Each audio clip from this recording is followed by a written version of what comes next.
Welcome to Creepy Vibes. Tonight's a special one.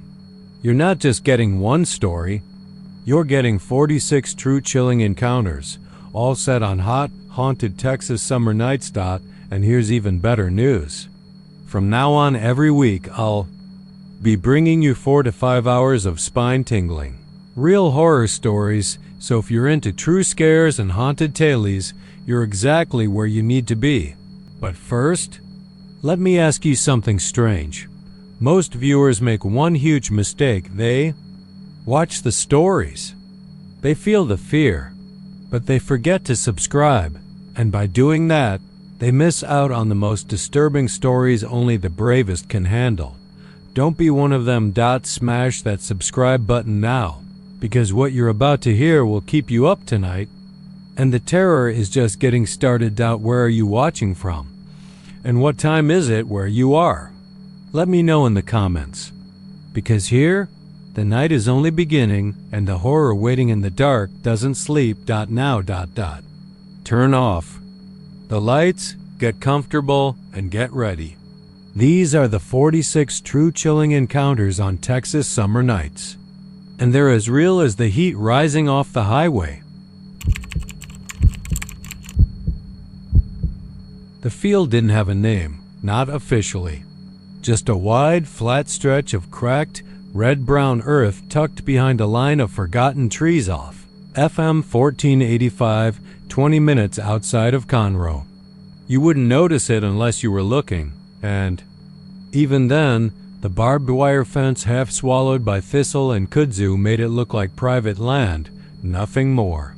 But if you grew up in the area, if your summers smelled like diesel and pine, and your nights were thick with cicada songs, you knew about the screaming field. It didn't scream during the day.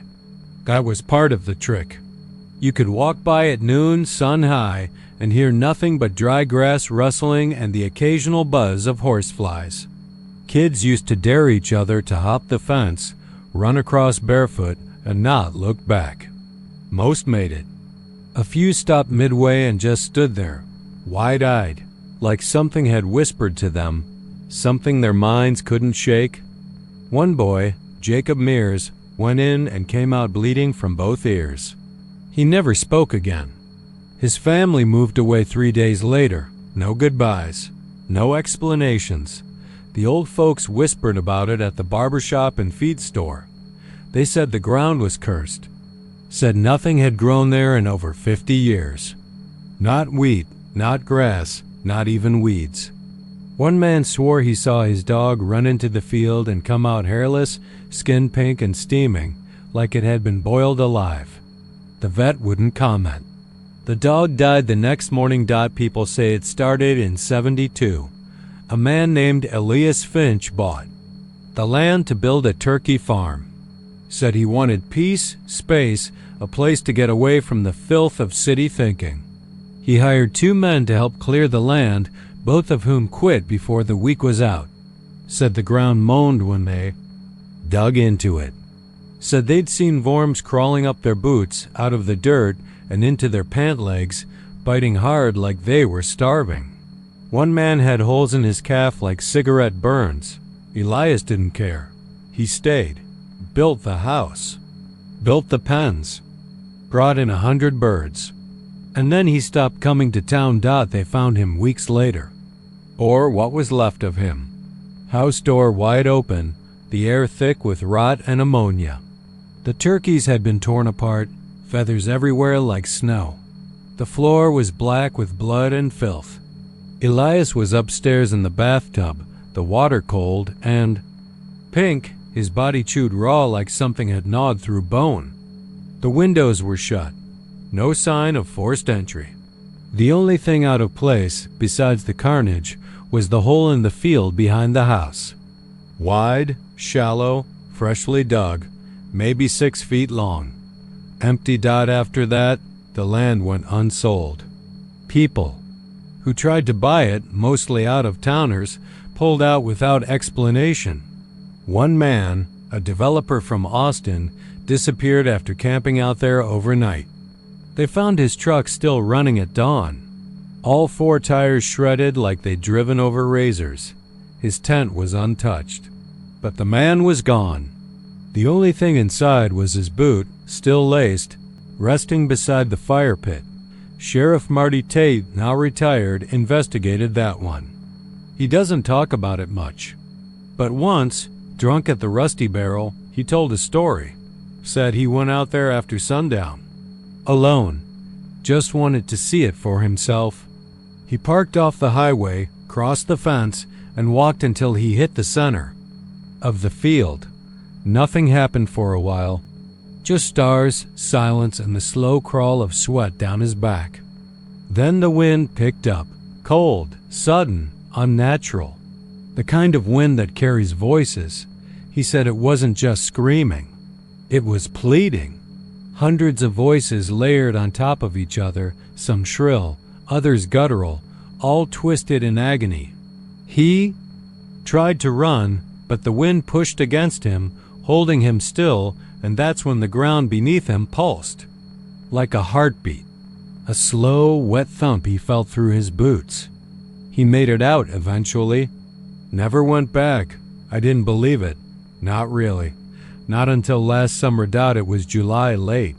Hot in that way Texas gets, where the air feels like someone's breathing on you, heavy and personal. I was driving back. From Huntsville, FM 1485 all but empty. My phone had died hours ago, and the radio was just static. I pulled over near that field to take a piss. I wasn't thinking. I didn't remember the stories. I just saw the tree line, the fence, the flat, open land beyond that the second I stepped out of the truck. It hit me. The silence. Not nighttime. Quiet. Not peaceful. This was dead silence. No crickets. No frogs. No breeze. Just thick, suffocating stillness. Then came the wind. It didn't build. It just happened. One moment still, the next a gale roaring across the field. But the trees didn't move. The grass didn't sway. Only the sound, screaming, hundreds of them, like they were right behind my ears, pushing into my brain. I couldn't move. I don't remember falling. I just remember the feel of dirt in my mouth and the voices whispering now, calling my name, not once, not twice, but over and over like a chant. They said things I'd never told anyone, things I'd done, thought, secrets I'd buried so deep I forgot they existed. But they hadn't. The field remembered. I woke up in my truck. Dawn breaking. Shirt torn, nose bleeding, mud caked under my nails like I'd been digging. I checked my boots. One was gone. It's been a year. I hear them sometimes, even here in town, when the AC kicks on, when the wind catches the edge of my bedroom door. I hear the field screaming. I haven't driven FM 1485 since, but I know I'll go back. Not because I want to, because the voices say I have to. Out past Marfa, where the desert stretches like scorched parchment and the wind doesn't carry voices so much as it carries memories, there's a gravel lot about a quarter mile off Highway 90. No signage. No office, just a pitted strip of ground. That looks like it was once something, maybe a way station or a loading yard, until the desert decided to forget it. But it hasn't been forgotten. Not by the right kind of people. Not by the kind who still talk in hushed tones at truck stops over weak coffee and burnt eggs about the lot that shouldn't exist. The company was called Mesquite Freight. Small-time, long-haul outfit out of West Texas. Folded in '97 after a multi-rig crash in New Mexico wiped out 6 of their best drivers. They say the dispatcher, a guy named Donnie Parks, locked himself in the main trailer office and slit his own throat with a letter opener when he heard. His blood soaked the carpet and no one ever cleaned it. The building got condemned. Everything was supposed to be auctioned off, but nothing ever got listed. It was like the whole business evaporated. Except at DIDN single quotes T. Every so often, a driver new to the region or desperate enough would pick up a call on the CB that didn't come through normal frequencies. It's scratchy, tinny, like in 10. Old wire recorder playing back something it shouldn't. The voice on the other end, always the same, never says a name. Just midnight, lots open. Dead haul headed south. The first time I heard that voice, I was coming out of Laredo on a run to Tucson, hauling heavy egg units. I'd been burning hours and was nodding off somewhere west of Alpine. Then my CB crackled, though I hadn't used the damn thing in days. Midnight. Lots open. Dead haul headed south. I thought it was a prank at first. Just local kids screwing around. But the voice, man, it had this texture to it. Like someone speaking from a throat full of dust and nails. You don't forget that. Sound. I should have let it go. But I was low on money and something in that voice. It felt like a challenge. When I rolled up to the lot, there were already 2 other rigs there. Both idling. No drivers in sight. The air had that static taste, like before a lightning storm, and even though it was bone dry, the dirt felt damp under my boots. I walked the perimeter, called out. No answer. Just the buzz of power lines that weren't hooked to anything anymore. And the distant hum of cicadas choking in the heat. Then I saw it. A matte black trailer parked alone near the far edge of the lot. No cab attached, no license plates. Just there like it had grown out of the gravel. I checked the manifest clipped. To the rear latch, blank, just a single word typed in fading ink at the bottom. Returned. My chest got tight. I've been on the road long enough to know when something's wrong, and that trailer felt wrong all the way through. It wasn't the lack of paperwork. It was the silence. Trailers creak. They pop with the heat. They sigh when they settle on. Their wheels. This one was dead quiet. No metal expanding. No rubber hissing. Just silence so deep it swallowed sound whole. Still, I hooked up. Told myself I was being paranoid. A job's a job. Money's money. The moment my cab locked onto that trailer, the air around me changed. Colder, somehow, even though the truck thermometer still read 95. I tried to shake the chill as I climbed into the seat. Turned the key. The engine stuttered, not because of any mechanical fault, but like it resisted, like something deep. Inside the machine didn't want to go near what I just hooked onto. The route wasn't listed. My GPS spun in circles when I tried to map south of Marfa. I figured I'd follow 67 and keep south until the border. Someone would be waiting, right? I drove for hours. The desert blurred past in moonlight, and not a single other vehicle came. Up behind me or past in the other direction. No lights. No coyotes. Even the wind stopped moving. It was like the world had shrunk to just me, the road, and that thing I was dragging behind me. Around 3 a.m., I heard the first thump dull. Heavy, like something shifting its weight inside the trailer. I checked my mirrors. Nothing. No movement. Just the long rectangle of black metal cutting through the night. Another thump. Closer to the cab this time. I pulled off at an old picnic area, just a concrete table overgrown with creosote and broken. Glass, hit the brakes. Climbed down, listened. The trailer didn't move, didn't breathe, but something inside was awake. I walked slow along the side, flashlight shaking in my grip. I don't scare easy, but every instinct screamed to leave that thing there and drive off without looking back. I opened the back latch. Inside, it was dark, pitch black. No reflective lining, no cargo straps. Just rows of wooden crates stacked. Floor to ceiling. They weren't marked, just nailed shut. And then I noticed the smell. Not rot, not fuel. Salt. Wet, briny salt, like seawater left to ferment in a meat locker.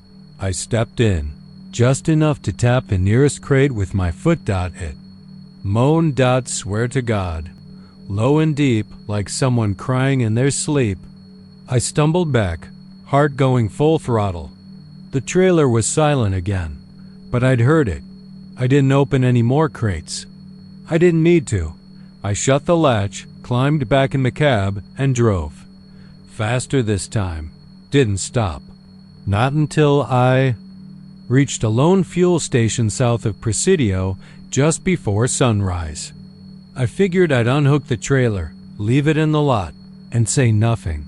But the trailer was gone, unhooked, disconnected. I hadn't stopped. I hadn't even slowed down. But when I got out to check, the hitch was empty. Not a mark on the gravel. Just a slight hollow in the dust where the tires had rested. The fuel station guy said he hadn't seen another rig all night. I checked my logbook. No record of the pickup, no trailer number. Just a blank space where the last haul should have been. Later that day, I started calling other drivers, quietly, through friends of friends. I asked if anyone had ever done a dead run out of Marfa. A few said yes. Their stories were never the same, but all had that same blank manifest. That same strange drop-off where the trailer disappeared like it had never existed. One guy swore he'd opened every crate. Said they were filled with glass jars of teeth. Human, all sizes. All clean. Another said he heard a baby crying inside his trailer for 6 hours straight. But when he opened it, it was just a black pit with no bottom. Nobody ran the same route twice. Nobody wanted to. I quit long haul 2 months later. Been driving local ever since. But some nights, when I'm parked near the edge of town and the CB crackles to life on a dead channel, I hear it again. Midnight. Lots open. Dead haul headed south. I don't answer anymore, but I leave the radio on just in case. There's a voice that rides the airwaves somewhere between channel 19 and static. Sweet and southern like syrup melting on a hot biscuit. Most truckers say it's just bleed through from another rig. Or maybe some bored dispatcher from a closed-down terminal testing an old mic in her basement. But ask any long-haul driver who runs the south stretch from Texarkana to Laredo, and they'll tell you they've heard her. And some will tell you they damn near followed her instructions to hell. First time I heard her was on a hot June night, heading west out of Henderson, Texas. Freight was light, some antique farm equipment headed to a collector in El Paso, and I was just trying to keep the wheels humming through the darkness. I'd been driving since noon and hadn't seen another rig for at least 30 miles. The CB had been mostly dead. Nothing but the occasional garbled mess from channel 6 or 14 until I flipped over to 23, which I never use. Breaker. Came her voice, clear, crisp, sweet like honeysuckle, but with a slow drag like she was sipping sweet tea in a rocking chair somewhere. You lost sugar? I remember feeling a strange chill, not fear, just a coldness that didn't match the temperature. It was still pushing 85 even at midnight. I figured it was just my nerves. I'd had too much gas station coffee and not enough sleep. Negative, ma'am, I replied. Just running late. Well, ain't that something? You sure? You're not lost? I've been watching you, honey. You missed your turn a ways back. I hesitated. There wasn't no turn. Just long, straight blacktop winding through empty pine woods and swampy creeks. The kind of road where time stretches and you start to think, you've passed the same tree 10 times. Think you took a wrong one at the old Ash Hollow Junction, she continued, instead of swinging left by old Miller's Pond. But it ain't too late. You can still fix it. Now that made me grip the wheel. I hadn't mentioned where I was. Ash Hollow was a ghost town, not even on Google Maps anymore. Just an old filling station and a busted rail spur. I passed it maybe 30 minutes back, but it was boarded up and silent. No signs, no lights, no cameras. I clicked the CB off. A few minutes passed. I breathed. Told myself it was interference, just some trucker's idea of a joke. But then it came again, this time not over the CB, from behind the seat. From the sleeper. You sure you're not lost, sugar? I nearly slammed on the brakes. I swore I heard it. The same syrupy voice whispering from inside my own goddamn truck. I yanked the rig to the shoulder and jumped out. Gravel crunched under my boots as I circled the cab, flashlight in one hand, crowbar in the other. Nothing. Sleeper was empty. Trailer was sealed. The road behind me was pitch black except for the faint red glow of my taillights. Crickets. Wind. That was it. But when I climbed back in, the CB flipped itself back to 23. I can help you find the way home, she cooed. I shut the whole damn system off, yanked the wires out the back. And still the next night, somewhere near San Angelo, she came back. You're not listening, are you? It got worse after that. I started seeing the signs, literally, detour signs that weren't there yesterday. Turnoffs marked with hand-painted boards. Safe route, follow me, or emergency exit. Dispatch approved.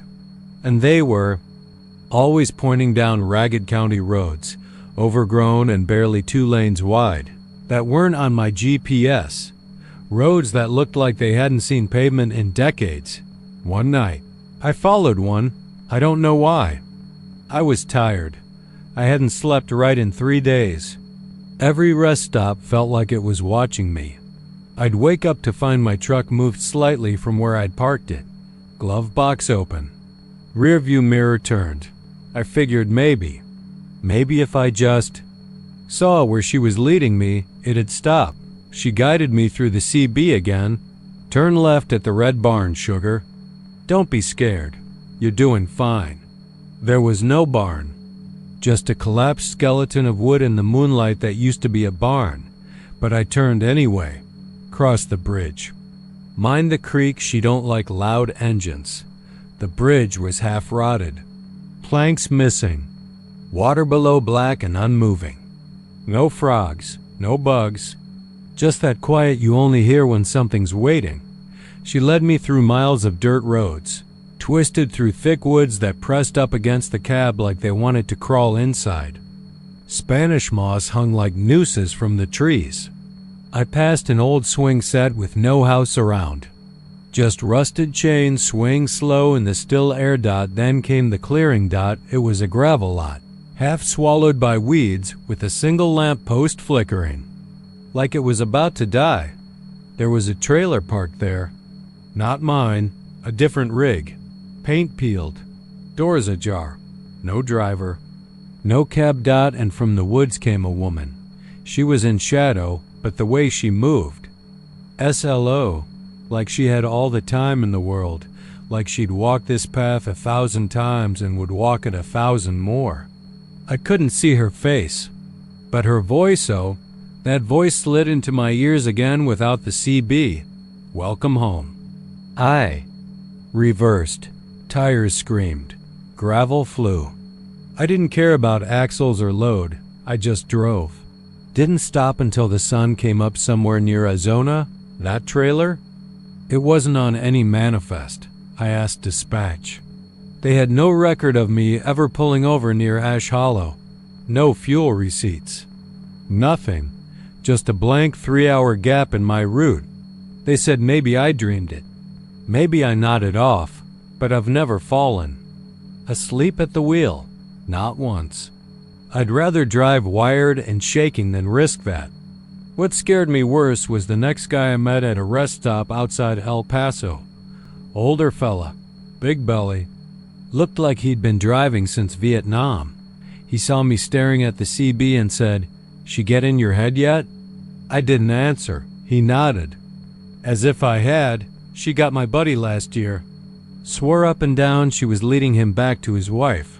Said he heard her singing lullabies through the vents. What happened? He looked down at his coffee. They found the rig upside down in a bayou 2 counties over. Cab was empty. Passenger door open. And inside, he paused.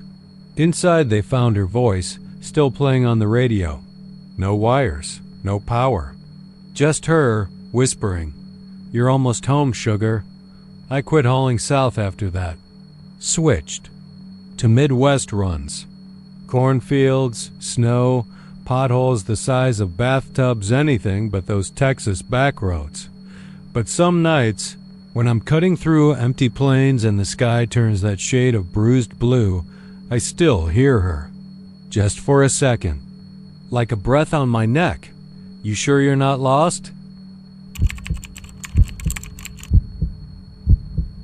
Out past the pine-slick edge of Lufkin, down Highway 59 where the road hums like it remembers, there's a bend sharp enough to make you sit up straight at the wheel. That bend, it don't look like much in the day, a little gravel turnout. A sagging barbed wire fence with sunflowers growing wild through the gaps. But come night, when the air tastes like metal and the sky bellows with that thick Gulf thunder, that's when the Silver Diner shows itself that it don't have a name. Not on the sign, not on the menu. Hell, some folks say there ain't a menu at all. Just a waitress who smiles too wide and a cook you never see. The windows glow even when the rest of the world blacks out and the neon open sign never flickers. Once, not even when the lightning splits trees in half a mile down. They say it smells like bacon grease and burnt sugar, like childhood and something darker, something closer to rot. The first time I heard of it, I was 19, hauling Hivake parts through East Texas. I stopped in a diner over in Nacogdoches and got to talking with an old man who looked like he hadn't blinked since Nixon. His hand shook, even holding that chipped mug. Said he'd seen it twice. Once in '74, once again in '93. Said the first time he was drunk, the second time he was sure. Said his cousin ate a slice of pie there and dropped dead 2 days later, face purple, eyes wide open like he saw something at the end no one else did. Of course, I didn't believe him. Thought it was one of those trucker tailies. You hear enough when you spend your life on the road, and most of them are bullshit. But the thing was, he wasn't trying to convince me. He didn't lean in like he was telling a spooky story. He didn't even look at me. Just stared at the wall behind me, lips moving like he was still in that booth, still tasting the pie, still smelling that hot, greasy air. Years passed. Life happened. I stopped hauling. Work dispatch. Then got divorced. Got back behind the wheel. Nights got longer. Roads felt emptier. And then one July evening minus 2021, I think, I hit that same stretch of Highway 59. The weather had gone sideways. Rain like nails. Lightning so close I could see the bones in my fingers when it hit. I needed to pull over. Wipers were useless. I damn near ran into the gravel turnout before I realized where I was, and there it was. The diner chrome so polished it caught the flashes like a mirror. The windows glowed soft yellow, like warm butter, like safety. I swear I could smell pancakes. Could hear the clink of forks on plates. I didn't think. I just got out. Rain slapped my shoulders, soaked through my boots before I hit the door. I stepped inside and everything stopped. Not the sound, just everything else. No more hunger, no more fear, no more memory. It was warm, not Texas warm. Womb warm. The booths were red vinyl, no cracks. The table spotless. A jukebox in the corner played Patsy Cline, real soft. And the people, if you could call them that, all sat perfectly still. 8 of them. 3 men, 4 women, and a little girl with pigtails and no expression. They didn't look at me. Didn't look at anything. Just sat with their hands in their laps, plates full, food untouched. Then the waitress came over. She wore white shoes and a baby blue dress. Hair pinned up like it was still 1962. Name tag said Clara. Her smile didn't reach her eyes. I don't even think she had eyes, just the illusion of them. I blinked and she had a menu in her hand. Didn't hand it to me, just pointed at a booth. I sat. I should have left. But you don't question things when you're inside the warm. You just obey. You hungry? she asked. I nodded. Bacon cheeseburger, she said. With onion rings, lemonade. I didn't say yes, didn't say no. I just felt my stomach growl and my mouth water. In minutes, maybe seconds, maybe years, she brought the plate. Burger big as my fist, rings crispy and steaming. Lemonade. In a mason jar with ice like perfect glass. I dug in. It was the best goddamn thing I've ever tasted. Halfway through, I looked up. All the others had turned their heads toward me. Just slightly. Enough to notice. Their faces hadn't changed, still blank. Still pale. But they were looking now. Then one of the men, an older guy in a flannel shirt, coughed. His plate had vanished. So had his fork. So had his hands. I blinked, and Clara was there, clearing the empty spot like nothing had ever been there. I stopped chewing. My mouth was dry. My tongue felt like rubber. Clara came back to me and asked, "Want dessert?" I said no. My voice sounded like it wasn't mine. She tilted her head. Everyone always wants dessert. I stood up. The room felt wrong. The lights too bright. The walls too far apart. I looked out the window and saw that the rain had stopped. Not slowed, stopped. Like someone had unplugged the storm. The other customers were rising now, one by one, in sync. Like a choir of mannequins. They walked toward me without looking, without speaking. I ran. When I hit the door, I swear it tried to hold me. It stuck like syrup. The chrome handle burned my palm. But I got through. I sprinted to my truck, tires screeching as I peeled out back onto the road. I looked back once. The diner was gone. Just the dark. The bend in the road. The silent fence. No tire tracks. No footprints. Nothing. I got home that night and threw away every burger in my freezer. Couldn't touch red meat for a year. Every time I drove past that bend, and I avoided it when I could, my hand shook on the wheel. I had dreams of Clara's smile, of her voice whispering, "Everyone wants dessert." 2 weeks later, I got a call from dispatch. A new guy. Daniel Reyes didn't check in. His last known location was near Lufkin, near the bend. I asked if it was storming that night. They said yeah. Flash flood warnings. Thunder like the end of the world. They found his rig abandoned on the turnout, still running, lights on, doors locked. No sign of Daniel, no footprints, no drag marks. Just a mason jar on the dash, half full of lemonade, ice still clinking, sometimes. I wonder what would have happened if I'd taken the pie. If I'd stayed for dessert, but then I think about the others. About the old man in the Cogdotches, about the girl with the pigtails. I think about their blank stares, their stillness. Like they were caught between something waiting and I know that. Place is still out there, just off Highway 59, waiting for the next storm. For the next poor bastard who needs shelter. Or just a hot meal. So if you're ever driving through Lufkin in July and the rain starts hammering the windshield so hard it sounds like screaming, don't pull over. Don't trust the light up ahead. And if you do, for the love of God, don't order the pie. The first time anyone noticed it was in late June, just when the Texas heat had melted into the kind of humidity that made the sky look like sweat. Kids were out of school, riding bikes and chasing dust devils along the gravel roads that wrapped through the edges of Llano like brittle twine. The town wasn't much. Some churches, a few gas stations, a diner that had changed names 5 times but never its grease, and a lazy river that stank of mud and fish bones. But it was the kind of place where people noticed when something felt off, and something was off. Mrs. Hatley saw it first.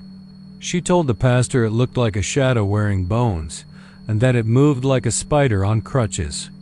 Said it walked along the power lines strung over her backyard long after midnight when the only things awake were owls and guilt. Nobody believed her, not even her husband, who'd slept right through it and was already half deaf from millwork.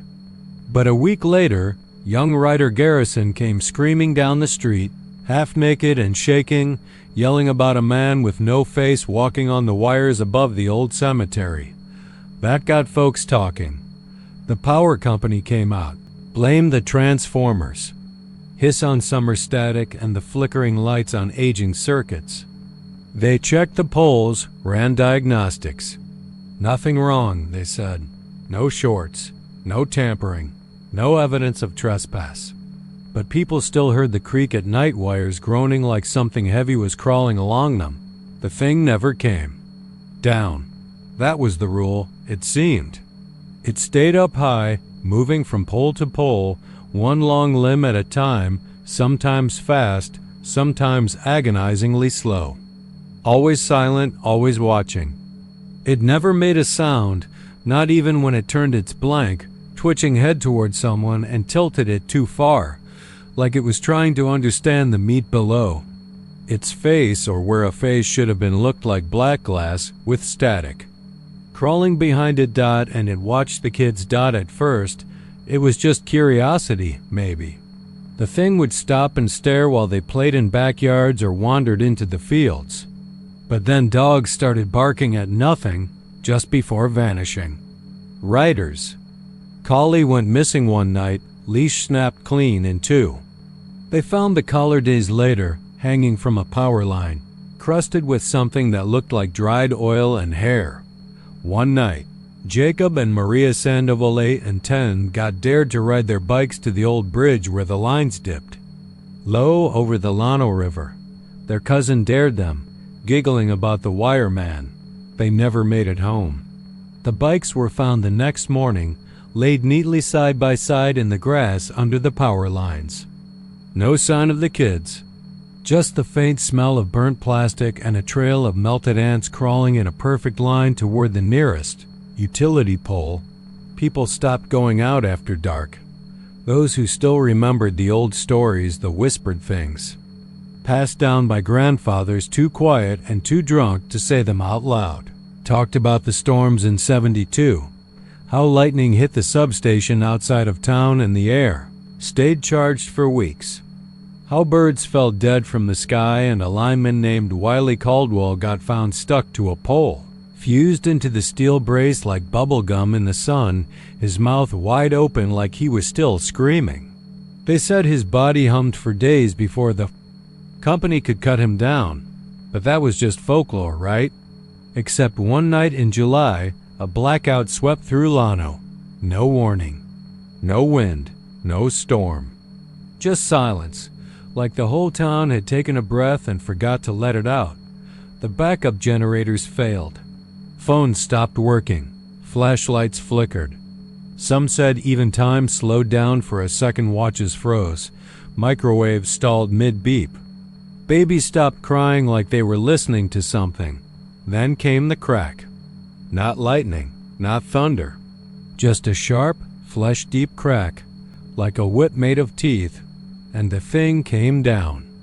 Only once, Dot, it stepped off the line behind the elementary school, landing with the kind of grace that doesn't belong in this world.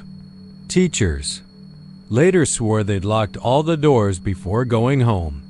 But in the morning, room 12 looked like a freezer left open too long, frost caked along the walls, every window fogged white. And written on the whiteboard in perfect cursive was "Too many eyes." No one ever saw Little Anna Rusk again. The school shut down. Power company installed new lines underground. The county approved solar panels, buried the old poles. Kids grew up and left town.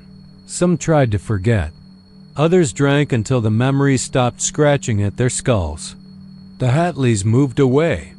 The Sandovals put up missing posters until their fingers bled. But Reader stayed. He's in his 30s now. Lives alone near the river in a trailer with blackout curtains and 2 generators. He won't let anyone walk beneath a power line near his property. He paints the poles red with warning symbols he makes up. Says the old lines still hum when it rains. Says if you listen real close, you can hear the wires creak again. He told someone once in a bar down in Burnett that the thing isn't from here. That it doesn't eat, doesn't sleep.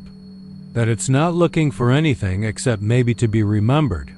That it moves when we forget it and stops when we notice. That it only watches the young because they haven't stopped believing yet. The bartender laughed out the next morning. The bar had no power. The jukebox played static. And the bartender didn't show up for work again. No one checks the polls anymore. And every so often, if the night is hot enough and the moon is just a slice, folks say you can still look up near the river's edge, outside Llano, and see it thin and black and wrong walking the wires again. Not going anywhere. Not doing anything. Just waiting. Watching. And listening for laughter below. You ever drive Highway 287 at night? I don't mean in the safe hours, when you've still got sunlight crawling over the red dirt and the cotton fields, and the cattle pens are lit like postcards from some lonely Texan past. I mean after midnight. After the last truck's passed and the air feels too still for the kind of wind that usually haunts the panhandle. That's when you've got to watch out.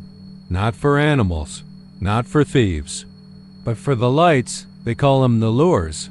I didn't believe it either until I did. It was late July, maybe 2 years ago, though it feels like it happened last week. I was hauling for Henderson Freight out of Fort Worth, trying to make up time after a busted fan belt left me waiting 3 hours in Wichita Falls. Dispatch said if I didn't hit Amarillo by sunrise, I'd lose my weekend bonus. So I poured black coffee into my veins and hit the road like a man possessed. I thought I was chasing dollars. I was chasing something else. Just past Vernon. The highway curves and cuts through a patch of low brush and busted fence posts. A place you'd never notice in the daylight. But something about the night makes the terrain feel older. Like it remembers things. It was there I saw the first one. A light, floating maybe 30 feet ahead of my cab. Pale yellow, hazy around the edges like a candle burning inside fog. It wasn't moving fast, just drifting along the shoulder, as if guiding something or someone. I let off the gas. Not because I was scared, not yet, but because it felt wrong.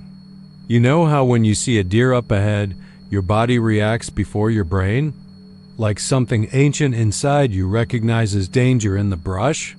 It was like that. Only this wasn't a deer. I flicked my high beams on. Nothing. No reflection. Number. Body. Just nothing. Then the light blinked out. I let out a breath and muttered something dumb. Like maybe it was a reflection off the windshield or a bug catching the glare. But then I saw another. This one on the left side of the road. A little farther out, flickering. Moving slow. Then another. Off the right. Lowered to the ground. They weren't bright like headlights. They weren't white like flashlights or orange like hazard cones. They were soft and unnatural. Like light that had no source. And they were getting closer. Still, I drove. That was my first mistake. Should have turned back toward Vernon, but I told myself it was late, I was tired, and brains see weird things in the dark. Maybe it was swamp gas. Maybe it was some stupid TikTok drone prank. I kept driving. The road dipped and the lights vanished again, then came back. But this time, they were ahead of me. 3 of them, spaced out like runway markers. They floated, just above the highway, lined up like they were trying to guide me somewhere. I slowed to 40, then 30. Then a crawl. I felt it before I heard it. That shift in the air. The weight of something watching. Something old. Something hungry. You ever feel like the road beneath your tires isn't real anymore? Like it's just a layer of tape over a hole? That's how it felt. Like if I drove just another few feet, I'd fall into something deeper than asphalt. Still, the lights moved, and like a goddamn idiot, I followed. The highway split off. Not officially. There was no sign. Just a hard right curve that wasn't on any map I'd ever driven. A new road. One the lights wanted me to take, and I did. I can't explain why the tires hummed over gravel, then dirt. The lights floated down. What looked like an old farm road. Only I swear, that road hadn't been there 5 minutes ago. Tall grass clawed at the truck's sides. Branches hung low, like the trees were leaning in to listen. I kept both hands on the wheel, jaw clenched, heart pounding so hard I thought it would crack a rib. Then the lights stopped. They hovered over what looked like a clearing. An old barn stood crooked in the dark. No house, no fence, no animals. Just that barn, and the 3 lights, still and waiting. My headlights cut through the space, but didn't show anything else. And then everything went dead. Engine, lights, radio. The whole cab went black and silent, like God flipped a switch. Sat frozen, afraid to move, afraid to breathe. And then I saw her, not in the headlights, not in the mirrors. In the reflection of the glass between me and the outside world. A woman, pale, hair stringy and dark, eyes like burnt holes, standing beside the cab, staring through me, like I was the one on display. I didn't hear her speak, but I swear to God, I heard the words, "Don't follow the lights." Then she was gone. The truck came back to life like nothing had happened. I turned that rig around in the dirt so fast I tore the sidewall off my front left tire. Drove all the way back to Vernon on the rim, sparks flying. Didn't care. Didn't stop. Didn't speak a word until daylight broke through the windshield. I called dispatch, told them the load wouldn't make it. They screamed about bonuses and contracts. I didn't care. I quit that day. Been driving local ever since, I told the story once to another driver. He just nodded, didn't say a word. But 2 weeks later, he didn't show up for his route. Last seen heading west on 287, just past Vernon. They found his rig abandoned near a tree line, engine still running, trailer full, cab empty. Like he just stepped out mid-drive and vanished. You ask me, he followed the lights. Same as the others, 'cause the lures don't want you to stop. They don't want you to look away. They want you to follow. And once you do, they don't let you go. So next time you're driving Highway 287 and you see a soft little glow dancing just ahead, keep your eyes straight, grip the wheel, and whatever you do, don't turn, not even once. The gas station sat just off the bend in the road where Highway 183 cuts through Luling. Not the new part of town with its barbecue joints and antique shops, but the side the tourists don't see. The part where the streetlights flicker if they come on at all. The part with cinder block buildings, faded paint, and a permanent film of grease and diesel in the air. That gas station, Simpson's Corner Mart, though the sign had long since shed most of its letters, should have been condemned. Years ago, it sold nothing fresh. The air inside smelled like burnt coffee and old tires. But it stayed open 24 hours a day, 7 days a week. Somebody always manned the counter, even if no one seemed to shop there anymore. But it wasn't the store people.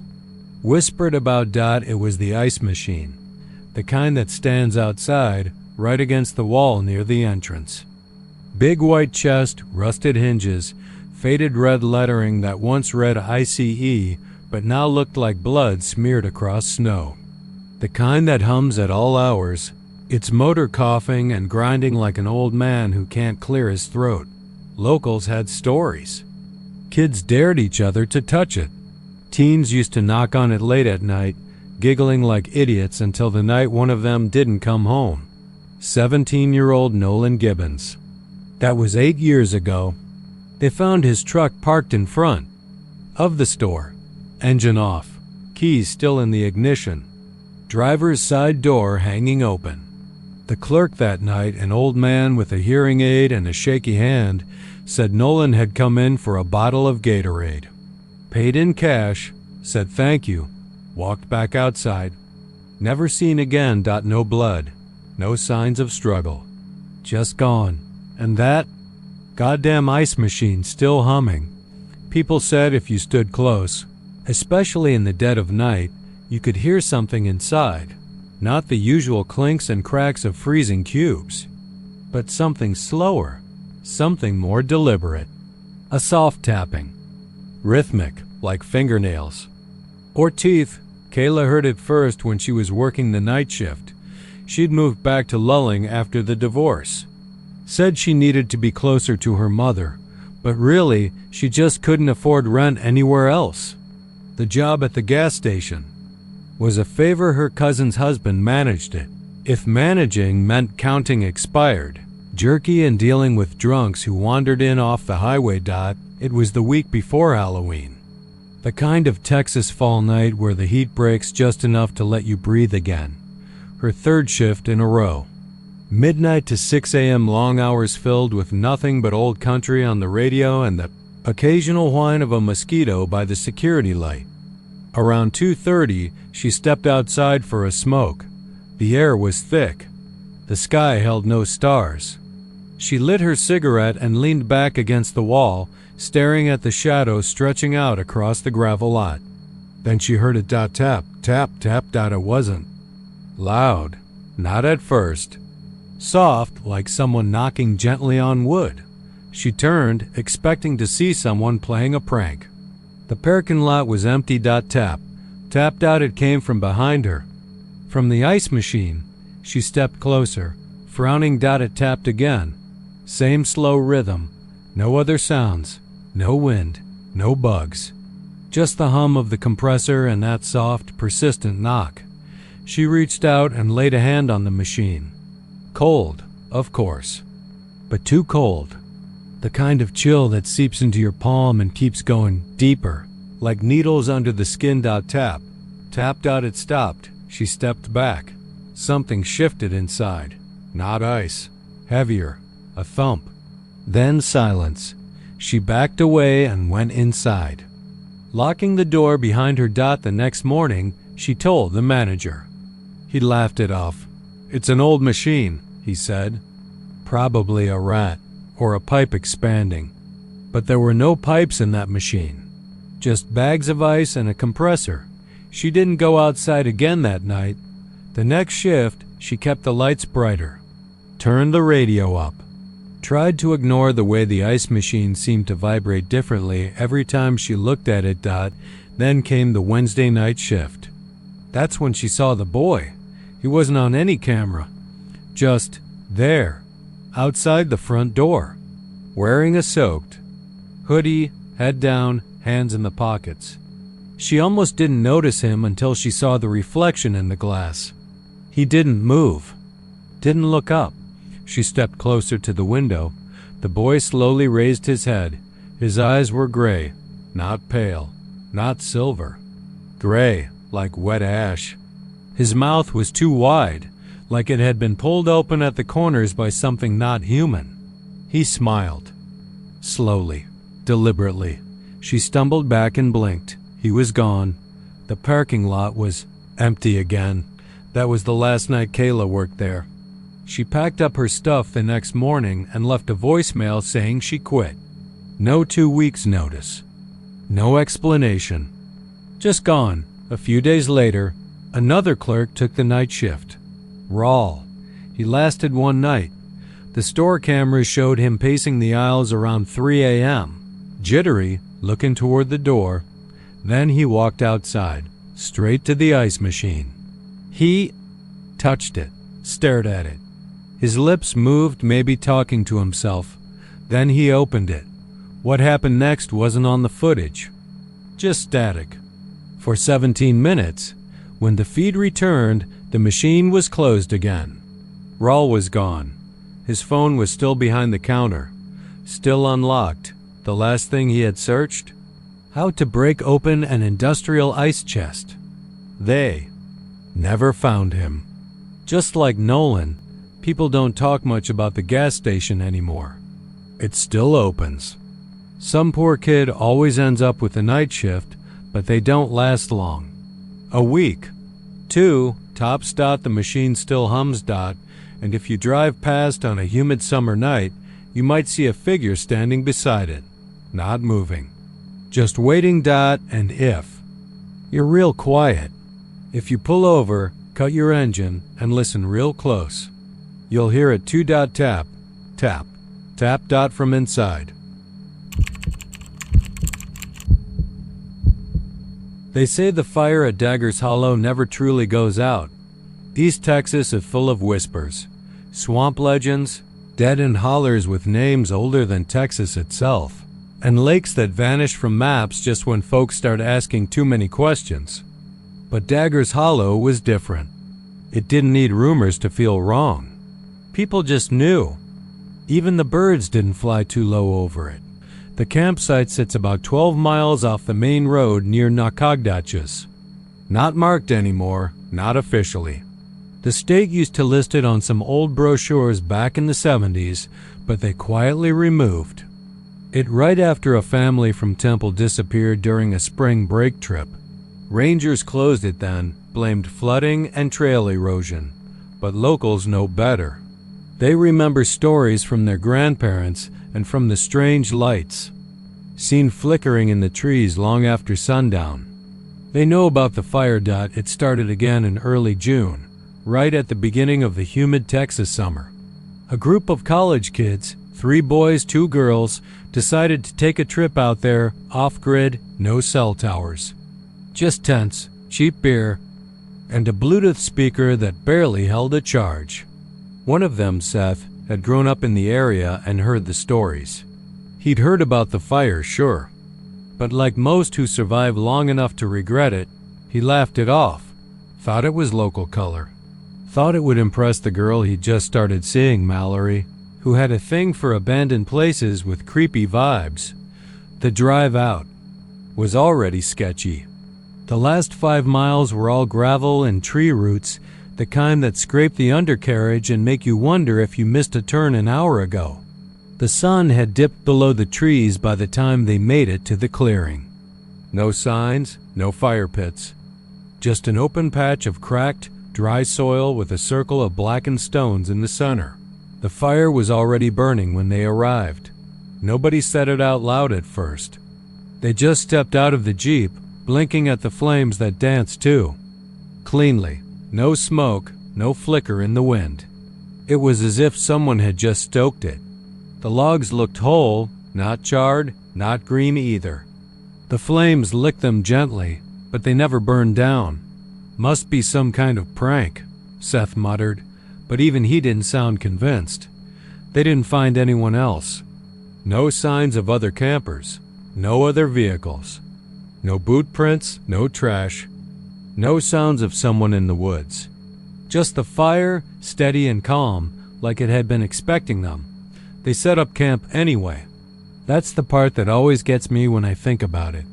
They stayed. Mallory didn't want to. She said the flames made her stomach twist, made her feel watched. But the others talked her down. Said it was probably someone's private fire pit, maybe a ranger lighting it up as a welcome thing. That first night, they drank and told stories. The kind of stories you only tell around a campfire, hitchhiker tales. Haunted schools, old ladies with black eyes asking for rides on backroads. But the fire didn't crackle right. It was quiet, too quiet, like it was listening. And when you looked straight into it for too long, the shadows behind the flames didn't match the trees behind it. They bent the wrong way. Dylan, the loudest of the group, said it was just the booze. He threw a beer can into the fire around midnight. That's when the first weird thing happened. The can didn't melt. It should have. Those flames were real. You could feel the heat. But the can just sat there, upright, reflecting the light without any sign of scorching. After about a minute, it tipped over and rolled out of the fire by itself, stopping right next to Dylan's boot. Mallory left the circle after that. Said she wasn't feeling well. Her face had gone pale and her hands were shaking. She sat by the jeep, staring at the tree line. Said she heard something whispering just behind the brush. Said it knew her name. The others kept joking for another hour or so, but the mood had soured. Even the bugs went quiet. Sometime after 2 a.m., the fire began to pulse, not flicker, pulse like a heartbeat. The flames would surge, then draw, and then surge again. It gave the illusion that it was breathing. That's when they noticed the footprints. Only Mallory saw them at first. She was standing near the edge of the clearing, watching the woods like something might crawl out of them. Then she froze and pointed. Seth ran over to see what she was freaking about. There, in the dry dirt about 20 feet from the fire, were bare footprints, no shoes, no tire marks. Just one trail of prints walking away from the fire, but none leading toward it. They followed them for about 10 yards before they just stopped. Dead in the middle of the clearing, that night, nobody really slept. They stayed in their tents, whispering about what to do. No one dared put out the fire. Even Seth, the skeptic, had started mumbling something about how they shouldn't interfere. That maybe it wasn't theirs to mess with. Morning came gray and heavy, but the fire still burned. Dylan was gone. His tent was unzipped, wide open. His shoes sat neatly by the flap, but he was just gone. No signs of struggle. No trail, and the fire still burned. Same logs, same eerie calm. They panicked. Packed up as fast as they could. Mallory wouldn't stop crying. Seth tried to radio for help, but his handhelds were all static, the kind that sounds like breathing between the bursts. They left. They didn't look back, and here's the thing. Rangers found the place 3 days later. Nothing but the jeeps. Tire marks and a perfect fire burning in the center of the clearing. Same logs. Not even warm ash beneath them. No sign of Dylan. No sign of anyone. Really, but the prints were there again. One set, walking away, and every time someone checks it, always by accident, because the site's off every map now, that fire is burning. Same heat, same silence. Same shadows. Sometimes, they say, if you look hard enough in the flames, you'll see something move behind them. Not in the fire, behind it. Like the flame is a doorway, and something's watching from the other side. Waiting. In every now. And then, when the breeze is just right, the footprints come back, still walking away. Never toward. Some say they're Dylan's. Some say they've multiplied. Some say one day they'll start leading toward the campfire instead. And when that happens, no one's leaving. No one could say exactly when whispering pines started showing up in the GPS. Some travelers swore it wasn't their last season. Others said they'd passed it by for years and just never noticed. But every review online was glowing 5 stars, with the same curious praise repeating, clean, quiet, friendly, just like home. Tom and Marla had been driving west for weeks, wandering without much aim since Tom's early retirement. He'd worked 3 decades at the same paper mill in Texarkana, lungs full of dust and time full of routine. Marla had taught middle school English until her blood pressure made her dizzy just talking over rowdy kids. They wanted peace, finally, rest, maybe a few desert sunsets. That's why the glint of green on the edge of the highway, a painted sign almost too perfect. Whispering Pines RV Park. Vacancy felt like a gift from heaven. The entrance was flanked by white wooden posts wrapped in plastic ivy, the kind that never faded no matter how long it sat in the sun. A small welcome office stood beneath a fake pine wood roof, the shingles too new for a place that looked this settled. Behind it, rows of sleek RVs stood neatly spaced in perfect angles, every one of them white, every one of them sparkling clean. Under a pale Texas sun.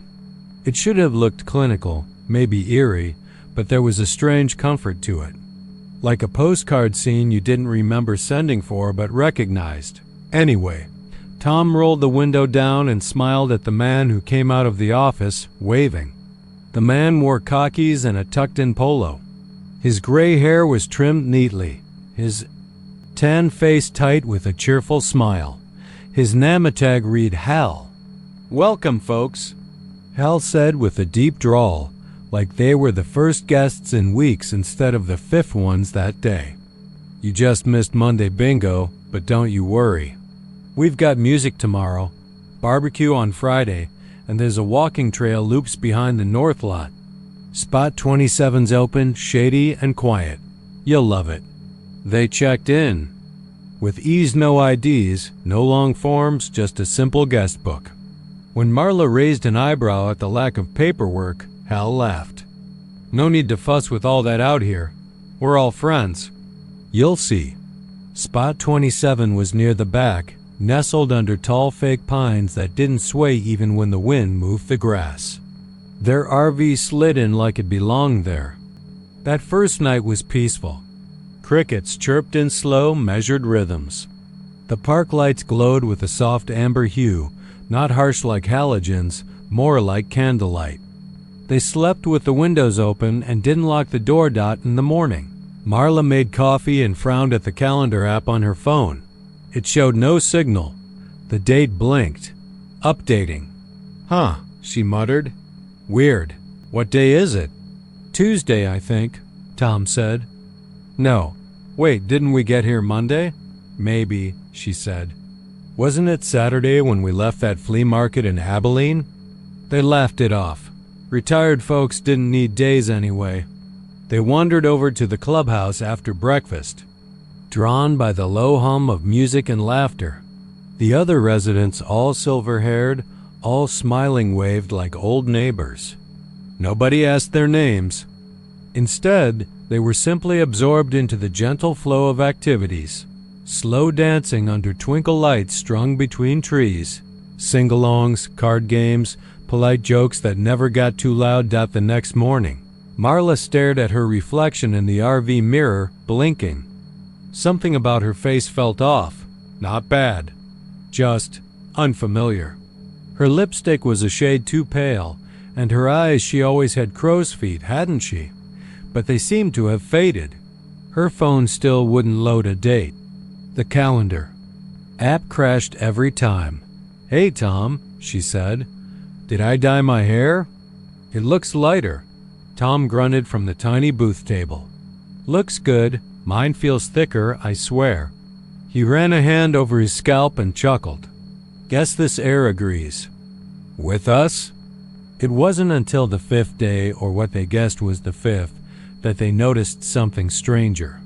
They had no urge to leave. Tom, who used to get antsy if they stayed anywhere more than 3 nights, seemed content, even mellow.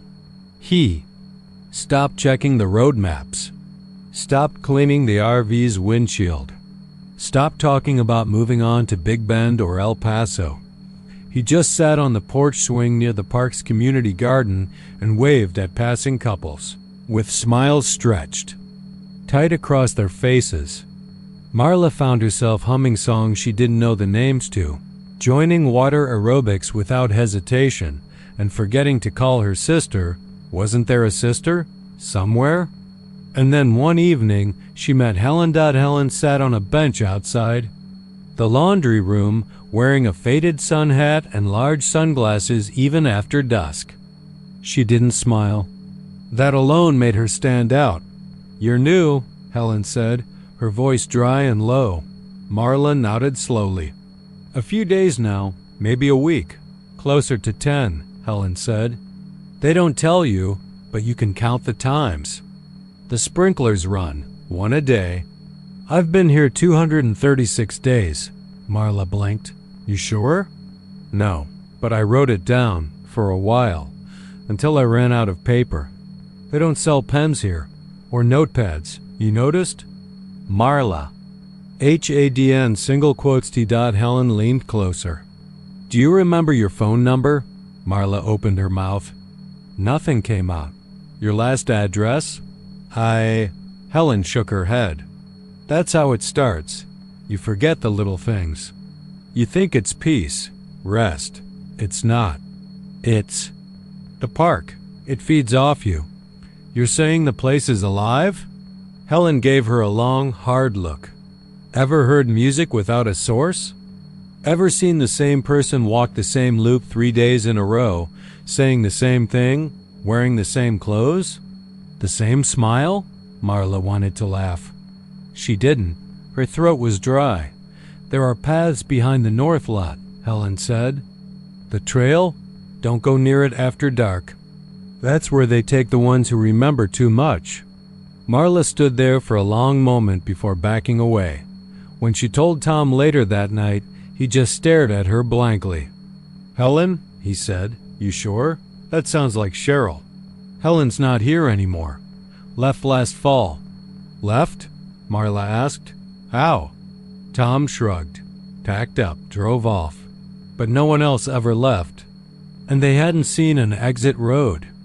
In days, the GPS stopped working entirely. And in the mornings, Marla could no longer remember what her mother looked like, what state they were born in. Tom's voice began to sound distant even when he sat beside her. One night, long after midnight, Marla crept outside barefoot. The trail behind the north lot shimmered under moonlight. The air smelled sharp, metallic, like ozone. The pines weren't real up close. They gave off no scent. Their needles were plastic. She touched one, and it pulsed faintly under her fingers. Then she heard it, a whisper, like wind but with shape. Words dot her name, over and over, Marla. Marla, Marla, dot. She turned and saw Hal standing under a light post, smiling. The same smile as always. But behind him, in the flickering shadows, were shapes. People. Faces twisted. Hands curled into claws. All silent. You shouldn't wander, dear, Hal said softly. Nighttime's for dreaming. She backed up. I want to leave. He stepped forward, and the smile did not falter. We all do, at first. She turned to run, but the RVs were gone. In their place, rows of empty lots stretched into blackness. The office light flickered. The gate had no road behind it anymore. Just more trees. The plastic ones. She screamed, but no sound came out. Tom didn't ask about the night. By the next morning, she couldn't remember what she'd seen. Just that her feet were dirty, and the grass behind Lot 27 was wet with dew. A week. Later, someone new checked in. A couple from Oklahoma. The woman had red hair and wide, curious eyes. Marla waved as they passed, smiling. A perfect smile. Just like the others. She would tell her about bingo, about the walking trail, about the way the wind smelled like childhood. She wouldn't remember why that made her sad. The dash clock ticked over to 2:01 a.m. as Cal Brody rolled down the cracked highway somewhere between Sweetwater and Snyder, his rig humming like a tired old dog trying not to limp. The land stretched out around him in the dark, pale scrubland. Wire fences leaning into the wind, and the occasional skeleton of a barn grayed out against the horizon like the ghost of someone's dreams. The highway was empty. It was always empty this time of night. That's how Cal liked it. No headlights. No chatter. Just the soft rattle of his thermos lid and the low drone of rubber on asphalt. But this night, the silence wasn't quite right. It felt hollow, like something had been scooped out of it. A heaviness settled in the cab, too. Not fatigue. Not quite. More like the quiet was watching him. He reached over and spun the old Kenworth's AM dial. There weren't many stations out here anymore. Most had gone off air years ago. But sometimes, on nights like this, a voice would crawl through the static. A preacher in Abilene still broadcast hellfire sermons at odd hours, his voice all. Gravel and brimstone. Sometimes there was old country music, like ghosts singing to ghosts. And sometimes there was nothing but white noise. Tonight, The dial rolled past the usual fuzz until it caught something strange, low at first, buried under static. Not music, not speech, not weather alerts. It was more primal than that. Sound like someone breathing, close, then a faint cry, sharp, distant, muffled, like it was coming from the bottom of a well. He turned the knob back. The breathing faded, forward again. It returned and then the screaming began. It wasn't broadcast quality. It didn't sound like a performance, like some prank broadcast or a radio drama. It was too raw for that. There was pain in it. There was panic. The kind of scream someone makes when there's no help coming. Cal froze, hands still on the dial, eyes on the empty road. There wasn't just one person. He started hearing more voices in the background, overlapping wails, crying, words slipping. In and out like they were underwater. Some in English. Others in something else, something older and broken. One voice, a woman's, kept whispering a name between sobs. His name. Cal. CL, please. I didn't mean to ... He yanked his hand back like he touched a live wire. The scream spiked as if it noticed. The truck veered slightly onto the shoulder before he corrected it, knuckles bone white on the wheel. The road ahead remained. Straight and empty. No lights in either direction. Just the faint shimmer of heat ghosting above the tarmac even at this hour. He turned the volume knob down. The screams didn't fade. They got louder. That's when he noticed the radio light was off, no orange glow. The damn thing wasn't even powered. He slapped it. Nothing. No flicker. No hum. Still the same sounds, voices now clawing for attention, distorted like a cassette left in the sun. He tried turning the whole unit off. He pulled the power fuse from the dash. The screaming kept going. Now it was in the speakers, sure, but it wasn't from them. The sound had taken up residence in the truck itself. It throbbed from the door panels, hummed in the vents, bled through the floorboards. He could feel it through his boots. Jesus Christ, he whispered. Don't take his name, the radio hissed. It wasn't his voice. It wasn't a voice. It was all of them, speaking in unison, like the screams had synchronized into one. Horrible mouth. You left her. Cal swerved the truck onto a turnout by a rusted fence, brakes squealing, dust blooming in the dark. He threw it in park, jumped down, and slammed the door. Silence. No screaming. No breathing. Just the whine of the engine fan winding down and the tick-tick of hot metal cooling under the hood. His boots crunched on the gravel as he stepped away, heart hammering. He turned back to the cab. The radio was glowing now. Soft orange. He hadn't reconnected the power. It clicked. Once, twice. A new voice came through. This one didn't scream. It begged. Help me. Young, male. The kind of voice that never sounds afraid until it's too late. Don't leave me again. Cal staggered. Back like the sound had weight. He stood alone in the turnout, dust dancing in the faint breeze, looking up and down the empty stretch of highway. The panic was a physical thing now, tightening his chest, clawing up his throat. He hadn't told anyone about Gabe in years. His son had died 6 years ago. Drowned in the lake up near Brownwood. Cal hadn't been there. He'd been on a run to Odessa, hauling fuel, thinking he had one more day. One more day before he took the boy fishing. One more chance to make up for all the ones he'd already missed. And now, Gabe's voice was coming through his truck radio. I waited. The voice cracked. I waited in the dark, Daddy.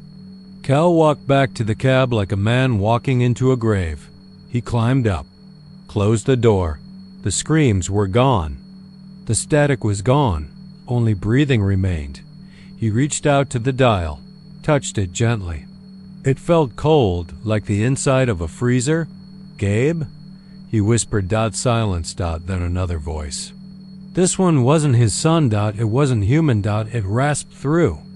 The dash like wind scraping bone. He's not here, but you are.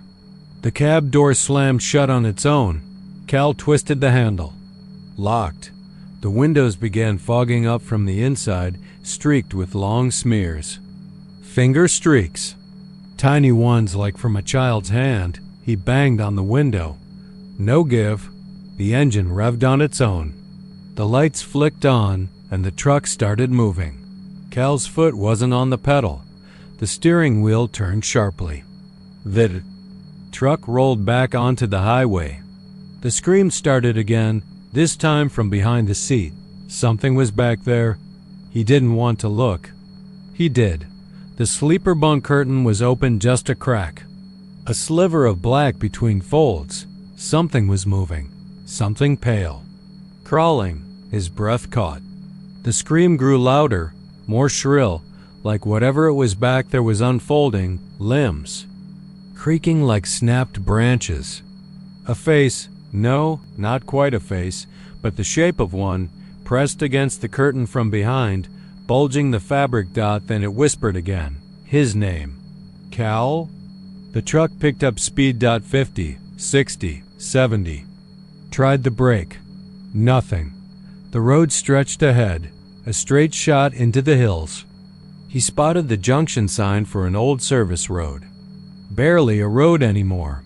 He remembered it. It led to Lake Brownwood. Bring him home. The voice hissed. Cal grabbed the wheel.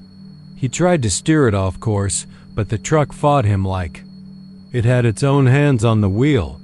The AM radio blasted louder. Voices screaming in a dozen tongues. Metal grinding behind every word. He caught a glimpse in the mirror. A small shape sat in the sleeper bunk. Not pale. Not screaming. Just waiting. It looked like Gabe. He blinked. Gone. But the smell hit him next. Lake water, mildew, and something worse. Something that didn't belong in this world. Cal. The voice crooned. Come home. The rig roared down the service road, gravel flying, tires screaming. The lake shimmered ahead, moonlight broken across the water. The truck wasn't. Slowing down, he realized where it was taking him. The same place. Gabe had gone under. The same place the screams never stopped. He turned the wheel with everything he had. The cab lurched.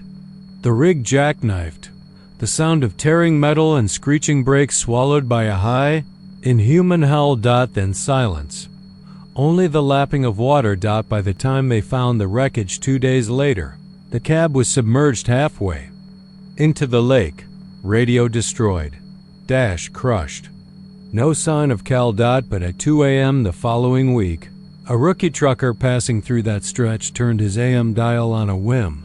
He heard breathing, and then his name.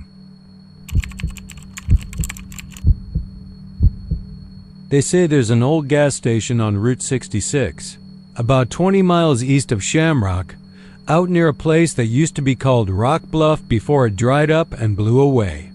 Not much left of the town now. A cracked sign, a couple of fires scorched.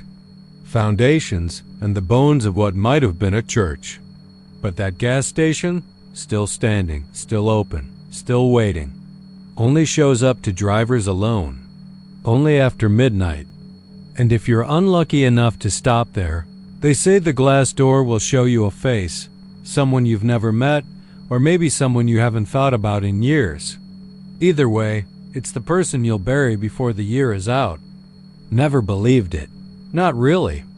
I'd heard the story the way you hear all Texas ghost stories, over beer, under stars, around a crackling fire. The kind of tale passed around by folks who like the sound of their own voice. But I've always driven night routes. It's quieter, less traffic, easier to think. And last summer I was on a solo haul from Amarillo to Dallas. Left late, sometime around 10. Planned to stop in Shamrock for gas, maybe a coffee, and push through till dawn. I missed the turn. Couldn't explain it then. Can't explain it now. 1 minute I was following the GPS. The next I was staring at a fork in the road that shouldn't have been there. Dust swirling, moon high, and something cold crawling down my spine. I took the right fork. Don't know why. Maybe because the road looked smoother, or maybe because I felt watched and wanted to move. That's when I saw the station. Old thing, rusted roof. Neon sign half lit, buzzing in and out like a bad memory. The pumps looked older than my grandfather's hands, chipped paint, numbers worn down to smudges. The kind of place that felt like it had waited too long to die, but I needed gas.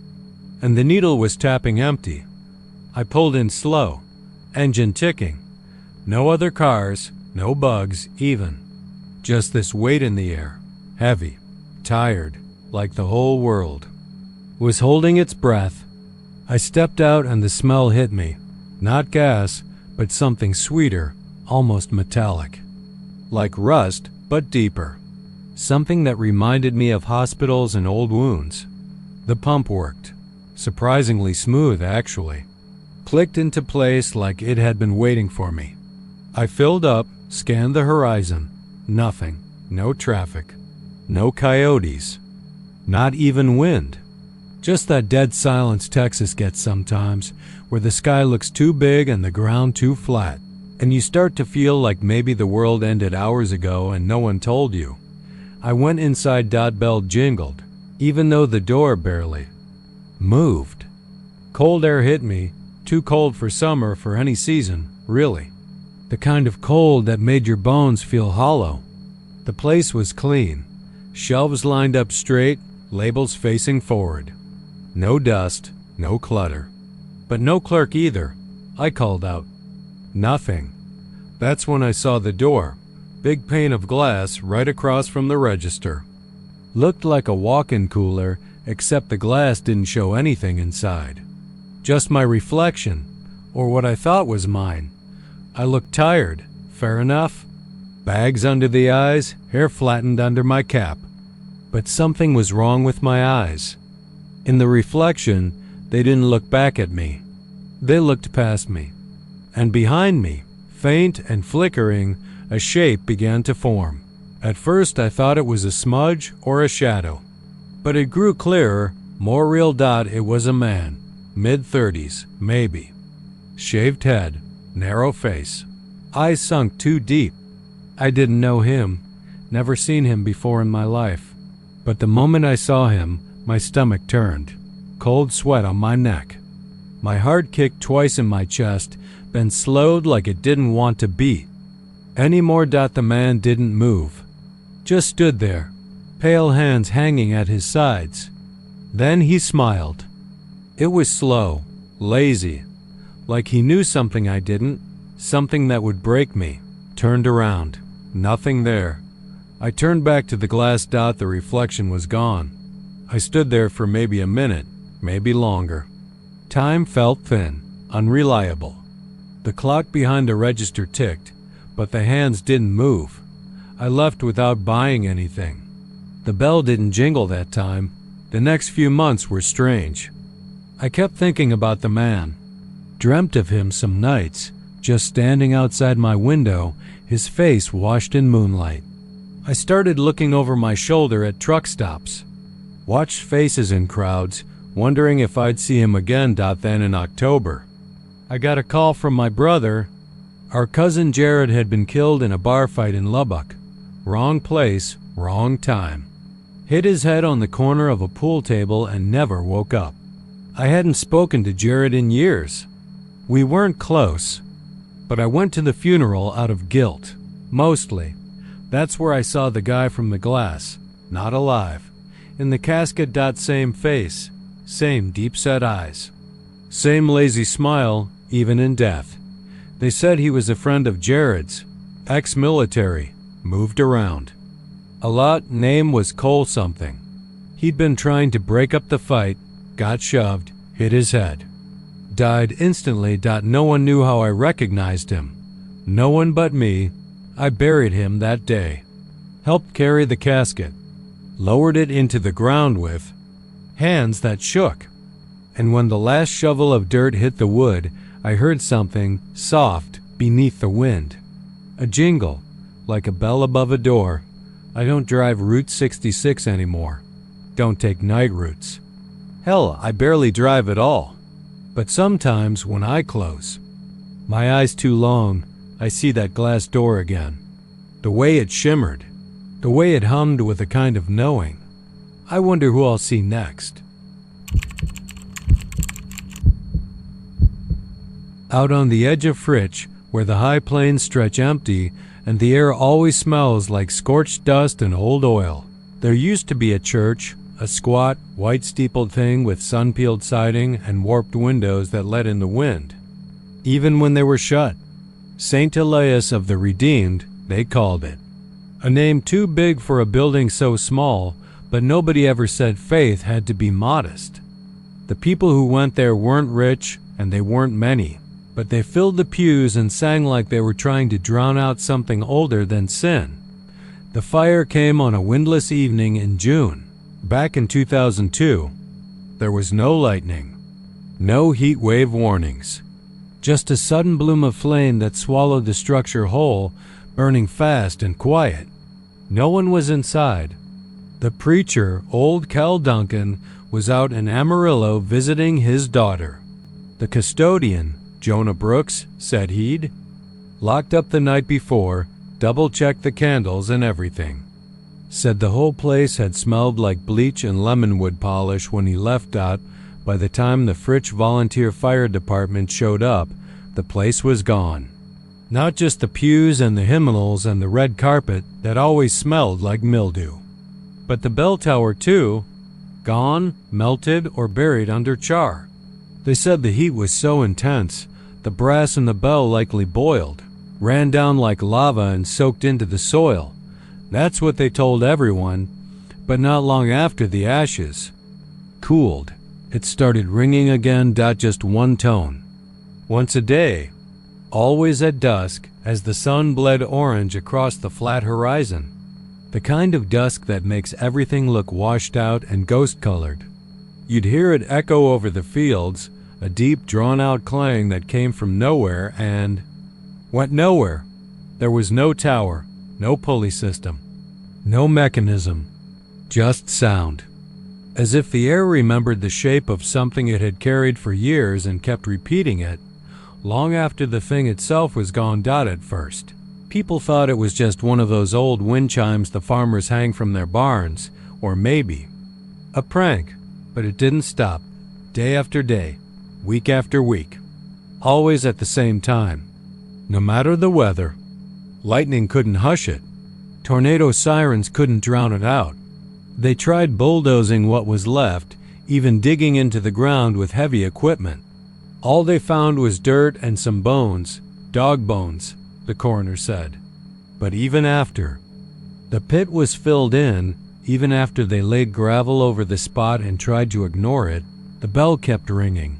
Nobody in town stops to listen anymore because of what happened to Rebecca Langford. She was 17. Wore black even when it was 100 degrees out and smoked clove cigarettes behind the old high school gym. People said she was strange, like maybe she saw more than she was supposed to. Rebecca heard the bell one night and didn't just stop. She sat down on the shoulder of the road and listened. Cross-legged, eyes closed, like it was music from God himself. By morning, she was in the ER with her ears bleeding, so bad they had to pack them full of gauze just to keep the pressure from blowing out her eardrums. She was deaf by the end of the week. By the end of the month, she'd started carving letters into her arms with broken glass. They weren't in English. She said the bell told her secrets about the land, about the things buried beneath the cotton fields and wheat silos, about a church that stood long before St. Elias, long before Fritch was even a name, a church with no walls and no crosses, just open sky and stone altars and a congregation that never blinked. Rebecca took her own life 6 months later. They found her body on the gravel where the church once stood. Her fingers had been broken backward like she'd tried to claw something invisible from the air. Her tongue was gone. After that, nobody listened to the bell. They drove faster past that stretch of road. They looked straight ahead. Some locals even changed their route entirely, even if it added 20 minutes to their commute. It wasn't superstition. It was survival. I didn't believe any of this. Not until I went back. I grew up in Fritch, left when I was 18 and never looked back. Got a job in Houston, then Dallas.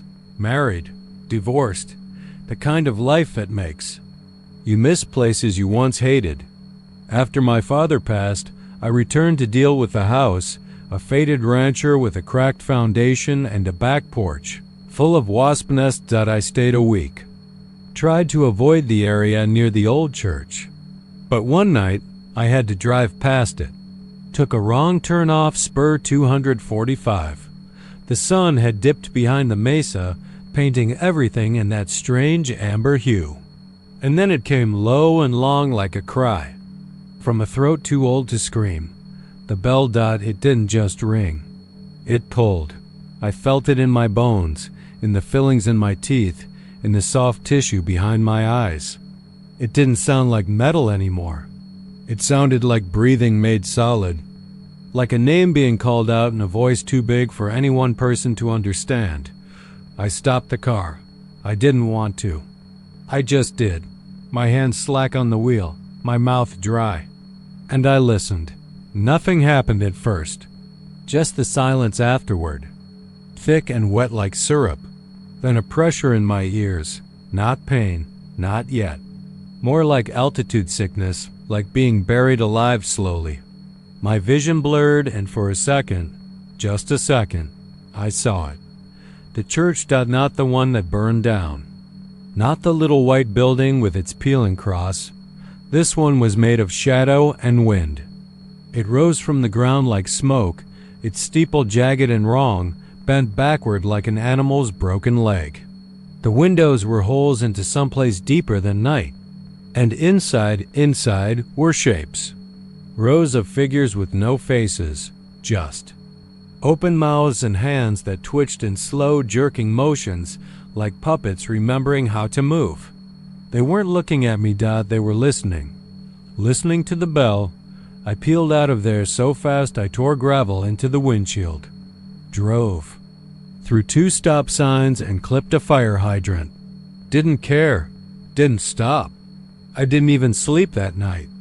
Just sat on the floor of my childhood bedroom with the door locked, every light on, the sound of that bell still ringing in the center of my skull. I left Fritch the next morning. Haven't been back since. But here's the thing, that was 2 years ago. And I can still hear it. Always at dusk. No matter where I am, LA, Seattle, even once in downtown Tokyo during a business trip. When the sky goes orange, the air goes still. And then clang from somewhere behind me or above or inside my goddamn head. Doctors say it's tinnitus. But sometimes when I listen too hard, I hear breathing behind it. And once, just once, I heard a whisper ride the tone. A single. Words stretched long and slow, pulled out like honey on a knife. It said, return. I don't know how much longer I can resist. But I know this. If I ever go back to Fritch, if I ever step foot on that gravel lot again, I won't come out. I'll sit. I'll listen. And then I'll ring. They say Odessa dies in parts, not all at once. The oil dries up, then the people drain out like bathwater left too long. Motels rot at the edge of town like forgotten teeth, and what doesn't collapse gets swallowed by the dust and silence. The Desert Lantern Motor Inn was one of those teeth, yellowed and jagged, left to sit on the fringe of Highway 385 just north of the old refinery site. Its sign still hung somehow, even though the plastic cracked and flaked under the sun. Every few months, a truck would rattle past, or a desperate couple would pull in thinking it was still open, only to drive off with their headlights slicing. Through empty parking stalls. Except room 8. Room 8 still had a light. It wasn't electric, not really. The grid had been cut years back when the city condemned the place. They chained the doors, boarded the lobby windows, and slapped orange warning tape across the front office. But on certain nights, if you drove slow enough past the eastern side, the small square of room 8's window glowed dull and warm, like an old candle behind yellowed curtains. That's how I first saw it. I'd been heading home from a maintenance job in Monaghan's. It was late, maybe near 1 a.m., and my truck's heater had gone out miles back. I kept my eyes peeled for anything that might be open: a diner, a gas station, hell, even an old vending machine. That's when I passed the lantern, and I saw that. Glowed out now, I knew damn well it wasn't supposed to be on. Everyone in Odessa knew the place had been empty since the fire. Most didn't talk about it. Some said it was medheads who started it, cooking in one of the rooms and igniting a mattress. Others said it was something else. But people never really told the full story. Just a shrug, a spit on the ground, and best not to poke around there. But I was tired and cold. And I had that mix of curiosity and desperation you only get when you've been driving too long. So I pulled in. The lot crunched under my tires. Gravel and glass. The building stood in silence, a long line of faded red doors and peeling white trim. Dust settled in thick patches like mold. Cactus needles had worked their way up through the cracks in the walkway. But room 8 had that faint flicker of light behind the curtain. I got out, slammed the truck door, and stood there a moment, listening. Nothing but the wind and a hollow squeal from somewhere down the road. Probably a loose billboard panel. I knocked. Once, nothing, twice, the door creaked inward. Now here's the thing, Odessa ain't a town for sentimental types. People live here because they have to. Nobody just ends up in Odessa. But standing in that doorway, looking into the stale yellow gloom of room 8, I felt something I hadn't felt since I was a kid. Dread, crawling low and tight in my gut like bad food? Still, I stepped in. The room smelled like dust and something else, something like old paper left too long in a wet basement. The bed was still made, mostly. Sheets yellowed, a thick blanket curled at the foot like someone had rolled it up and abandoned it mid-nap. The TV on the dresser was cracked. The remote lay on the floor, face down, buttons half melted. But it was under the bed that I saw it, not clearly. Not then, just a shape. A dark spot where there should have been only shadow. It moved. Not fast, not sudden. Just a slow pull, like something dragging itself an inch at a time without care for the noise it made. I heard a dry scraping sound like fingers, long and cracked, running against the wood slats of the bed frame. I didn't breathe. I backed toward the door. It kept crawling. There was something in the air now, thick like humid breath. I couldn't explain it, but it pressed down on me, on my arms, my chest, the back of my neck. A weight. And then it spoke. Not in words. Not really. More like the idea of a whisper forming just beneath the surface of thought. Like someone else's. Memory playing in your head. I see you now. I bolted. Hit the parking lot in a dead sprint. Didn't even check behind me. Slammed into the truck, keys shaking in my hands as I tried to jam them into the ignition. When I finally got the engine to roar, I didn't look back until I'd made it halfway to Andrews. When I did, the rear view was empty. No one followed. But I couldn't shake the feeling that something had seen me. Not just looked, but seen. That night, I couldn't sleep. I kept hearing that soft scrape, fingernails against plywood, in my walls, under my bed, in the closet. 3 days later, I went. Back. Call it insanity, or guilt. I convinced myself I had to know what I'd seen. Had to know if it was real. Room 8 was still there. The door was open. The bed was gone. In its place was a dark, low hole in the floor, rough around the edges, like it had been torn up by hand or claw. Inside it, pitch black. No smell, no sound, just emptiness. And then the dragging started again. From behind me, I turned. She was tall. Too tall. Her limbs stretched wrong, elbows bending inward like broken hangers. Her skin was gray and thin, like rice paper held too close to a flame. She didn't have eyes, just smooth, blank sockets.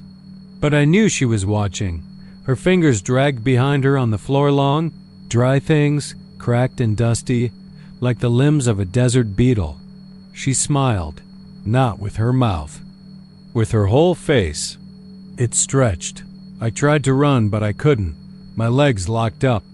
My throat went dry. And then she spoke again, inside my head. You crawled in, now you crawl out. I don't remember leaving. I just woke up hours later, in my truck, engine dead, parked in a different town.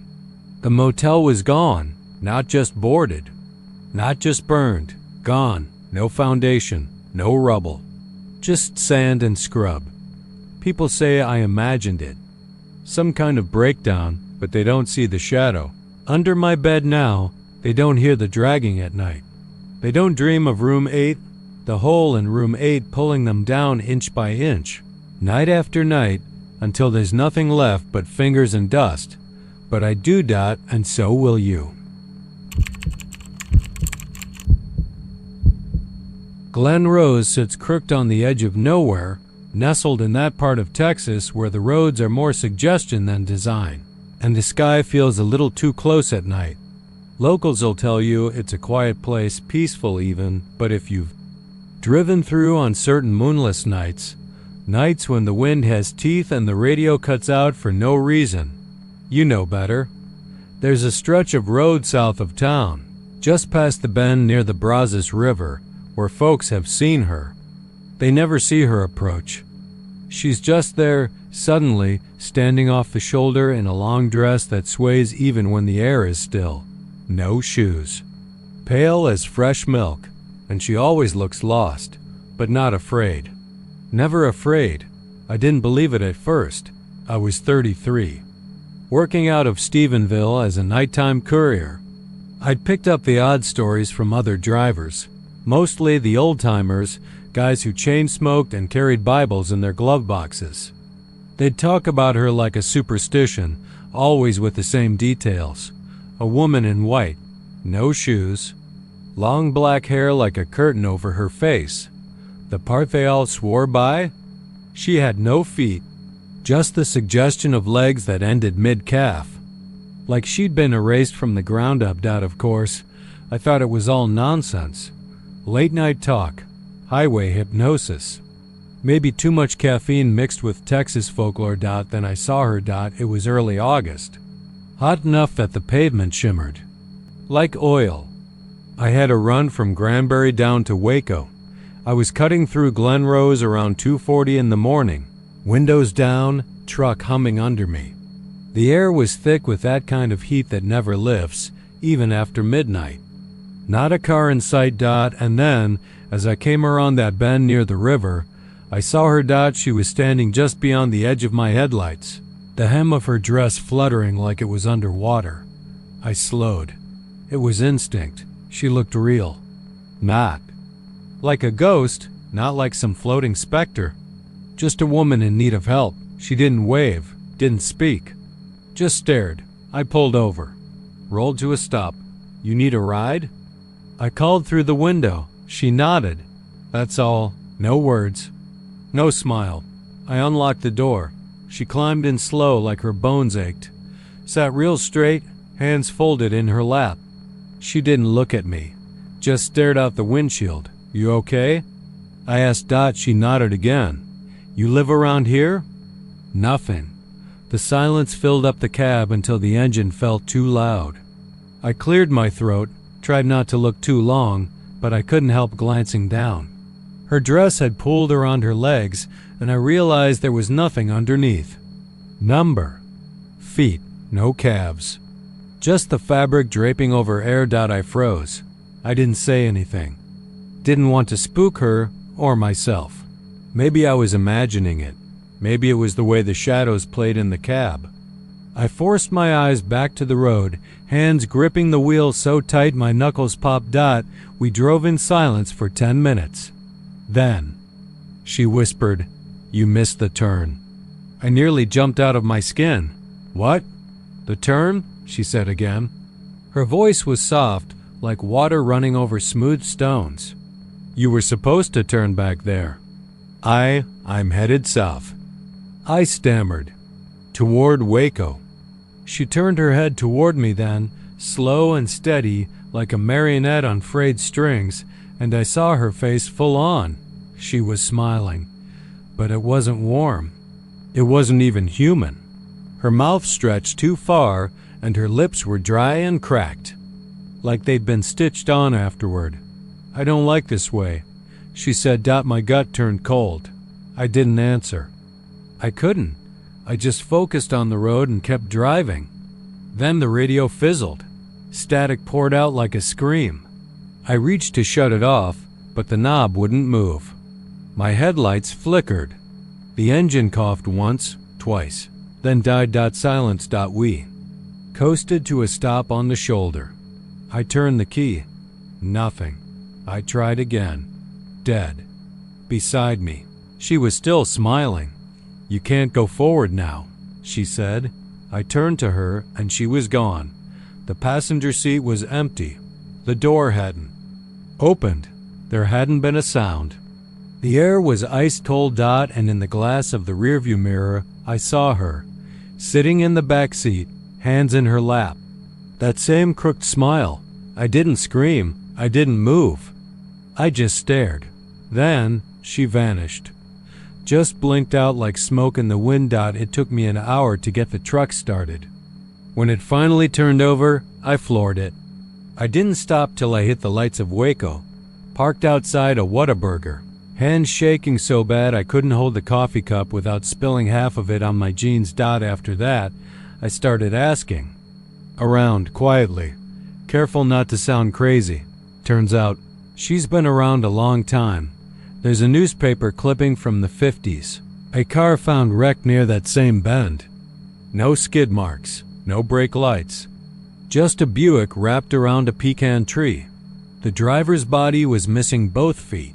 Clean cuts, they said, like surgical. The strange part? He was still alive when they found him, but he couldn't speak. Just stared. He died 2 days later. No ID.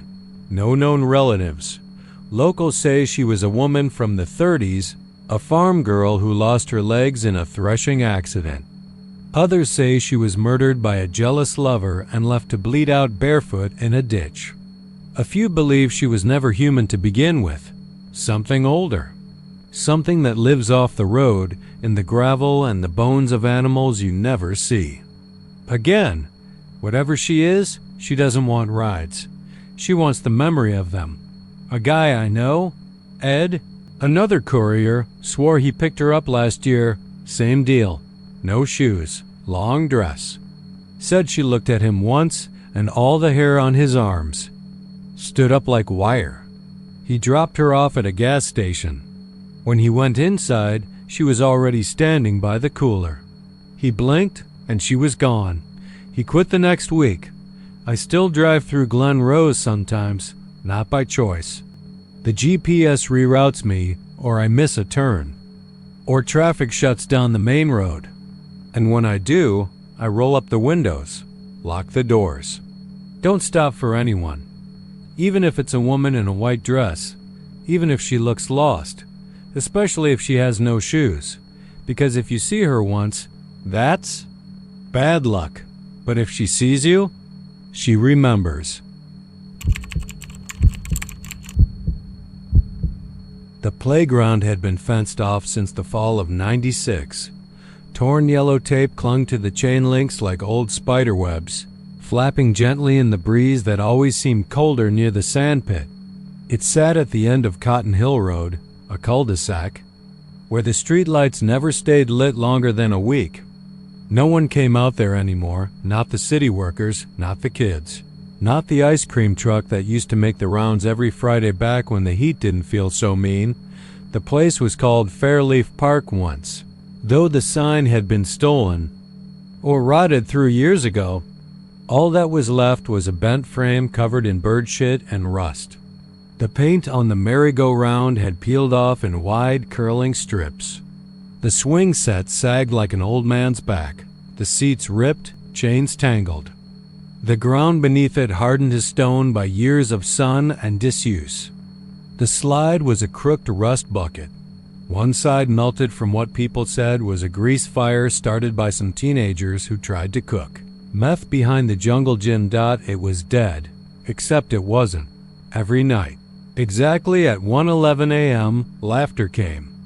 From the pit, not just any laughter, children's laughter. High, thin, joyless. The kind that echoed too much. The kind that lingered just a moment too long, like it didn't want to stop. Some said it started just once back when the fence first went up like a prank or an animal sound that got misheard, but then it kept happening. Every single night, people tried to record it.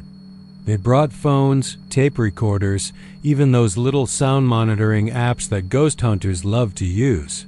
Nothing ever worked. The second hand on the watch would click to 1:11, and the air would shift, get dense and damp, like stepping into a basement, and then the laughter would begin. But no recordings, no signals, no proof, just laughter. And silence after. The town didn't talk about Fairleaf anymore. It became one of those places you avoid mentioning in polite company, like the teacher who killed himself during parent-teacher night, or the twins who drowned in the quarry and whose bodies were never found. But of course, there's always one who doesn't listen. Tyson Billings had a reputation. Too many tattoos for someone in his 20s. Spent time in juvie. Smoked under the awning of the liquor store and liked to rev his dirt bike at 3 in the morning just to piss off the neighbors. He said the laughter was just echoes, something bouncing off the river. Maybe a bird call, maybe a sick joke. He said he'd prove it. So he camped out in the playground with a flashlight, his phone, and a Bluetooth speaker that blared Megadeth until the battery gave out. That was a Tuesday night. His friends left him there just before midnight after sharing a few beers and some dirty jokes. Said they'd be back to pick him up in the morning. They found the flashlight in the sand still on. No Tyson, no tracks.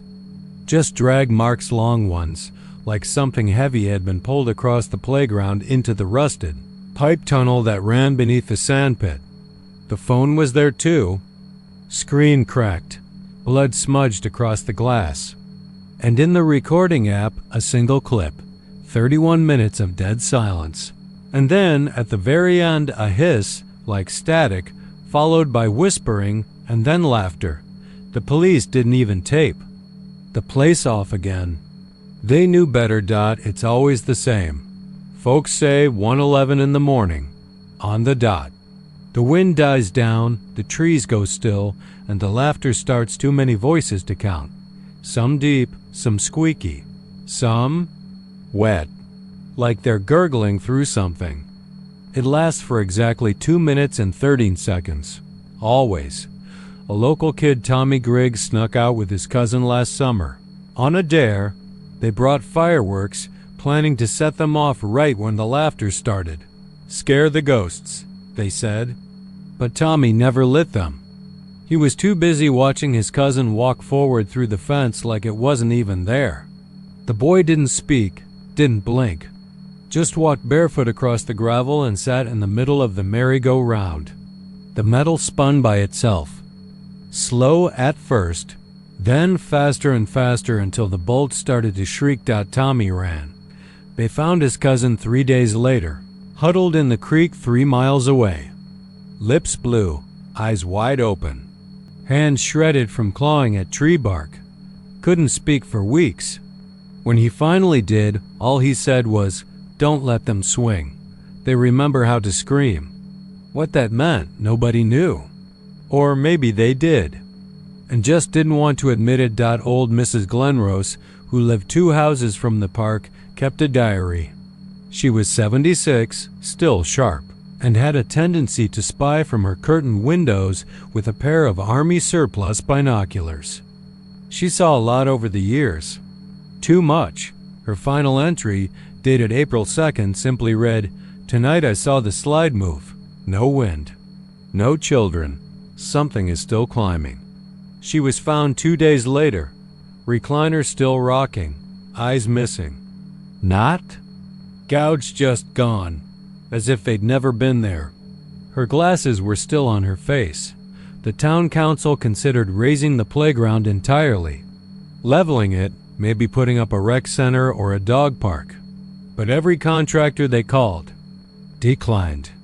One man from Abilene took the job, but his bulldozer flipped before he ever made it past the fence. Crushed his leg. Said he heard voices calling to him from the slide. He was shaking when they pulled him out, weeping like a child. The place still. Stands. Grass refuses to grow. The air around it tastes like static. Even the birds don't lamb their dot, and still, every night at 1:11, the laughter rings out. Too close. Too human. Too wrong. Sometimes it ends with a shriek. Sometimes with crying. And sometimes, if you stand too close, you hear your own name, whispered from the tunnel, right before the giggles begin again. But no one goes near it anymore. Almost no one. If you've ever passed through Bonham, Texas, you know it ain't much. A blink of a town with a courthouse square, a gas station that smells like burnt oil, and streets too wide for the few folks who bother walking them. It's the kind of place that looks like time gave up halfway through. Brick storefronts with broken windows. Dusty sidewalks that never see a broom. Even the wind feels like it's got secrets. But if you go down North Center Street, 2 blocks past the First Baptist Church, right before the boarded-up cinema that still has movie titles from 1998 on the marquee, you'll find a little. Store that doesn't belong. No sign. No. Name. Just a glass door with paint peeling at the edges and a single bulb swinging above. It like it's caught in a storm that never comes. I found it by accident. It was last summer, and I was driving back from a funeral in Durant. My Uncle Dennis, the drunk one. Liver gave out before he could. I didn't cry. Didn't feel much at all. Just wanted to get home, crack a beer, and forget the long black suits and short prayers. But I took a wrong turn somewhere near Ravenna and ended up in Bonham. My GPS blinked like it didn't recognize the roads. The signal cut in and out. I pulled over to get my bearings and spotted that store. The windows were coated in grime, like no one had cleaned them in years. But there was light inside. Faint and yellow, like a dying candle. I figured maybe it was one of those old-timey general stores, the kind that sells jerky and forgotten soda brands. Maybe I could grab a Coke and stretch my legs. I'd been driving 2 hours straight. When I stepped inside, the bell above the door didn't ring. There was a bell. I saw it. But no sound came out. Just the soft hum of fluorescent lights, some of which flickered like they couldn't decide if they were alive or not. The place smelled like mothballs and something older. Dust mixed with mildew, and beneath that, a faint whiff of something sweet, almost coppery. The shelves were lined with things I hadn't seen in decades. Candy cigarettes, cans of RC Cola, a tin of lard with a price tag written in pencil. It was like stepping back into a world I barely remembered. Some items looked older than that. Hand-labeled jars of dark liquid, glass bottles sealed with wax, a row of shoes, all brown, all the same size, and the silence. Not quiet. Silence. No. Music. No air conditioner. No traffic from the street. I was the only one inside. Or so I thought. Behind the counter stood a woman. Maybe late 50s. Thin, pale, with wiry hair pulled back tight. She wore a blue smock like she'd worked retail for 40 years and hated every minute of it. But her eyes didn't match the rest of her. They were too dark. Too? Still, like looking into the bottom of a well, she didn't say anything as I browsed. Just watched. I picked up a bag of peanuts, the kind with the old Planters logo from the 70s. There was no barcode, just a little paper tag that read 35.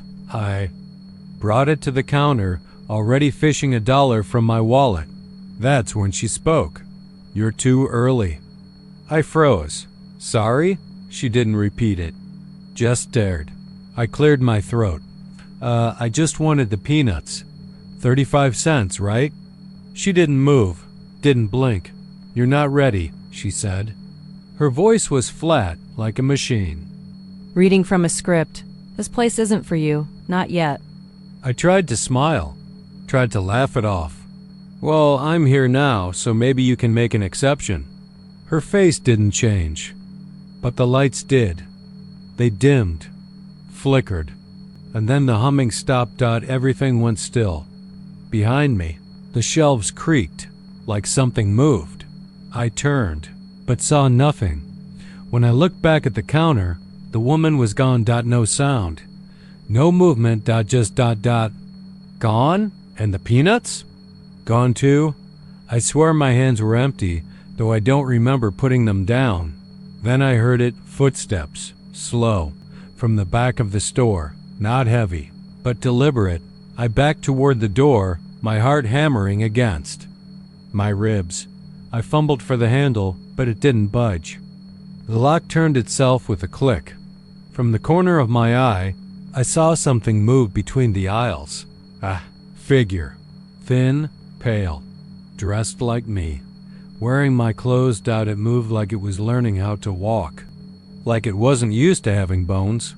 I banged on the glass, shouted, cursed, but no one outside turned to look. A man on the street just walked past like I didn't exist. Then the light snapped back on. The hum returned, and the door opened. Just like that.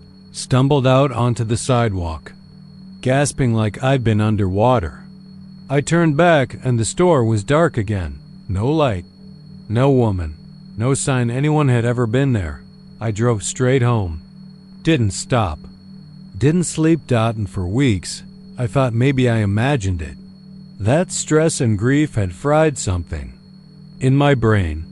But then I started dreaming about the store. Every night. Same flickering bulbs.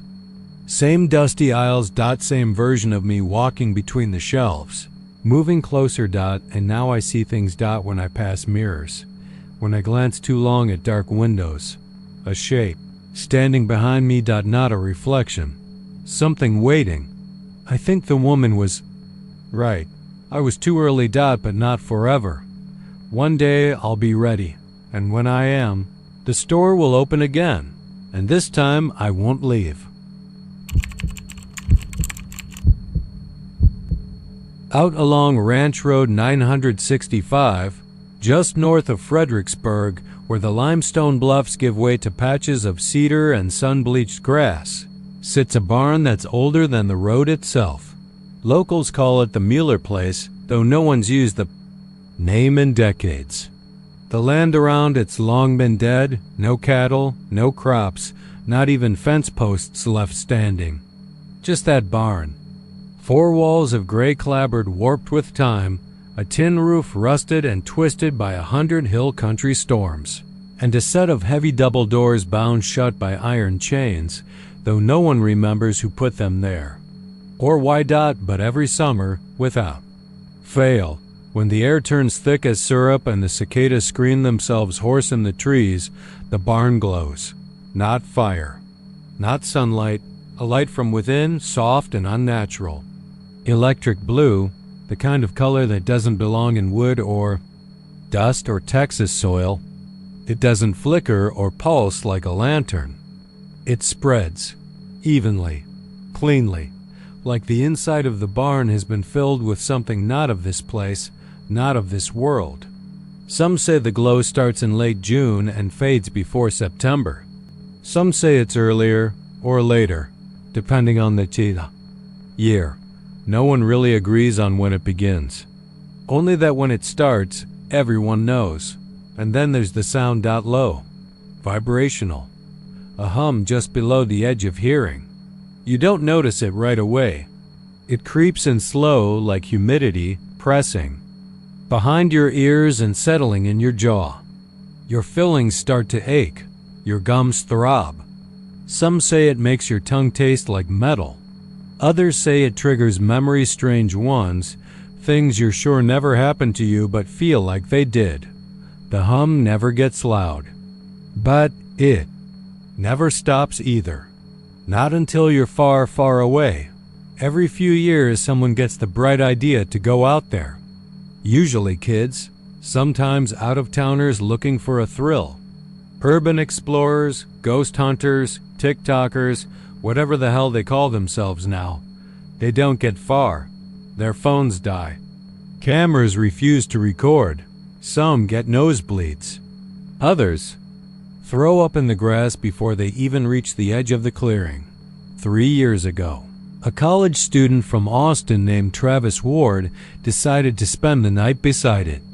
Brought a tent, snacks, and a GoPro strapped to his chest. His friends dropped him off around dusk, hooting and hollering like idiots, daring him to knock on the door if it started glowing. They never saw him again. Cops found the tent the next morning, still zipped up, empty. His gear sat outside: tripod, flashlight, a single uneaten protein bar. The GoPro smashed flat. Not cracked or dropped, flattened, like someone had crushed it under an anvil. No prints. No tracks. Just that blue light still leaking from between the gaps in the old barn boards. The rancher who owns the property, now a wiry man in his 60s, named Dale Mertz, put up a gate after that. Hung a sign, nitrogen monoxide trespassing, private land. Violators will be shot. People still try, though not as many. Dale doesn't shoot anyone. He doesn't have to. Most folks don't make it far enough to need warning shots.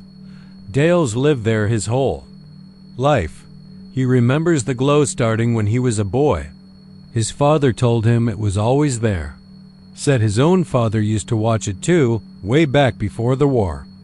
Nobody's lived in the barn since 1912, when the last Mueller Herman, a German immigrant and something of a local recluse, died of unknown causes. The coroner's report listed systemic trauma and advanced disorientation. Town. Records say he used to store tools and grain in that barn.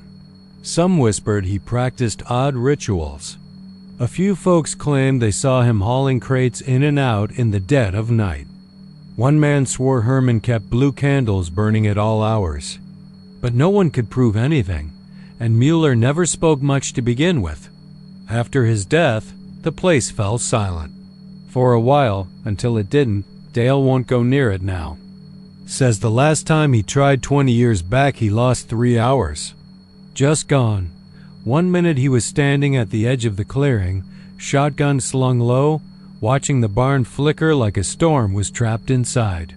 Next thing he knew, the sun was up and he was flat on his back, eyes bloodshot, mouth filled with dirt. He doesn't talk about it much. But if you ask him direct, if you really press, he'll tell you something else. He heard someone inside, a voice, muffled, female, he thinks, or maybe a child. It kept saying the same thing over and over, like a chant, but not in any language.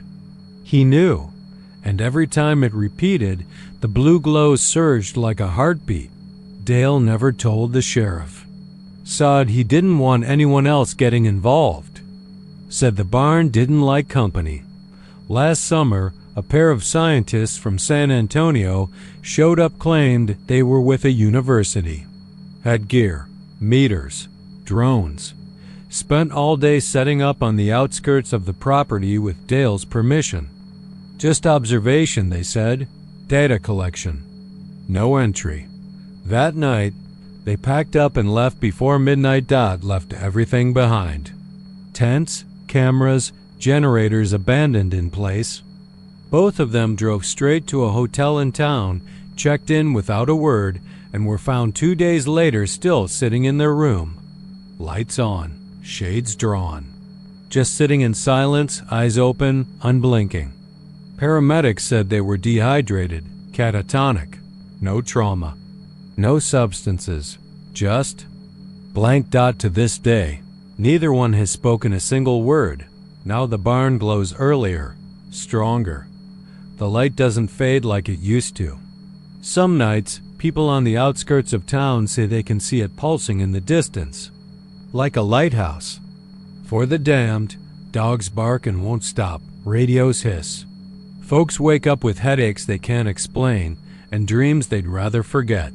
Dreams of standing inside a room with no walls, staring at a figure made of bones and blue flame. Of whispers without mouths. Of something pressing against their skin from the inside out.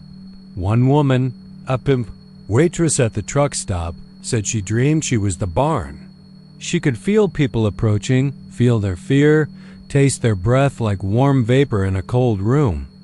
And worst of all, she could feel something inside her, something pacing in circles, dragging claws across her floorboards. The barn hasn't opened in over 100 years, but the glow's growing brighter. And the hum? It's changing. It no longer stays at the edge of hearing. It creeps into your thoughts. You'll find yourself humming it without realizing, tapping your teeth in time. You'll think it's nothing until you catch yourself walking toward the barn, forgetting where you were headed. Feet dragging over gravel, one slow step at a time. They say it's calling now, and one of these nights, it's going to open. There's a dock on the northern edge of Caddo Lake, past the old bait shack that's been boarded up since '93. You won't find it on any tourist pamphlet or boat rental guide. The locals won't tell you how to get there unless they've had too much to drink or want to see how serious you are about ignoring warnings. It's not even a proper dock anymore. Just warped wood planks nailed to rotting pilings, some of them sinking into the green-black water like broken teeth. But it's still there, still standing, still whispering. Ask any of the old-timers in Karnak, and they'll tell you not to go poking around the north end of the lake after dark. They'll tell you it's got nothing to do with gators or snakes. Not even the drugs and squatters people used to blame it on back when things first started going wrong out there. No, they'll lower their voice, lean in close, and mention the voices. The ones that drift up from the water. The ones that sound like someone calling for help. Or maybe someone calling you by name. Nobody knows exactly when it started, but the story that stuck began in the summer of '79. A teenage girl named Ellie Jo went missing after a late-night boat ride with some friends. She was last seen walking toward the dock, barefoot, her jeans soaked from the knees down. They never found her body, just her shoes by the water's edge and a trail of wet footprints on the boards. Prints that went halfway down the dock and then just stopped. Not even a ripple in the lake dock. The sheriff called it an accident. Said she probably slipped, hit her head, and the lake took her, but locals never bought it. Ellie Jo was a strong swimmer, a lifeguard, and she'd told people just days before she vanished that she heard something talking to her when she sat out there alone.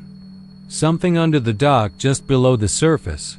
Said it sounded like her cousin who died the year before, whispering from the dark. After that, stories started piling up. Anglers who heard laughing under their feet. Kids who dared each other to dangle their legs off the edge and came back screaming, swearing something grabbed them. The wood turned slick with mildew and something else, something black and tar-like that stained skin and didn't wash off easy. Most folks stopped going. But every few years, someone still does, like Tom Latham. He was a part-time guide who ran swamp tours out of Jefferson. Big guy, always wore a straw hat and a vest full of old fishing lures, even when he wasn't fishing. He lived alone in a trailer, near the edge of the bayou, and kept mostly to himself. After his wife left him in the spring of 2001, said she didn't like the way he talked in his sleep. Said he'd started repeating things she never said out loud. Tom started spending more and more time near that dock. Told people it was the only place on the lake where he could catch anything worth keeping. Said the fish were bigger there, meaner. Said they had old eyes. One night, mid-July, hot as hell and thick with skeeters, Tom took a group out for a sunset tour. 3 tourists, a young couple from Dallas and a retired teacher from Shreveport. They made it back fine. Tom didn't. They found his boat floating loose the next morning, bumping gently against the pilings. Engine off, lights still on. The dock was slick with water, like someone had climbed out, not in. His vest was draped over the railing. Inside one of the pockets was a cassette recorder. Old school kind with buttons worn white from used. Sheriff. Listened to it once, just once. Then locked it up and wouldn't let anyone else hear. But folks talk. One deputy told his cousin what was on it before he quit the force and left town for good. Said it started with frogs and cicadas. Same as any Texas summer night. Water lapping, boat creaking. Then came the whispers. Not one voice, dozens. All overlapping. Male, female, old, young. But the strange part? They were all saying the same thing. Let me out. The deputy said the voices got louder, more. Desperate, until you could hear something heavy dragging across the planks. Then a splash. Then nothing. Some nights, people say you can still hear that splash. Years went by. The dock got older, more broken down. A few daredevils still went looking for it, mostly college kids chasing ghost stories. But one by one, they stopped talking about what they heard. Or they didn't come back at all. Like this one girl, Casey Finch, sophomore at Tyler.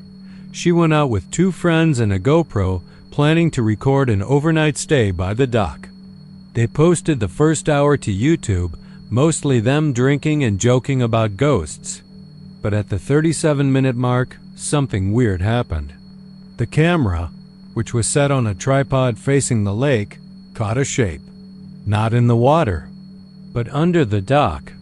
A pale hand, slick and long-fingered, reaching up between the gaps in the boards. The shape vanished when they turned around. The next morning, Casey was gone. Her friend said she got up around 3 a.m. to pee and never came back. All they found were her socks on the dock and one wet footprint. Just one. Like someone had pulled her down and only her foot touched the wood on the way in. No one knows what those voices are. Some think it's the spirits of the drowned, trapped under the water, begging to be released. Others say it's older than that, something ancient. Something that doesn't just want out, it wants in. It mimics. It waits. It whispers your name and voices you trust. There's one man, an old Choctaw named Walter Kane, who still lives out near the marsh. He doesn't speak to many, but I managed to talk to him once at a gas station off FM 727. Told him I was writing a piece about lake legends. He stared at me a long time and said, "That dock ain't cursed. It's a door." I asked, "A door? To where?" He didn't blink. Just said, "Where the light don't reach." He warned me not to go near it. Said the thing under the dock doesn't pull you down right away. It waits. Waits until you lean in, until you listen too long. He said, "It doesn't just take your body. It trades." Said every time someone vanishes, someone else hears voices in their dreams. Starts speaking in tongues. Stops recognizing their own reflection. Starts hearing something whisper from drains, from puddles, from wet leaves. I didn't believe him. Until last month. I went out to the lake, stupid curiosity getting the better of me. Took a canoe, paddled out under a sliver moon. Found the dock, just like they said. Just like in the old photos. It was quiet. Too quiet. I didn't hear frogs, no insects. Just the groan of old wood shifting under its own weight. And then, the whisper. It came from directly beneath me. Soft at first. Then louder. Not a word I knew, not a language I recognized, but I understood it all the same. I didn't even realize I'd dropped to my knees until I felt the cold seeping through my jeans. I leaned forward. I don't remember paddling back. Don't remember leaving the dock, but when I woke up the next morning, my clothes were soaked. My skin felt tight, like it didn't fit right, and now, some nights when I sit in the bath or walk near the lake, I hear it. The whisper, but it's not asking me to come closer anymore, it's asking me to help let something else out. He was already there when the sun came up over the baked horizon, the kind of orange glow that made the dust shimmer like a mirage. Del Rio was the kind of town folks passed through without stopping unless they had a reason, and if you stayed long enough, you learned the names of everyone who lived there, but no one knew his name. They just called him Hat Man. He sat on the corner bench outside Lou's diner, not inside. Never inside. Always on that weather-worn bench by the window, as if he were watching the people inside through the reflection instead of looking in. He wore the same thing every day: dusty brown boots, pressed jeans, a white shirt so clean it looked starched with bleach, and a black duster that didn't match the heat. And of course the hat. A wide-brimmed cattleman-style black felt, shaped just so like it had been molded with care. He never took it off. Not once. Not even when the summer sun baked everything to hell and back. Not when a dust storm came through and sand pelted every inch of town. The hat stayed on like it was part of him. The sheriff, Monty Rusk, said the man first appeared sometime around early June 3 summers ago now. He remembered the exact date because that was the day young Marcus Cantu vanished. Left for school, never came home. Search parties went out into the scrubland. Dogs sniffed out water tanks and abandoned wells. But nothing turned up. Just a lunchbox by the railroad tracks. A Spider-Man one. And the next morning the man was there, on the bench, hat on, coffee in hand. Lou tried talking to him, first out of politeness, then out of irritation when the man refused to move from the bench. Lou didn't like folks loitering near his window, making the place look cheap. But the man only looked up, nodded once, and sipped his coffee. Never a word. Just that slow, soundless motion. Folks started to whisper, of course. It's what small towns do when nothing much happens except what shouldn't. Some said he was a veteran, scarred in the war, too ashamed to show his face. Others thought he was a preacher gone wrong, cursed by something he saw out in the desert. A few, mostly the older Mexicans who remembered stories from their grandmothers, believed he was a Nahuala skinwalker, cursed to wear the last thing he touched before turning, that hat. That damned hat, but all of them agreed on one thing. No one had ever seen him without it, and there was something wrong about the way it sat on his head. Too low, almost fused to the skin. The brim didn't bend with the wind. The shadows beneath it didn't shift with the sun. Some swore they saw something moving underneath, like the twitch of something coiled, watching by the second summer. People stopped sitting on that side of the diner. Kids dared each other to run past him, touch the bench, or toss a rock nearby.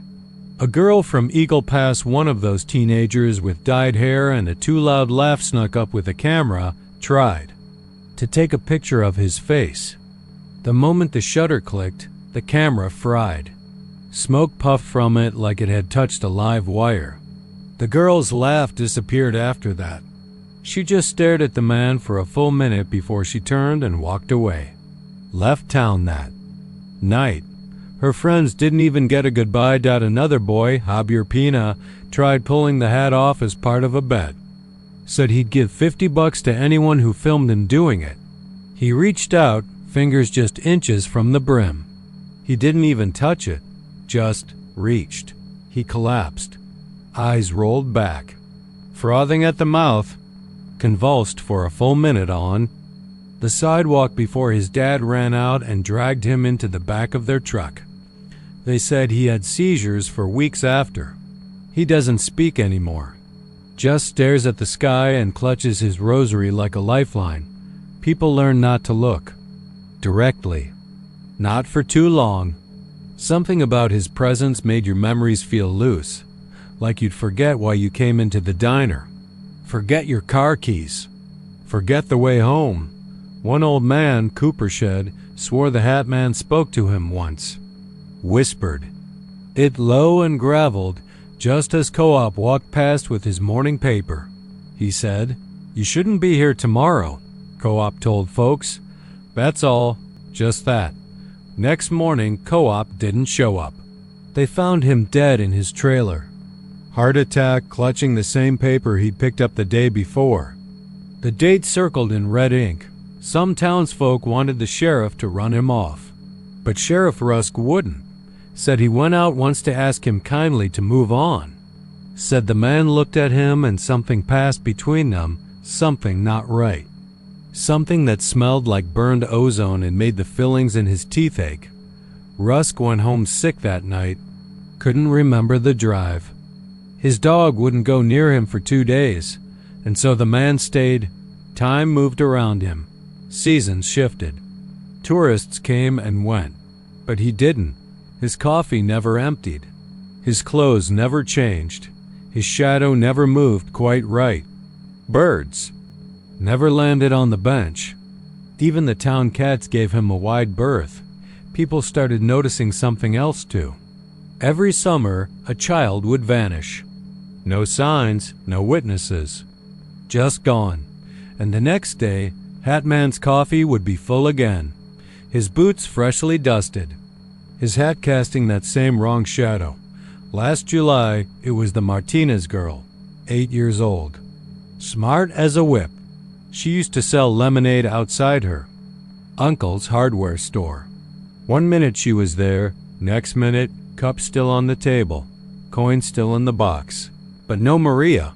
Town was sick with grief, sick with fear. But no one could say it out loud until Daniel Puckett did. He was the new pastor at First Baptist, young, fiery, full of Old Testament thunder. He stood up one Sunday and said the devil walked among them. Said he knew evil when he saw it, and it wore a hat. Half the congregation walked out. The other half murmured and fidgeted, avoiding each other's eyes. That afternoon, Pastor Puckett marched up to Lou's diner with a Bible in one hand and a cross in the other. He walked up to Hat Man and shouted scripture. Be not deceived. God is not mocked. The Hat Man didn't move. Pastor Puckett reached out, touched the hat. He screamed. A short, sharp sound that cut off too fast. He stumbled back, clutching his hand.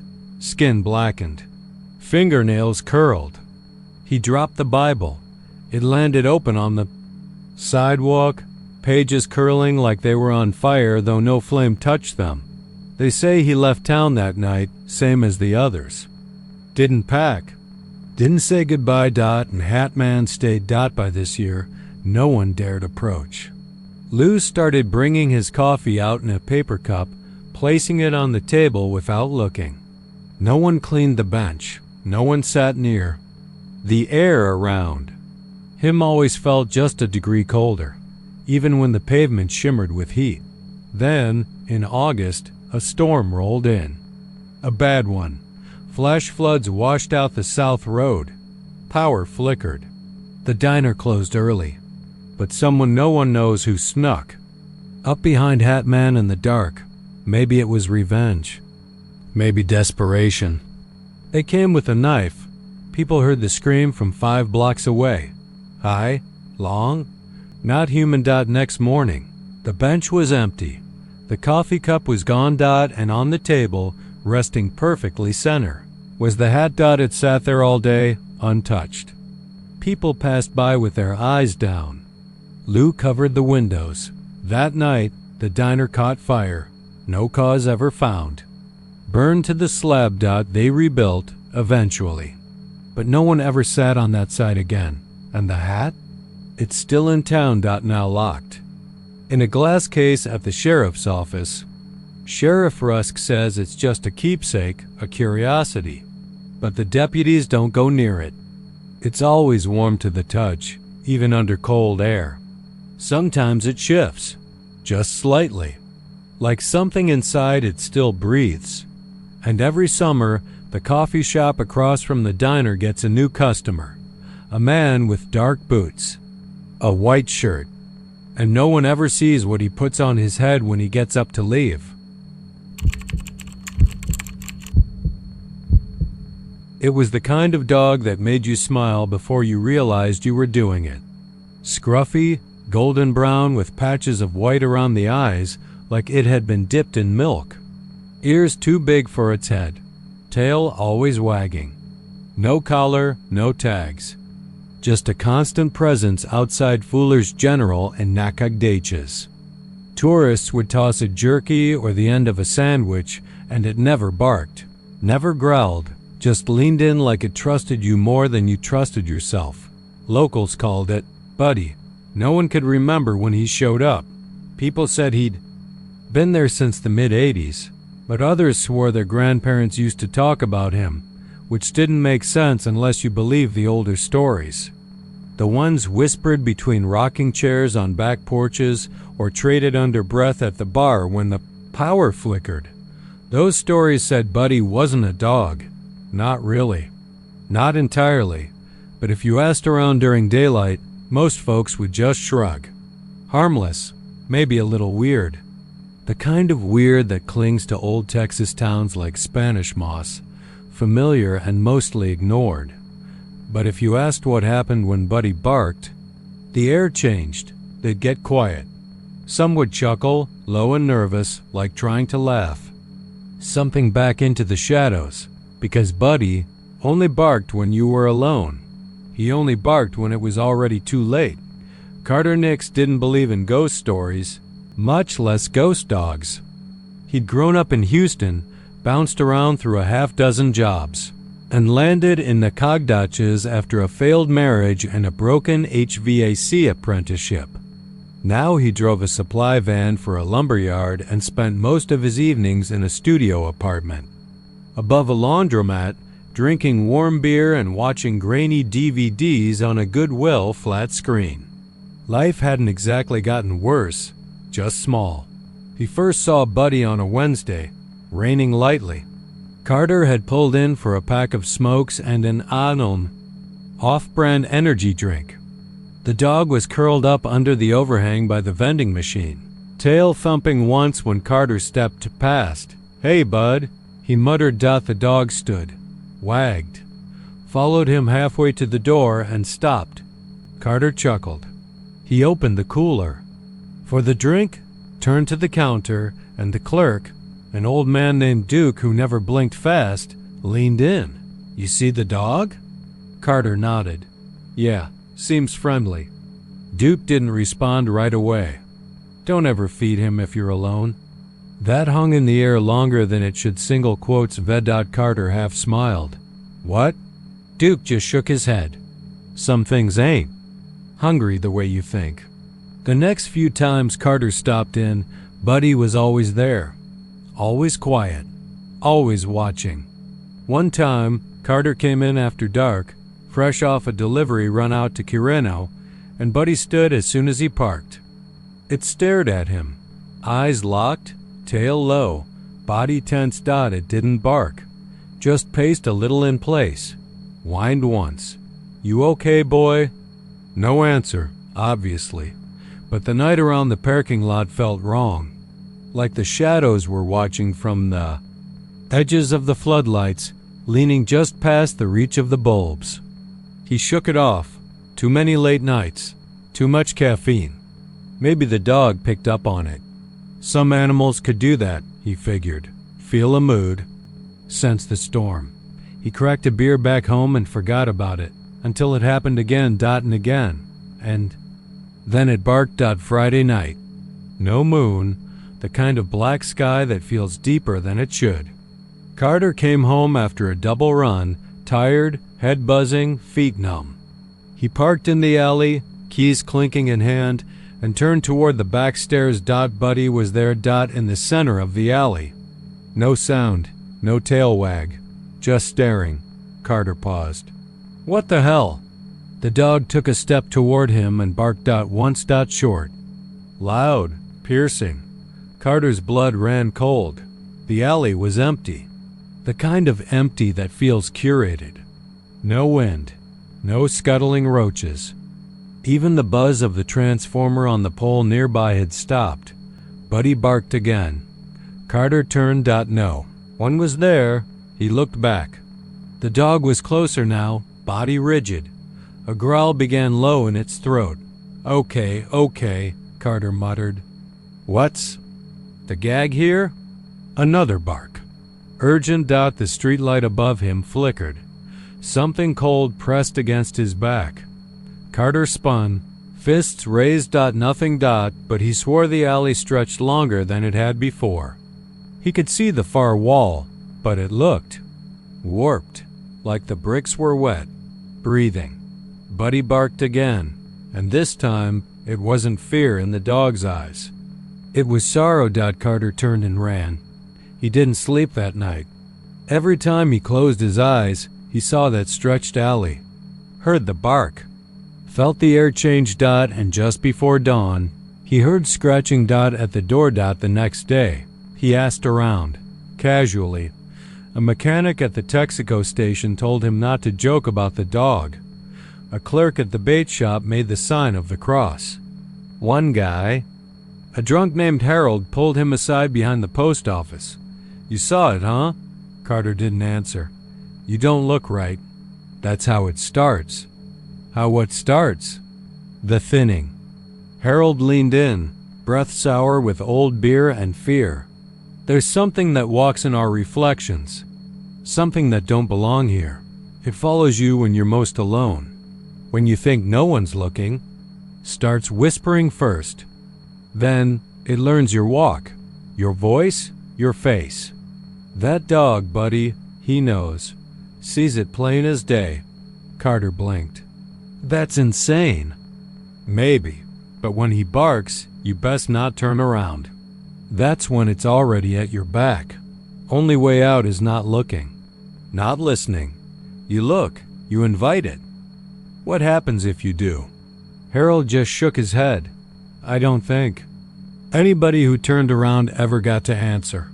The final night was silent. No wind, no crickets. Just the low hum of the streetlights and the soft rattle of leaves. Carter sat in his apartment, door locked, windows shut, shades drawn. Buddy had followed him back again. Sat at the foot of the steps like a sentry. Hours passed. Midnight. 1, 2. Then the power cut out. The TV died. The lights snapped off. The heater groaned into silence. The room got cold. Buddy barked. Outside. The door. Once. Then again. 3 slow knocks echoed against the wood. Carter's chest tightened. He stood. Moved to the peephole. Paused. Something on the other side exhaled. Buddy barked again. Louder. Angrier. The knocking turned to pounding. Slow, rhythmic. The door trembled. A voice, his voice, whispered, "It's me." But it wasn't. He knew it, felt it. Whatever stood outside was wearing his voice like a stolen coat. Buddy barked a final time. And then whimper Ed. The door handle JIGGLED. Carter backed away. It stopped. He didn't sleep. Just sat in the dark, breathing through his teeth, heart galloping. When morning came, the power flicked back on, but the door was open, only an inch. Just enough. There were no footprints. Just long, shallow scratch marks across the inside wood. Like something with fingers had traced its way around. Buddy was gone. He never came back. Some say Carter did. Though. But if you walk through Nakogdutch's now, especially past that old laundromat, sometimes you'll see a man watching you from a second-floor window or what looks like a man. And if you're ever alone, truly alone, and you hear a bark behind you, don't turn around. Not unless you're ready for what follows. The motel sat on the outskirts of Pecos, tucked behind a rusting shell station and a long-forgotten BBQ shack where the only thing left was a broken neon pig hanging sideways by a single nail. The sign out front used to say, Desert Breeze Motor. In, but half the letters were gone and the other half had sun-faded to pale ghosts. No one remembered when it closed. It had just stopped being part of things. Even the city maps stopped marking it. But it was still there, squatting like something fossilized in heat and silence, watching the highway and waiting. I passed it on my way back from El Paso. My truck had started overheating 2 exits back, and I didn't want to risk another mile. With the radiator hissing like a snake, the town was mostly asleep. Just a few gas stations open, one diner with flickering lights, and then that motel with its cracked driveway and sagging fence and a vacancy sign that wasn't lit, but glowed faintly anyway. I should have kept driving. The front office looked abandoned. Blinds drawn, dust thick on the counter like flour. But the bell on the desk still rang when I tapped it. Once, sharp and loud in the dead air.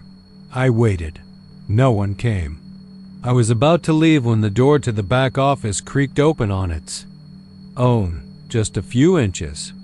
Enough to see darkness, a filing cabinet tipped on its side, and a faint sound like something dripping.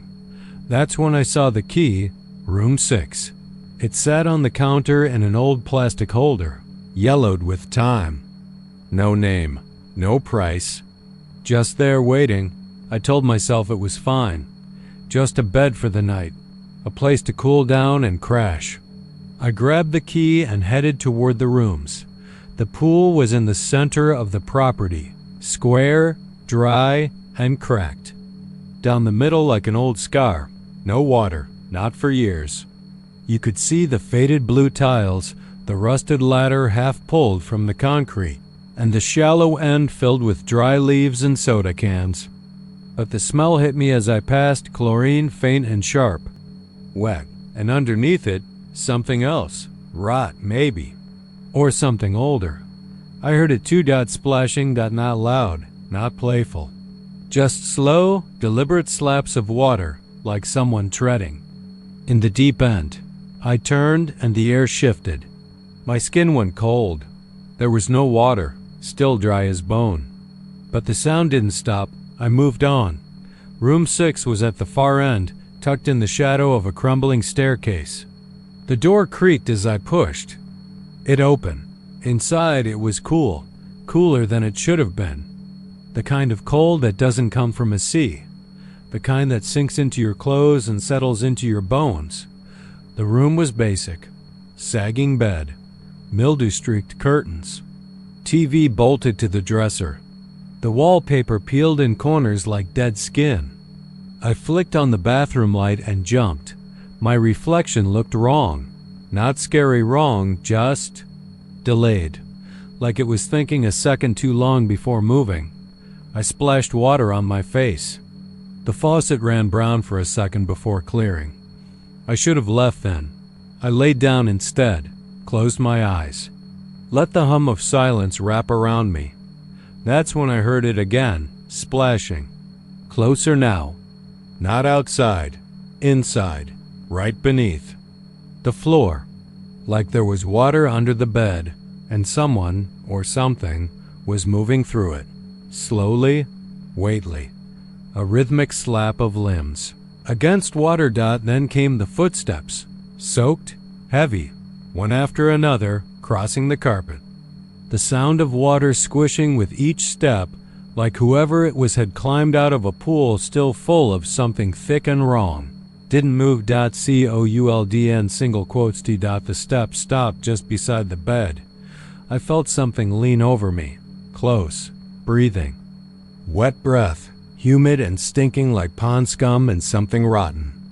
I kept my eyes shut, afraid that if I opened them, I wouldn't see anything, or worse, that I would.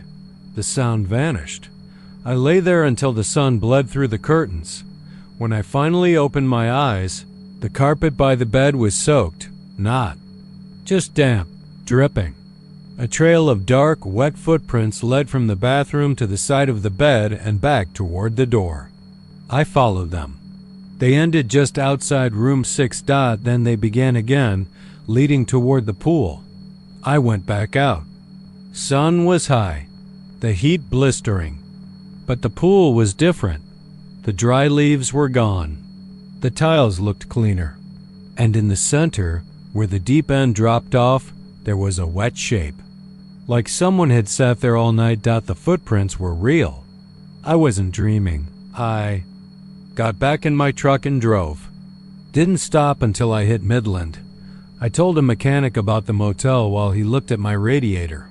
He stared at me a while, then asked what room I'd stayed in. When I said 6, he stopped talking. Finished the job in silence. As I was leaving, he handed me a folded scrap of paper. Nothing on it but a date, August 12th. That was 6 weeks away. I didn't know what it meant, not until that morning. August 12. My nephew Ben went missing. 12 years old, smart, sweet, gone. Vanished from a water park in San Antonio. No trace, just a pair of soaked footprints found in the staff locker room, leading to a supply closet that hadn't been opened in years. They never found him. But I hear the splashing again, sometimes in dreams. Sometimes when I'm near a pool, even if it's empty. The sound of something swimming, waiting, stepping out when no one's watching. I saw the motel again last week. Drove past it on accident. Looked abandoned again. Sign gone. Pool full of weeds, but I know it's still there. And I know room 6 is waiting. The barbecue pit sat behind a crumbling gas station off Highway 67 in Sulphur Springs, Texas. It leaned crooked, rust spreading like cancer across its firebox. The metal lid was warped from decades of heat and time, but somehow it still held shape. Grass grew high around its legs in the spring, choked brown in the August heat. No one had used it, not truly used it, since Old Man Culver died in '98. Folks in town still talked about Culver. A fat man with thick black fingers and a permanent smear of ash on his face. He'd run the place for nearly 40 years, known for his brisket so tender it fell apart under your breath. People swore he had a secret wood blend, oak and mesquite. And something else, they'd whisper, looking around like someone might overhear. After his death, the gas station closed, and nature crept in like a slow rot. But every summer, when the nights got sticky and the days blistered the skin, the smoke came back. Nobody lit it. There was no propane tank, no fresh logs. And still, around June, thin gray curls would rise from the rusted stack. The smoke was wrong. It wasn't the kind that made your mouth water, that thick hickory haze that stuck in your clothes. No, this smoke carried something foul, sharp, acidic. People said it smelled like burning hair. Others claimed they caught a sour marrow deep note that reminded them of incinerated bone. Kids would dare each other to run up and touch it. The brave ones would come back saying the pit felt cold, even with smoke rising out of it. Cold enough to bite. One kid swore it whispered to him when Hanna. He pressed his ear to the lid. He stopped speaking altogether a week later and moved away with his mom. By 2010, the pit had become a town secret, something everyone knew but pretended not to. The gas station faded into the scrub, roof collapsing in a storm, sign falling too. Pieces and still the pit smoked. It was Dean Boudreaux, who decided to investigate for real. Dean wasn't from Sulphur Springs. Moved down from Waco after a divorce and a nervous breakdown that left him with more scars than memories. He rented a trailer near Lake Coleman and spent most days reading, fishing, and trying not to think about the past. But something about that pit drew him. Maybe it was the way people dodged the topic. Or the time he passed by in July and caught a whiff that reminded him of his mother's cremation. Whatever it was, it got under his skin. He started driving out there at night, parking across the street with a thermos of coffee and a notebook, watching. The first few weeks, nothing happened. Crickets buzzed. The breeze stirred the weeds. Occasionally a possum or stray dog would trot by. But then, one Thursday around midnight, the smoke started. Dean blinked. He hadn't seen anyone approach.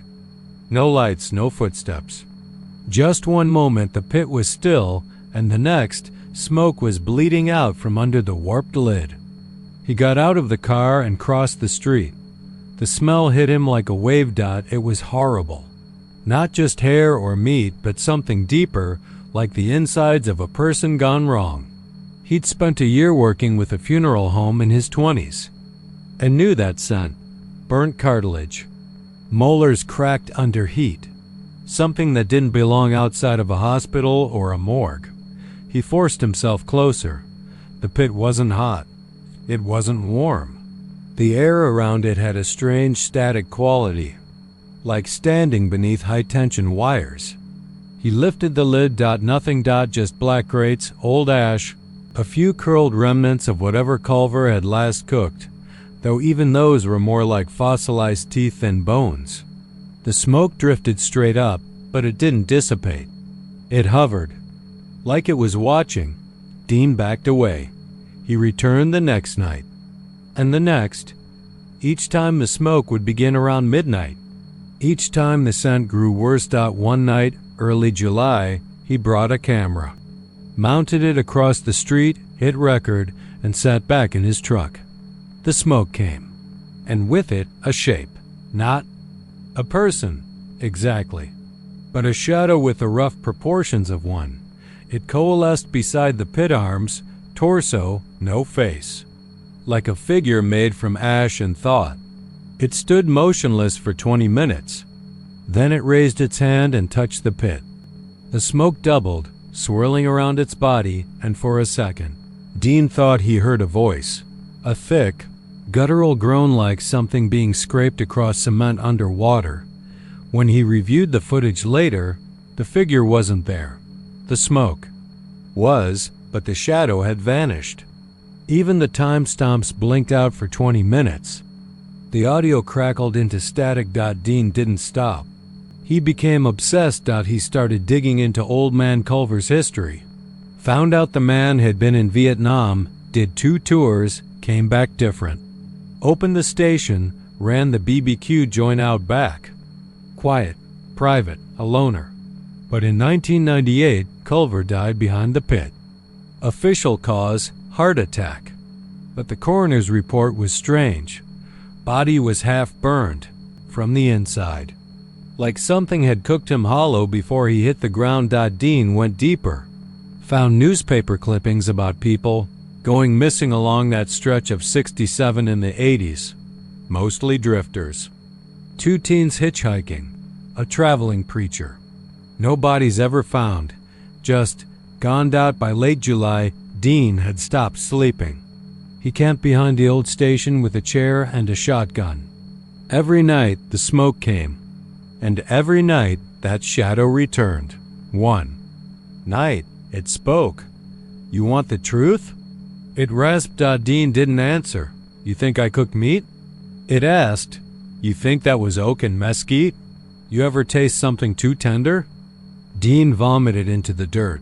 The shadow crouched beside him. I showed him love, it whispered. I showed him fire. That's all they ever wanted. No one ever complained. Dean ran. He left Sulphur Springs the next morning, drove until his gas light blinked in Arkansas. He sold the footage to a paranormal YouTube channel that blurred his name. He moved to a cabin in Maine, grew a beard, changed his number, but the pit still smokes. Last year, a crew of ghost hunters went out there in August. 4 kids, mid-20s. They live-streamed from the site, laughing at the local legends. One opened the pit, said it was cold. He touched the grate, started screaming, said it grabbed him. said it showed him faces, children, women, a soldier missing his jaw. The live stream cutout. 3 were found in their van 2 days later, burned beyond recognition, though the vehicle hadn't caught fire. The 4th? Still missing. And this? Summer, as June heat curls across the cracked parking lot, the pit begins to smoke again. It always does. The house sat on the edge of a long-forgotten road just outside of San Angelo, where the dry wind never seemed to move the grass and the trees looked more like twisted skeletons than anything alive.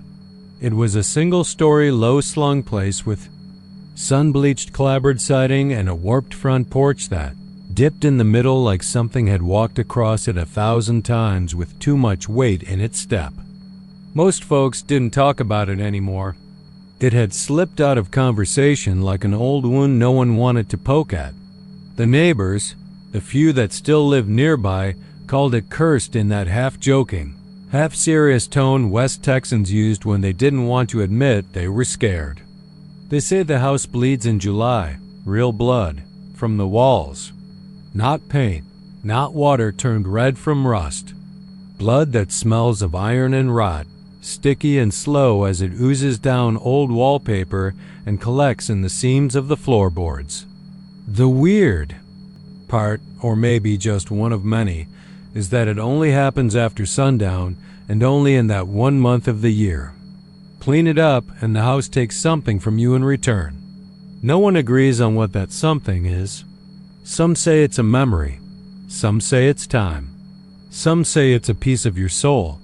But all of them agree, if you wipe the walls clean, something gets wiped out of you too.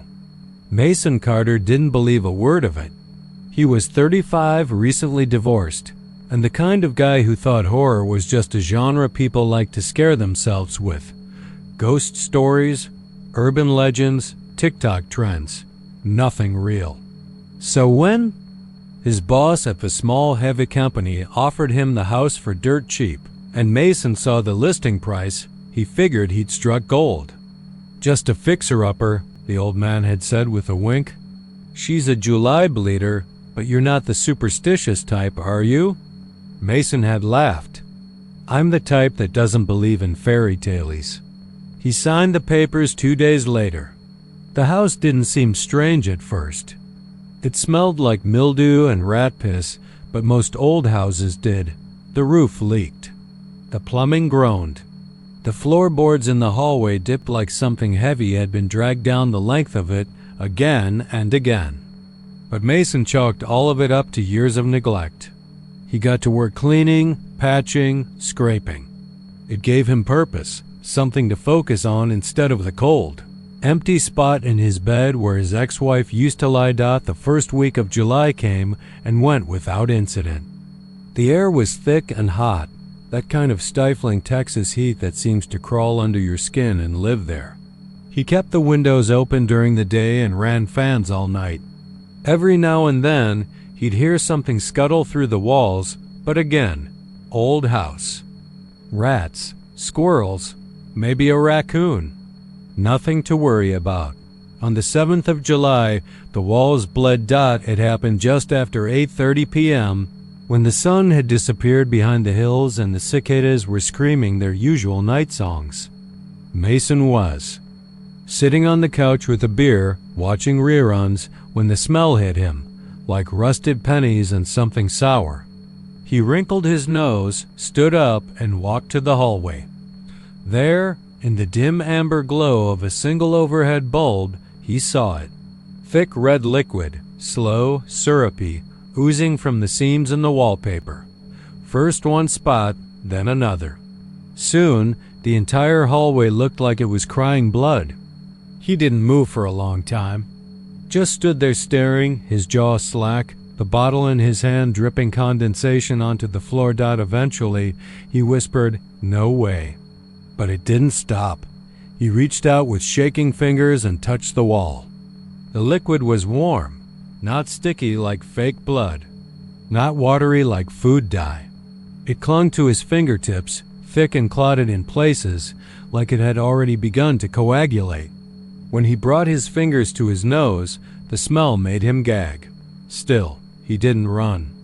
Instead, Mason fetched a roll of paper towels and a bucket of bleach water. He scrubbed the hallway wall until his arms ached. Every time he cleared a patch, more blood pushed through, like it was alive, like it wanted out. He cursed under his breath and kept scrubbing. By the time he finished, it was past midnight. The walls were clean. The bucket was red. The paper towels were soaked through, and Mason felt, it started subtle. He forgot where he'd set his phone. Then he couldn't remember the name of his old dog, the one that had died when he was 12. By morning, the memories of his high school years were just gone, like someone had pressed delete inside his head. He didn't connect it to the wall. Not yet. But when the bleeding started again on the 8th, same time, same place, he hesitated. Still, he cleaned it, with gloves this time. A mask. He poured salt water in the cracks and muttered curses like some kind of witch. It didn't help. He woke the next morning and couldn't remember what his ex-wife's voice sounded like. Her name was still there, Rachel, but her laugh, her smell, the curve of her smile, all of it had vanished like fog in the sun. Something inside Mason began to splinter. He didn't clean the walls on the 9th. He just stood there and watched as the blood ran down, pooling on the old hardwood. It crept toward his feet and stopped just before touching his socks, like it was waiting for him. He moved out to the couch that night, on the 10th. The blood appeared not just in the hallway but also in the kitchen, dripping down the cabinet doors, seeping out of the seams near the sink. He didn't clean it, just took pictures. Tried to upload them, but his phone glitched. The images came out black. Video wouldn't record. When he called his buddy to tell him, the line went dead after one ring. By the 12th, the entire back wall of the living room was bleeding, and Mason started to hear things. Voices, mostly. Whispers that came through the vents, slithered under the door frames, echoed in the pipes. Sometimes he thought he heard his mother's voice, even though she'd been dead 3 years. Other times it was Rachel, screaming like she had the night. She caught him cheating, but distorted, drawn out, like someone was playing her through a broken speaker. He tried to leave, packed a bag, grabbed his keys, and stepped out onto the porch. But the sun hadn't set yet, and someone was standing at the edge of the property, just past the dead pecan trees.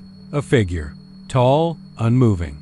No face, no features. Just a shape that looked like it had been carved from the shadow itself. It didn't speak, didn't move. But Mason couldn't take another step. His legs locked up. His breath caught in his throat. He stepped back inside, and the door slammed shut behind him. From then on, he didn't try to leave again. Each night, more of the house bled. The bedroom, the bathroom mirror, even the ceiling tiles in the pantry. The blood came down like rain. Sometimes it moved against gravity, crawling up the walls instead of down. And Mason, poor, stubborn Mason, kept cleaning. By the 10th, he couldn't remember his own middle name. By the 17th, he'd forgotten the names of all his childhood friends. By the 20th, he stopped speaking entirely. His voice felt foreign in his throat, like it belonged to someone else. He'd lost so much. But the house was clean. On the 25th of July, a realtor drove out to the property after a neighbor called about a strange smell. She found the door wide open. The place looked empty, quiet. Only the walls were streaked with long dried blood, untouched for days. No sign of a struggle. No furniture left behind. Just a clean hallway and a single bloody handprint on the wall near the front door. Mason Carter was never found. Some say the house took him whole. Others say he's still in there, scrubbing the walls every night in the dark, a shadow of a man who doesn't remember his own name. Only that the blood must be clean before dawn, or it starts to whisper louder. The house in San Angelo still stands, and come July, when the sun goes down, the walls bleed again, every year. Without fail. And if you wipe them clean, you'd better be ready to lose something you can't ever get back. She walks the bridge in Waco just past midnight, always from north to south, just before the dew clings to the railings and the Brazos fog rises thick as wool. Locals call her the backwards woman, though no one really talks about her unless they've seen her. And those who have, well, they don't speak about much anymore. The bridge is a long, low skeleton of steel and concrete that stretches like a crooked spine over the river. It's not used much anymore except by drunks walking home from the dive bar on 3rd Street or the desperate folks who think maybe the water below will give them peace. The thing is, ever since she started showing up, the bridge doesn't feel like it leads anywhere at all. You step onto it and the world behind you folds in on itself. The air gets colder. The night sounds stop. The wind presses its hand against your back and doesn't let up. I didn't believe in any of it. That kind of story always felt like something made up to scare kids into staying home after dark. But I'm not a kid. I'm a 32-year-old EMT who's seen more blood than most cops and more bodies than the damn funeral home. Death doesn't scare me. Not like she does now. Started with a call at 12:42 a.m., July 13th. A man had jumped. The cops were already on the scene when I arrived, and they were standing around like they didn't know what to do. One of them, Morales, I think, just kept mumbling. He said it wasn't him. It wasn't him. The jumper's body was sprawled on the muddy riverbank. The water had churned him up pretty good. Face first into a jagged rock. It looked like he'd tried to scream before he hit. Mouth wide open. Eyes bigger than I thought possible. There was something clutched in his hand. A silver locket. When I opened it, there was a tiny photo inside. A baby newborn, maybe a few weeks old. And the other side? Me. My own high school yearbook photo. I hadn't seen that picture in 15 years. Not since my mom threw out all the old albums after Dad died. I handed the locket off, said nothing, and pretended like I wasn't about to pass out. Over the next week, I couldn't sleep. Not even for a minute. Every time I closed my eyes, I saw that man's face, but not the way it looked when I found him. I saw him on the bridge, whispering something over and over, and standing in front of him, her. From behind, she cradled the baby gently, like a lullaby frozen in motion. Her long black hair hung in thick ropes. Her clothes looked like something you'd see in an old photograph, heavy linen dress, torn hem dragging across the concrete, and the baby was always in her arms, always facing the wrong way. The nightmares got worse. On the 6th night, I saw her turn. She didn't move her feet, just pivoted her head all the way around like a screw twisting in reverse. The baby's face tilted with her. It was me again. Just smaller, soft, pale skin. Eyes wide open, staring. Right through me. I started researching local history, legends, deaths on the bridge. Found old police reports from the 60s.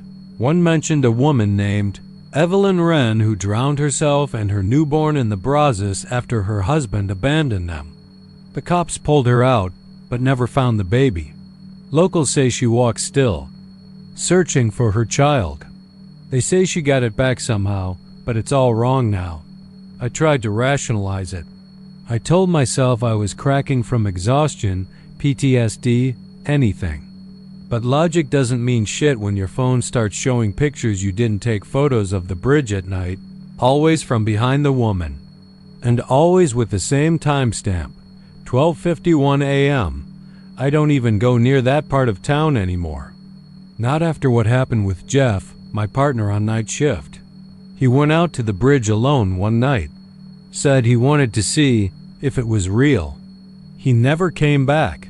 They found his body hanging from the south end guardrail, head twisted completely backwards. No sign of a struggle. No evidence of anyone else there. The coroner ruled it a suicide. But I know Jeff. That man was tough. He pulled 2 people out of a burning trailer last year. He wouldn't break. 2 nights ago, I got a knock on my apartment door. No one was there, just a baby blanket laid out neatly on the welcome mat. It smelled like river water and old perfume. Inside, the folds was another photo. Me again, maybe 3 years old. Standing at the edge of the bridge, staring at something just out of frame. I don't remember that day.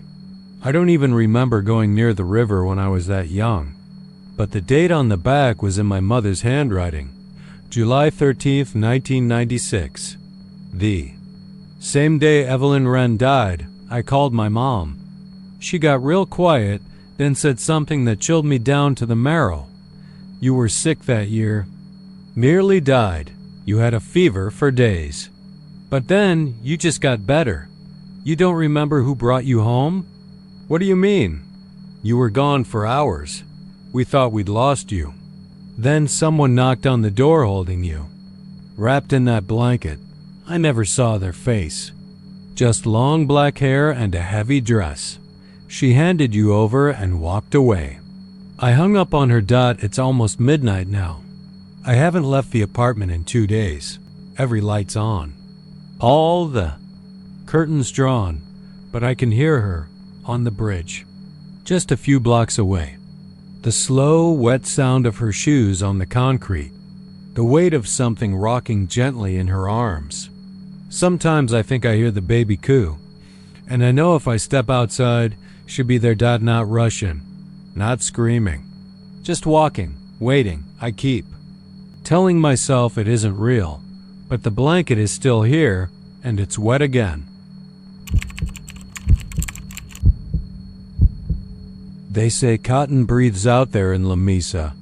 They say if you stand real still, long after midnight, you'll hear it, not the wind, not the crickets, not even the far-off rumble of grain trucks groaning down the highway, but the cotton itself, shifting and sighing in rows like restless sleepers. Folks in town don't talk about it much, not to strangers at least. They don't mention how the field on the outskirts, just east of County Road 2140, never seems to get picked clean. Not fully. Not ever. Even in dead winter, there's always cotton hanging there like bones stripped halfway of their meat. I didn't believe it at first. Why would I? I wasn't from La Mesa. I grew up in Dallas, concrete and smog and strip malls.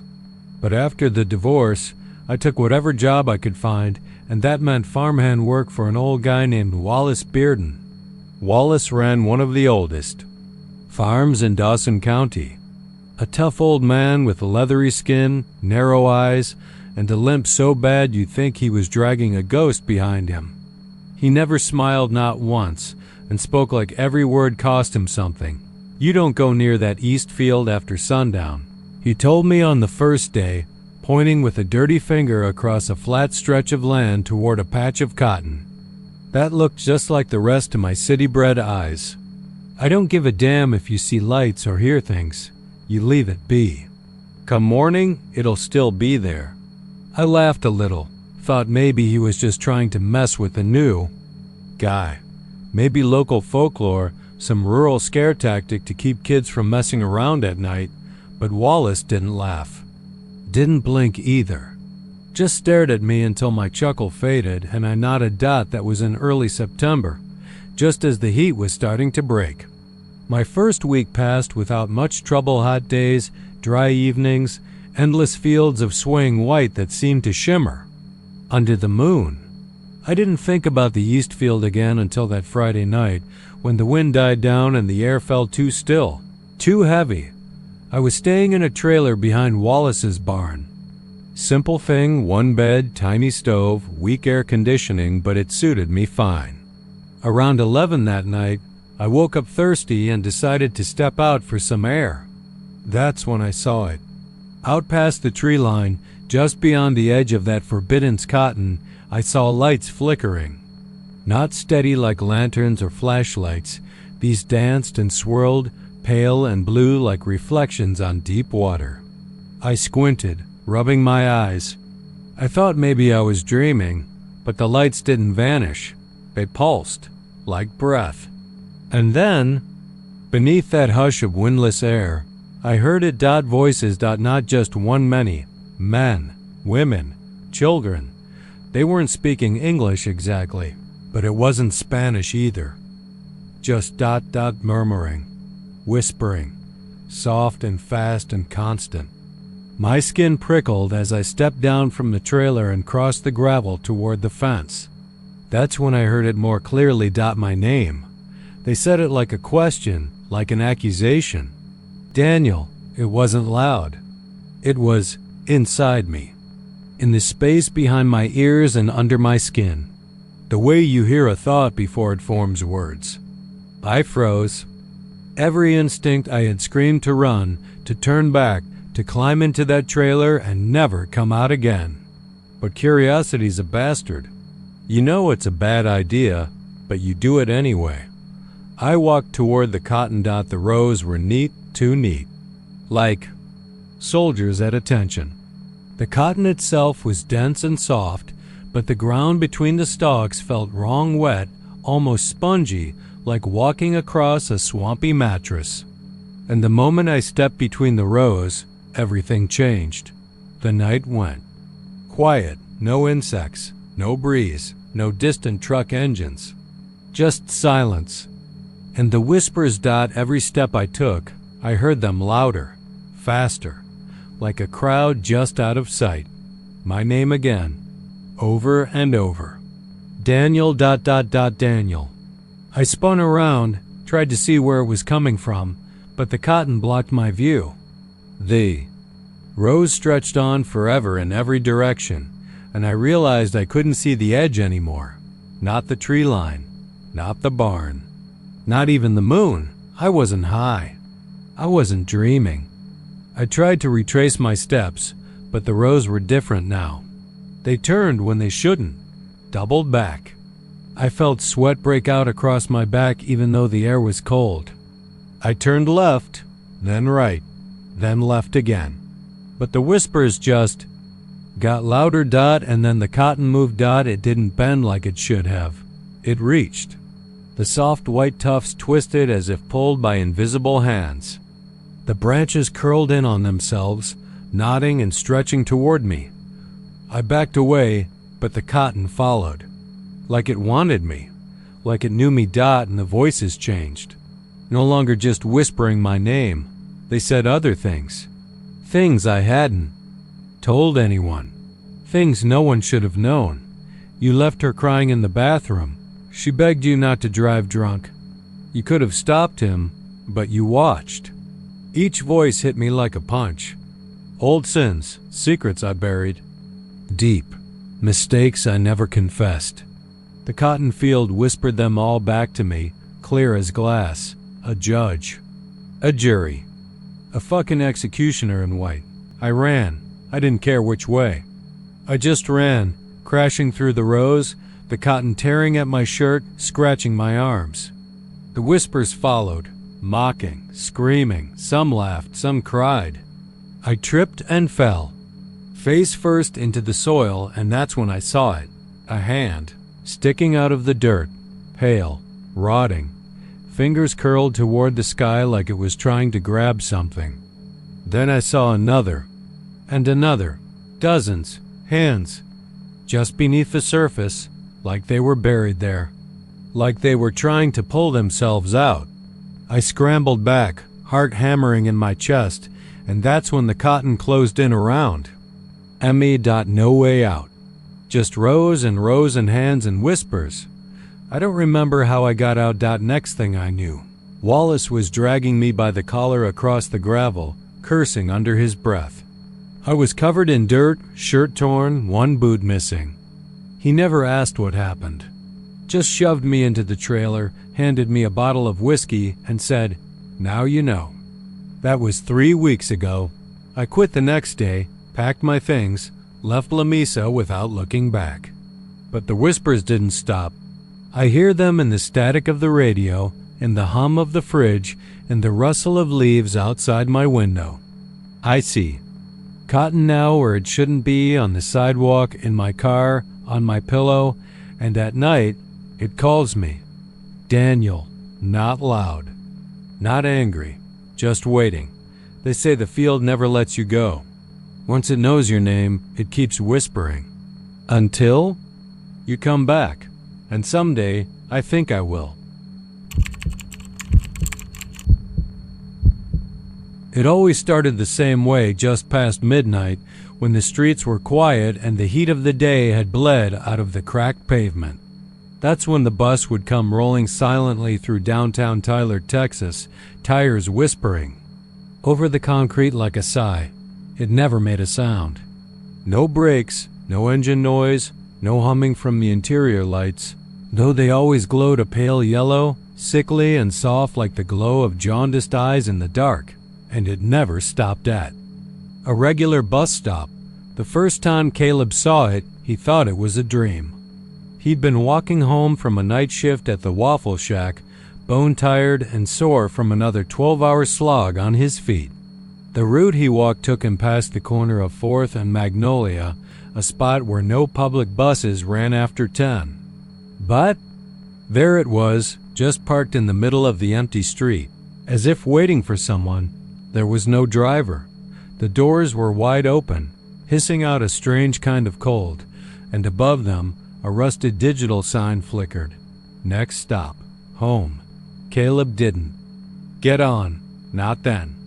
He stood there blinking at it, heart tapping uncomfortably against his ribs. Something in the air didn't feel right. The smell was wrong, not like diesel or rubber or city bus grime, but something older, musty, like dust and mold and old clothes, pulled from a forgotten attic. When he blinked again, the bus was gone, just gone. No sound, no taillights, no trace. He didn't tell anyone, but the bus came back. It always came for the lonely, the broken, the kind of people the world had already forgotten. There was an old man named Roy who lived 2 trailers down from Caleb's place. His wife had died in '09, and he'd been stumbling through life ever since, clutching a bottle of rot gut and the ghost of his memories. One night, Roy vanished. Folks assumed he wandered off drunk and fell somewhere, maybe got swept into the Sabine during a flood, maybe passed out in a ditch. Nobody ever turned up, but Caleb remembered seeing the bus that night, parked again, on 4th and Magnolia, idling in complete silence, doors open like jaws. Then came Mara, a local girl who worked part-time at the gas station. She was always smiling, but it was the brittle kind of smile people wear when they're hiding something cracked and festering inside. Her mom was dying slow from cancer. Her boyfriend used her face like a punching bag when he was high. One day, she just wasn't there anymore. Her manager said she never showed up. Her apartment was empty. Her cat was found dead, still inside, like she'd never returned to feed it, and Caleb saw the bus again. Every time someone vanished, the bus had been there, waiting. He started keeping track. A notebook filled with dates and times. 12:06 a.m., 12:11 a.m., 12:03 a.m., always around midnight, give or take. Always near the same intersection. Caleb told himself he was doing research, that he didn't believe in ghosts or curses or any of that bull. But when he finally worked up the nerve to ask his grandma, who'd lived in Tyler, all her life she went pale and made the sign of the cross. "You hush that talk," she said, voice quivering. "Ain't been seen in years. You don't want to see it. What is it?" He pressed. Her eyes glazed a little, like she was watching something through the years. Used to be a story. Back in the 50s. A bus route that went off map. Folks said it started taking people. Anyone who got on didn't get off. Not really? What do you mean? But she wouldn't say more. So Caleb dug deeper. Library archives. Old clippings from the Tyler Morning Telegraph. That's where he found the photo. Black and white missing poster from 1956. The girl in it was young, maybe 15. with bobbed hair and a bright smile that didn't seem to match the sadness in her eyes. Her name was Eleanor Price. Vanished. On her way home from school. No leads, no suspects. The only odd thing mentioned in the article was a witness, an old janitor, who claimed he saw her stepping onto a strange bus that night. But the route didn't exist. Never had. Caleb stared at the image for a long time because he'd seen her dot last week. Sitting in the back of the bus, she looked the same haircut, same old-fashioned dress, same expression like a faded photograph. He'd only caught a glimpse through the fogged window, but he was sure. That night, he decided to wait.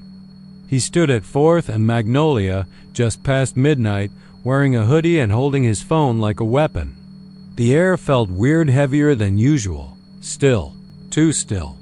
Then the bus came, just like before, rounding the corner without a sound, gliding. To a stop with its doors hissing open. Next stop. Home? The sign blinked. Inside. It looked empty at first. But then he saw them. Figures seated in the shadows. Some looked normal. Others looked off, pale, sunken, like they'd been riding for years, decades even, shriveling in place. One turned toward him, and he knew it was Roy. His eyes were glazed and wide, and his lips moved silently, mouthing something over and over. Caleb couldn't hear him. He should have run. Every instinct in his body screamed, "Don't get on." But something else pulled at him. A need to know. A sick, gnawing curiosity that drowned out reason. He stepped onto the bus. The doors closed behind him with a final hiss. The world outside disappeared like fog lifting. And the lights dimmed. Inside, the silence was absolute. No hum, no chatter. Just the soft rattle of the windows as the bus began to move, even though he couldn't see a road anymore, just darkness. Endless black. Like they were gliding through a void. No one spoke. No one moved. He tried to call out, but his voice died in his throat. His limbs felt heavy. His skin itched like something was crawling beneath it. He turned to look out the window, anything to avoid the sight of the passengers. Empty stairs, and saw himself outside on the street corner, standing, perfectly still like a statue, hoodie, phone in hand, staring right at the bus as it passed by. His own face looked back at him with blank eyes, and then the windows went black. They never found Caleb. Not really. But sometimes, just after midnight, people swear they see someone who looks like him walking. Down 4th and Magnolia, hoodie, distant eyes.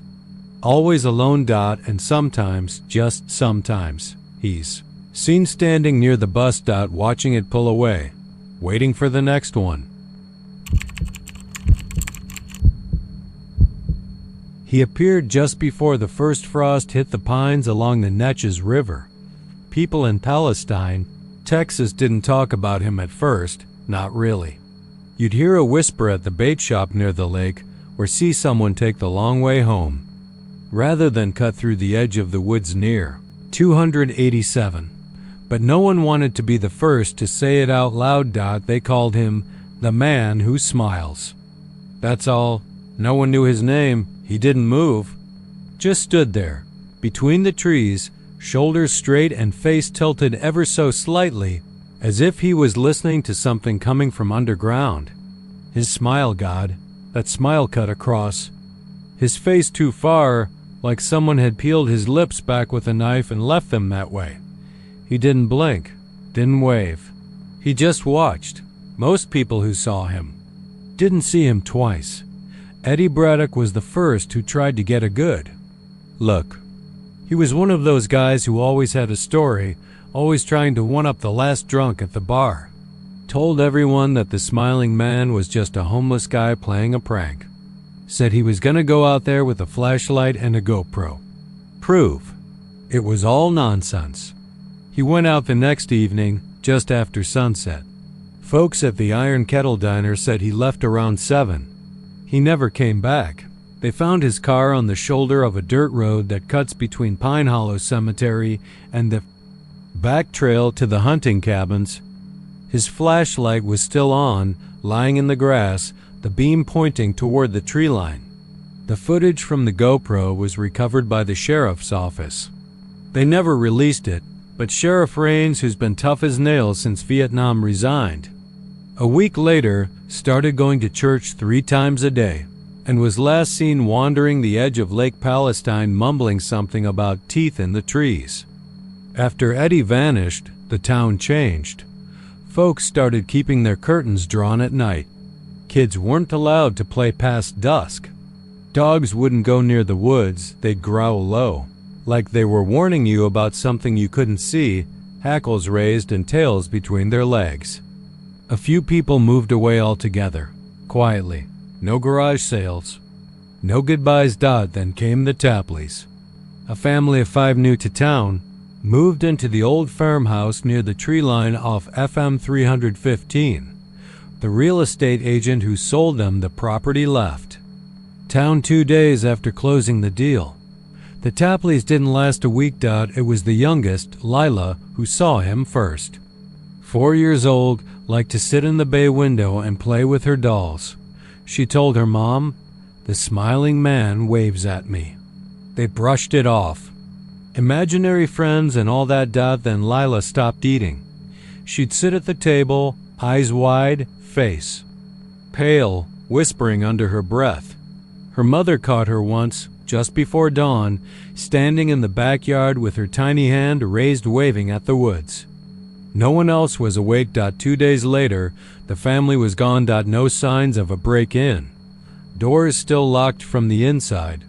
House undisturbed. Only thing off was the bay window. It was shattered, blown outward as if something inside the house had hurled itself into the yard. The neighbors reported a sound that night. Not a scream, not glass. A low, wet snap, followed by laughter, high, broken laughter. Like a record spinning too slow. Deputies wouldn't go near the place. They posted tape but didn't cross the property line. The town priest came out, did some praying at the edge of the lawn, then got in his truck and drove straight to Houston.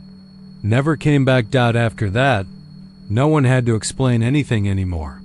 You knew not to look at the woods. You knew that if you saw that smile, if you really saw it, you were already too close. There were stories, of course, like the guy who tried to film a YouTube documentary about the whole thing. He camped out near the tree line, said he wanted to debunk the rural hysteria. His camera kept catching glitches, shadows moving when there was no wind, audio hiss even when there was no sound. That night, the people in the trailer park across the highway said they heard him screaming. Not in fear screaming like someone begging forgiveness. They found the camera nailed to a tree trunk, with his own fingers driven into the wood like spikes. The lens pointed at the ground. Just dirt. But if you watched the footage long enough, you swore you saw teeth in the soil. The preacher at St. Mark's gave a sermon not long after that. He was shaking the whole time, drenched in sweat, mumbling verses he wasn't even reading from the Bible. People said he just broke down halfway through and started crying. The next morning, he burned the church down and slit his throat in the parking lot, used the edge of a hymnal. Said he wanted to leave with a clean mouth. You hear things if you're close enough. I've lived on the edge of those woods for 52 years. My father before me and his father before him. We know things about the land out here. Things that don't go away just because you fence them off or pretend they're not there. They say the man who smiles was once a real man. A preacher who lost his flock in a fire in the 1800s and went mad in the pines, talking to something older than God, something buried deep beneath the Neches riverbed. Others say he never was a man at all, just something pretending to be one. A thing that wears a man's shape the way a snake sheds its skin loose. Wrong, Hollow. He smiles because he remembers things you forgot, sins you never told anyone about. He waits in the dark, between the trees, knowing you'll look. You'll always look, That's the trick. He doesn't move unless you blink. Doesn't follow unless you turn your back. He just stands there, smiling, as if he knows you're already his dot, and if you ever see him, don't run, don't scream, don't close your eyes, because the second you do, just for a heartbeat, he's already behind you. Breath warm on your neck, smile wide enough to swallow. Your soul whole. You turn around, you're gone. You don't scream. You don't leave a trail. You're just... Not anymore. I've seen him dot and now I can't sleep, can't eat. I see that smile every time I blink. I haven't turned my back to a wall in 3 days. Haven't looked at a mirror because... In the corner of every reflection, barely visible, almost hidden, he's there dot, smiling dot, and getting closer. They say Childress, Texas, is a town where the past clings like dust on an old screen door, where wind whistles through the flatland like it's searching for something it lost. There's not much to see if you're just passing through, just gas stations, old neon signs flickering half dead, and a single stretch of highway that seems to unspool forever in either direction. But once a year, on a nameless night in July, something opens near the edge of town that isn't on any map, isn't in any registry, and sure as hell isn't part of the local Chamber of Commerce brochure. Looks like nothing, an old feed store. That's been boarded up for decades.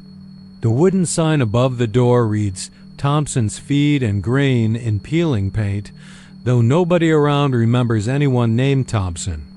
And on this one night, the boards vanish, the cracked glass shines like new, and a dull yellow light glows from inside like the warmth of a fire someone lit just for you. There's no announcement, no ad in the Childress Pioneer, no locals whispering in the diner. But if you're meant to find it, you will.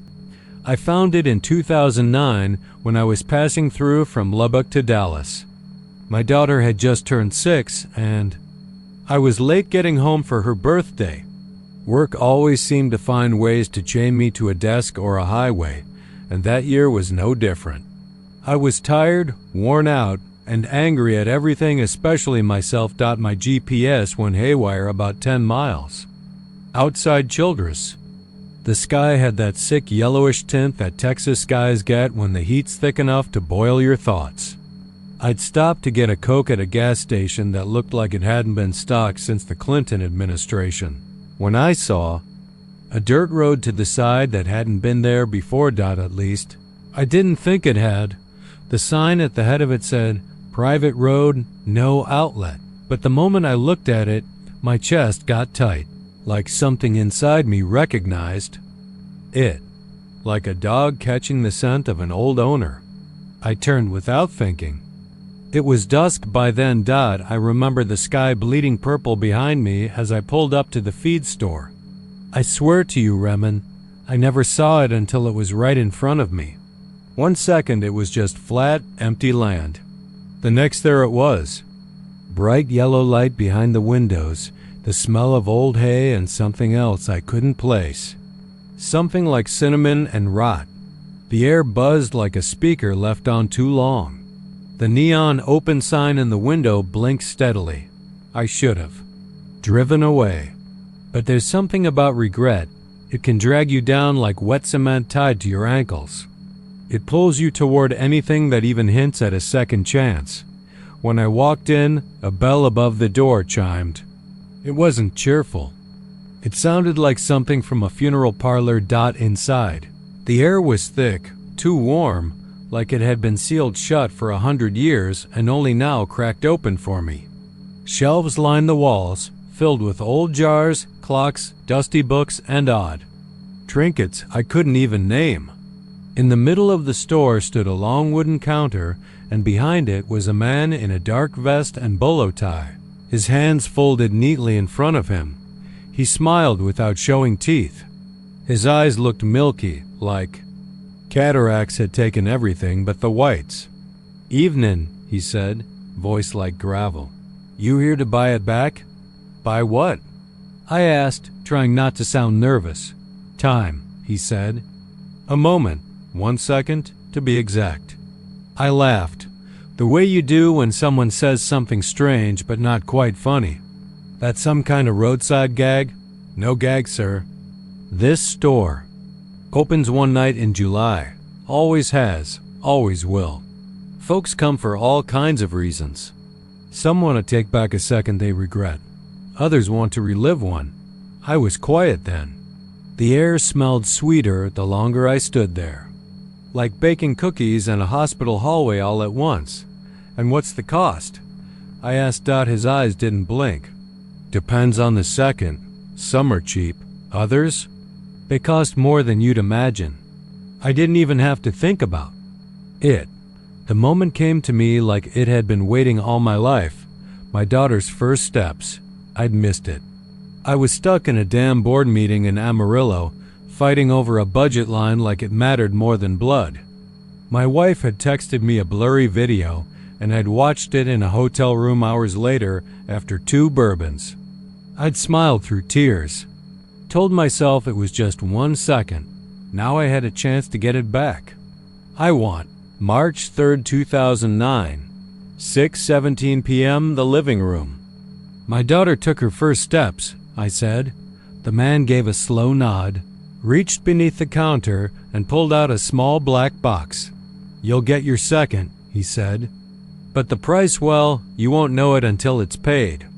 I opened my mouth to ask what the hell that meant, but he was already tapping something into a ledger. He handed me a slip of paper with one word on it. Paid. Go home, he said. It'll come to you. I blinked, and I was outside again. My car sat idling on the dirt road. The sky was black, no moon. The feed store behind me was gone. Just gone, like it had never existed. I drove home in a daze, barely remembering the highway. But that night, when I lay down in bed, I saw it. I was back in our living room, the early spring sun spilling through the windows.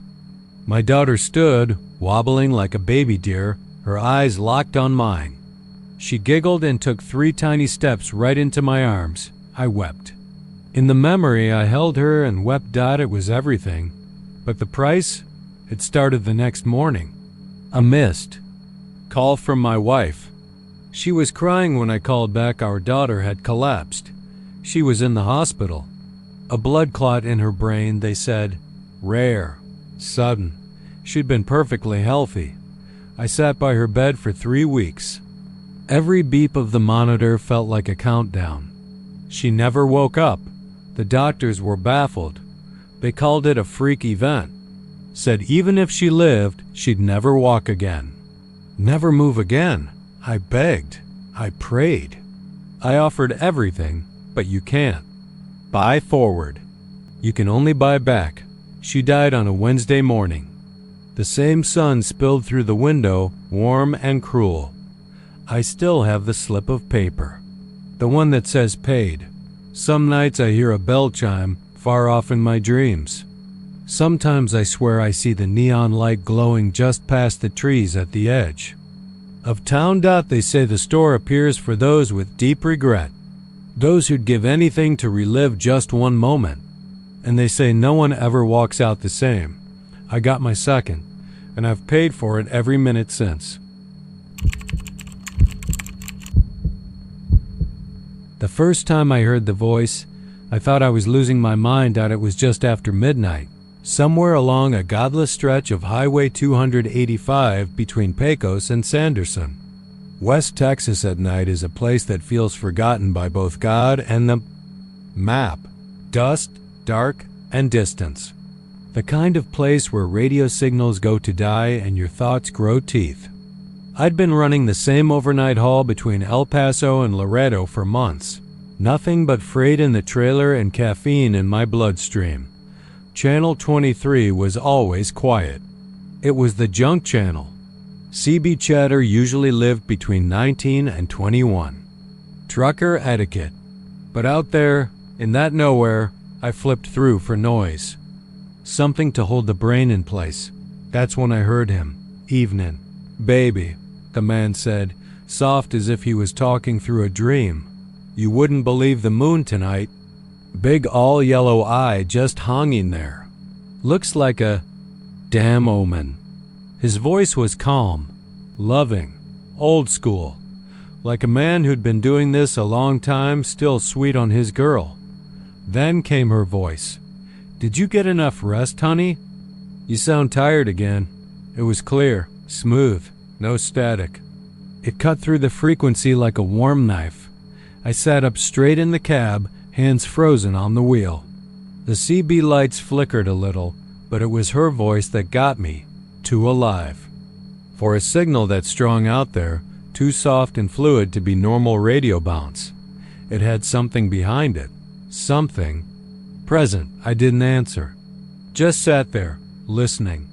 He went on, told her about a bad burger he'd had in Van Horn. Said he'd seen a jackrabbit the size of a dog. She laughed. Real. Giggled like someone who hadn't aged a day since prom night. Then they got quiet. For a long stretch, just silence. No crackle. No hum. I thought the signal dropped. Then, clear as a bell, she whispered, "Someone's listening." Baby. I nearly threw the mic out the window. I flipped the channel. Drove the next 300 miles with the radio off, windows down, and my spine frozen like someone had poured cold oil down it. But the next night, I went back. I couldn't help it. Same stretch of road. Same hour, same channel. He was there. So was she. I became a nightly eavesdropper. It turned into a ritual. Sometimes he'd read her poems. Sometimes she'd hum lullabies. Once, she sang Blue Bayou, and I cried like a goddamn child behind the wheel. There was something about it. Not just the words, not just the voice, but the feeling. Like they were wrapped up in a bubble that hadn't popped since 1976. Eventually, I got stupid. It was near Marfa. Empty sky, darker than sin. I keyed the mic. "Sorry to interrupt," I said, half laughing, half terrified. "Just wanted to say y'all sound good together." Silence. I sat there with the mic in my hand, regretting it immediately. That kind of silence on a CB is louder than any scream. Finally, the man spoke. "You shouldn't have done that, friend." Then she came on. Not singing. Not sweet. "I don't like being watched," she hissed. Her voice sounded scraped, like something dry and hollow being dragged through metal pipes. My CB exploded with white noise. A high, shrill pitch rattled through the cab, made the fillings in my teeth buzz. I threw the mic down and it sparked when it hit the floor. From that night on, every time I hit channel 23, even just scrolling past it, I'd hear her. Sometimes faint, sometimes loud enough to drown out the engine. Don't you have somewhere else to be? Don't pretend you're alone out there. I see you, red Freightliner, license ending in 692. I stopped sleeping. I switched trucks. I burned the CB once, but no matter what I did, she found her way back in. Other drivers started hearing her too. One guy out of Del Rio ran his rig off the road into a ravine. Swore he saw a woman in his passenger seat whispering secrets about his dead dog. Another claimed she came through the speakers of his smartphone, said his wife was cheating. A week later, he put a claw hammer through his own ear. Eventually, word got around. Don't mess with channel 23. Don't interrupt the trucker and his lady. Leave them be. Let their ghostly love ride the airwaves like smoke from an old diner's chimney. But you know how it is. Some guys just can't help poking the bear. Last I heard, some teenager tried to troll the channel from a base rig set up in Austin. Thought it was all a joke. That night, he lit himself on fire in his parents' backyard, screaming about a woman with no eyes and a voice full of bees. I keep driving. Can't stop. She won't let me. Every night, the CB turns itself on. Channel 23. Always tuned. I don't key in anymore. I don't speak. But I listen. And sometimes, when the moon is low and the road gets thin, I swear I hear her humming again. Only now it's a lullaby for me. And she's getting closer. The first time the truck rolled down Sycamore Street, it was a Friday in early June, the kind of thick, soupy evening that made even the mosquitoes sluggish. Families were out front watering patchy lawns, kids running barefoot through sprinklers, and the air smelled like grilled hot dogs and hot asphalt. That's when they heard it, the warped chime of an ice cream truck, but twisted, unnatural. The song was Pop Goes the Weasel, but it wasn't right. Every note was reversed. Not just played backward, but wrong, like it was drowning in syrup. And static, like it had been melted and glued back together by someone who had never heard music before. The sound alone made the older folks freeze up. A few parents stepped off their porches to peer down the street, confused, shielding their eyes from the late sunlight. The truck rolled by in reverse, slow and mechanical, but too smooth, like it wasn't following the laws of friction or time. It wasn't coasting, wasn't being driven. It was backing up, only there was no driver, no cab, no glass in the windows. Just a rusted red shell of a truck with cartoon decals peeling off in long strips. The words Mr. Jolly's Treats were faded but still readable in cracked baby blue letters. Kids chased it anyway. That's what they do. At first, it was just Liam Warren, that little red-headed boy who always had grass stains on his knees and a melted push pop in his hand. He was out in the street before his mother could call his name. Then it was Julia and Mason from 3 houses down.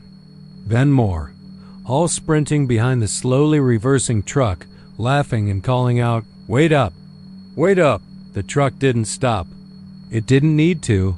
They found Liam's shoe the next morning. Just one, sitting upright in the middle of the road where the truck had turned the corner and vanished. No one had seen where it went. No one had seen it again that weekend. The cops came and walked the neighborhood, asking dumb questions like if anyone had noticed any suspicious activity. They took Liam's mother into the cruiser when she wouldn't stop screaming. But that wasn't the end of it. Monday, just after 6 p.m., the warp tune came drifting back. Reverse Pop Goes the Weasel, now stuttering like it was being strangled by the tape deck. It sounded like it was getting closer. That time it rolled down Holly Avenue. Same thing, kids out playing, popsicles dripping down their wrists. And suddenly, they were all staring at the truck rolling backward with no driver, with that same greasy chime coughing out of its busted speakers. This time, some parents ran. Some grabbed their kids by the arms and yanked them inside. They were still thinking rational thoughts, stranger danger, maybe a prank, maybe a remote-controlled stunt by some sicko with a drone. But others, well, it's hard to break a habit. And kids want ice cream. 3 more children gone that night. Julia's older sister saw something. She wouldn't say what, not at first. Then, 3 days later, after she'd pulled out nearly half her own hair and bit a social worker's hand, she whispered to her aunt that when the truck stopped in front of the old elementary school, it opened from the inside, not the back like a normal truck, but a little hatch underneath, like a trapdoor, and she swore the shadow that came out wasn't a person. She said it looked like a melted clown, made of wax. They moved her out of town before the week was over. By the end of the month, 5 more kids had vanished. The pattern was simple once people started putting it together. The truck only came around near sundown, always in a different neighborhood, always in reverse, and never with a driver. It didn't follow streets that were on the GPS. It came down alleys that didn't connect to anything, from fields that had no tire tracks in them, and it never made sound until it was right in front of you. More disturbing, though, were the footprints. Sticky, child-sized, barefoot. The prints would be left behind, trailing down the middle of the road as if the kids were walking after the truck, even when no one had seen them go. Sometimes there were handprints too. Palm smears on car windows. Candy-sticky fingerprints pressed into mailbox flags. One time, a whole trail of fudge-dripped steps led, Straight into a sewer grate. They drained that part of the system. They found nothing. The town tried a curfew. It didn't work. The mayor tried calling in state help. No one came. Literally no one. The reports were filed, the emails sent, the calls made. Nothing. Like something swallowed the outside world's attention whenever the truck showed up. Came the night the truck played music without being seen. Just the song broken. Reversed, echoing through the town with no visible source. People barricaded themselves in their homes. They nailed their windows shut. Turned up TVs.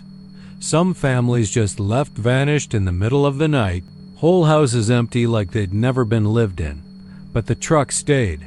The town decayed. People stopped letting their kids go outside at all. School shut down. Playgrounds overgrown. Some nights you'd hear the chimes start in a far distance, like it was circling the edge of town, looking for a way in. And sometimes, even when it didn't show, you'd still wake up to find a half-eaten cone on your porch. The ice cream black as pitch and buzzing with flies. Last summer, an old man Harlan Day who used to work for the city archives came forward with something he'd dug up. Said back in the 1950s, there'd been a man who drove a truck like that. Same name, Mr. Jolly's Treats. Real guy, had his own little jingle, gave out cones for a dime. Only, he went missing in 1956, along with 6 children. They found his truck in a lake 10 years later when the reservoir was drained. Doors locked. All the cones inside melted into sludge. They buried what was left of the truck in the landfill. Outside town, that's where Harlan said he was going to dig. He took a flashlight, a crowbar, and a recorder. They found the recorder 2 days later sitting on top of a mound of disturbed earth. It was still playing. Just the sound of the warped song, getting faster and faster, like it was eating itself from the inside out. The last thing Harlan ever said on that tape was this: "It's not a truck." It never was. It just wears the shape of what kids follow. They never found his body. Now the truck only comes once a year, June, around the summer solstice. One neighborhood, one evening. Always just before dusk. And every year, no matter what locks the parents use, no matter what warnings go out, at least one child goes missing. All that's left behind are sticky footprints and a cone that melts. Without dripping. Sometimes, late at night, if you stand real quiet out by Sycamore Street and the wind is just right, you can still hear the ice cream jingle playing backward in the dark. And if you listen too long, you'll feel your feet start to move.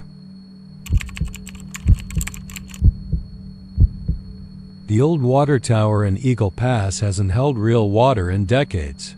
It looms above the sleepy border town like a rusting skeleton, forgotten by most until the nights grow windless and warm, the kind of nights where the air feels thick and too still, like the whole world is holding its breath. It begins with a dripping. Tiny at first. Drip, drip, drip.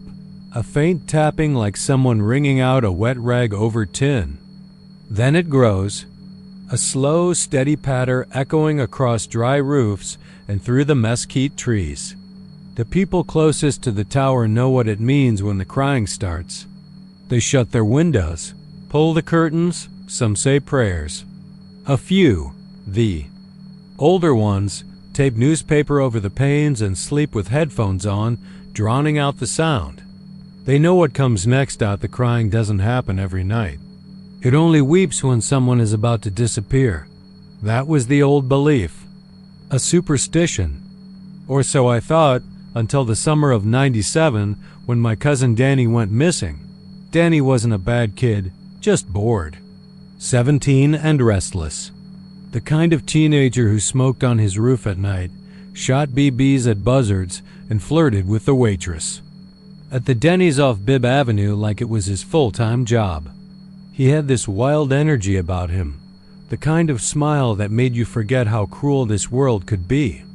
He was the one who told me about the water tower. It cries. He said one evening, flicking his cigarette off the side of my porch. You ever hear it? I shook my head. No wind tonight, though. That's when it does it. He leaned in.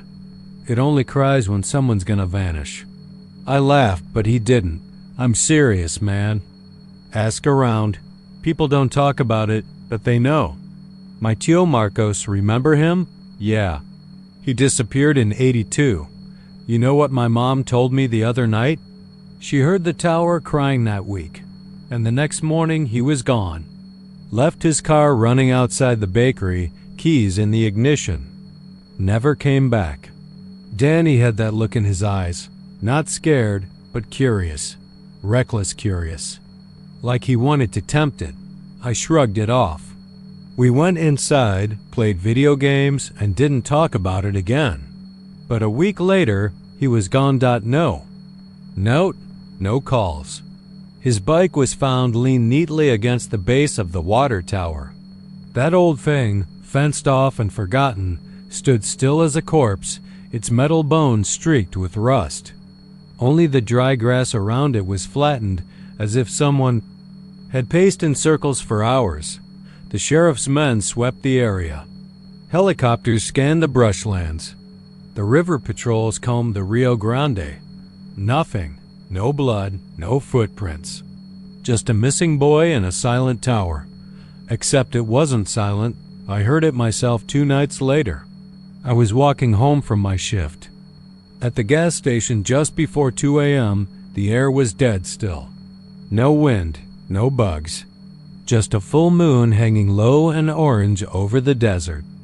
Then that sound, soft at first, like someone sobbing into their hands. Drip, drip. It grew louder with every step I took until it was more than water. It was weeping. Guttural, wet sounds. Grief, loss. It poured from the top of the tower, even though nothing was visible. I stood there on the sidewalk, frozen, watching as dark streaks ran down the metal. Not rust, not water. It was too thick, too dark, like old blood diluted in tears. I should have run. But IDN single quotes T. The next day, I started digging. I asked old timers, visited the library, poured through microfilm at the Eagle Pass Herald Archives. The tower was built in 1912 and decommissioned in '68. That part was easy.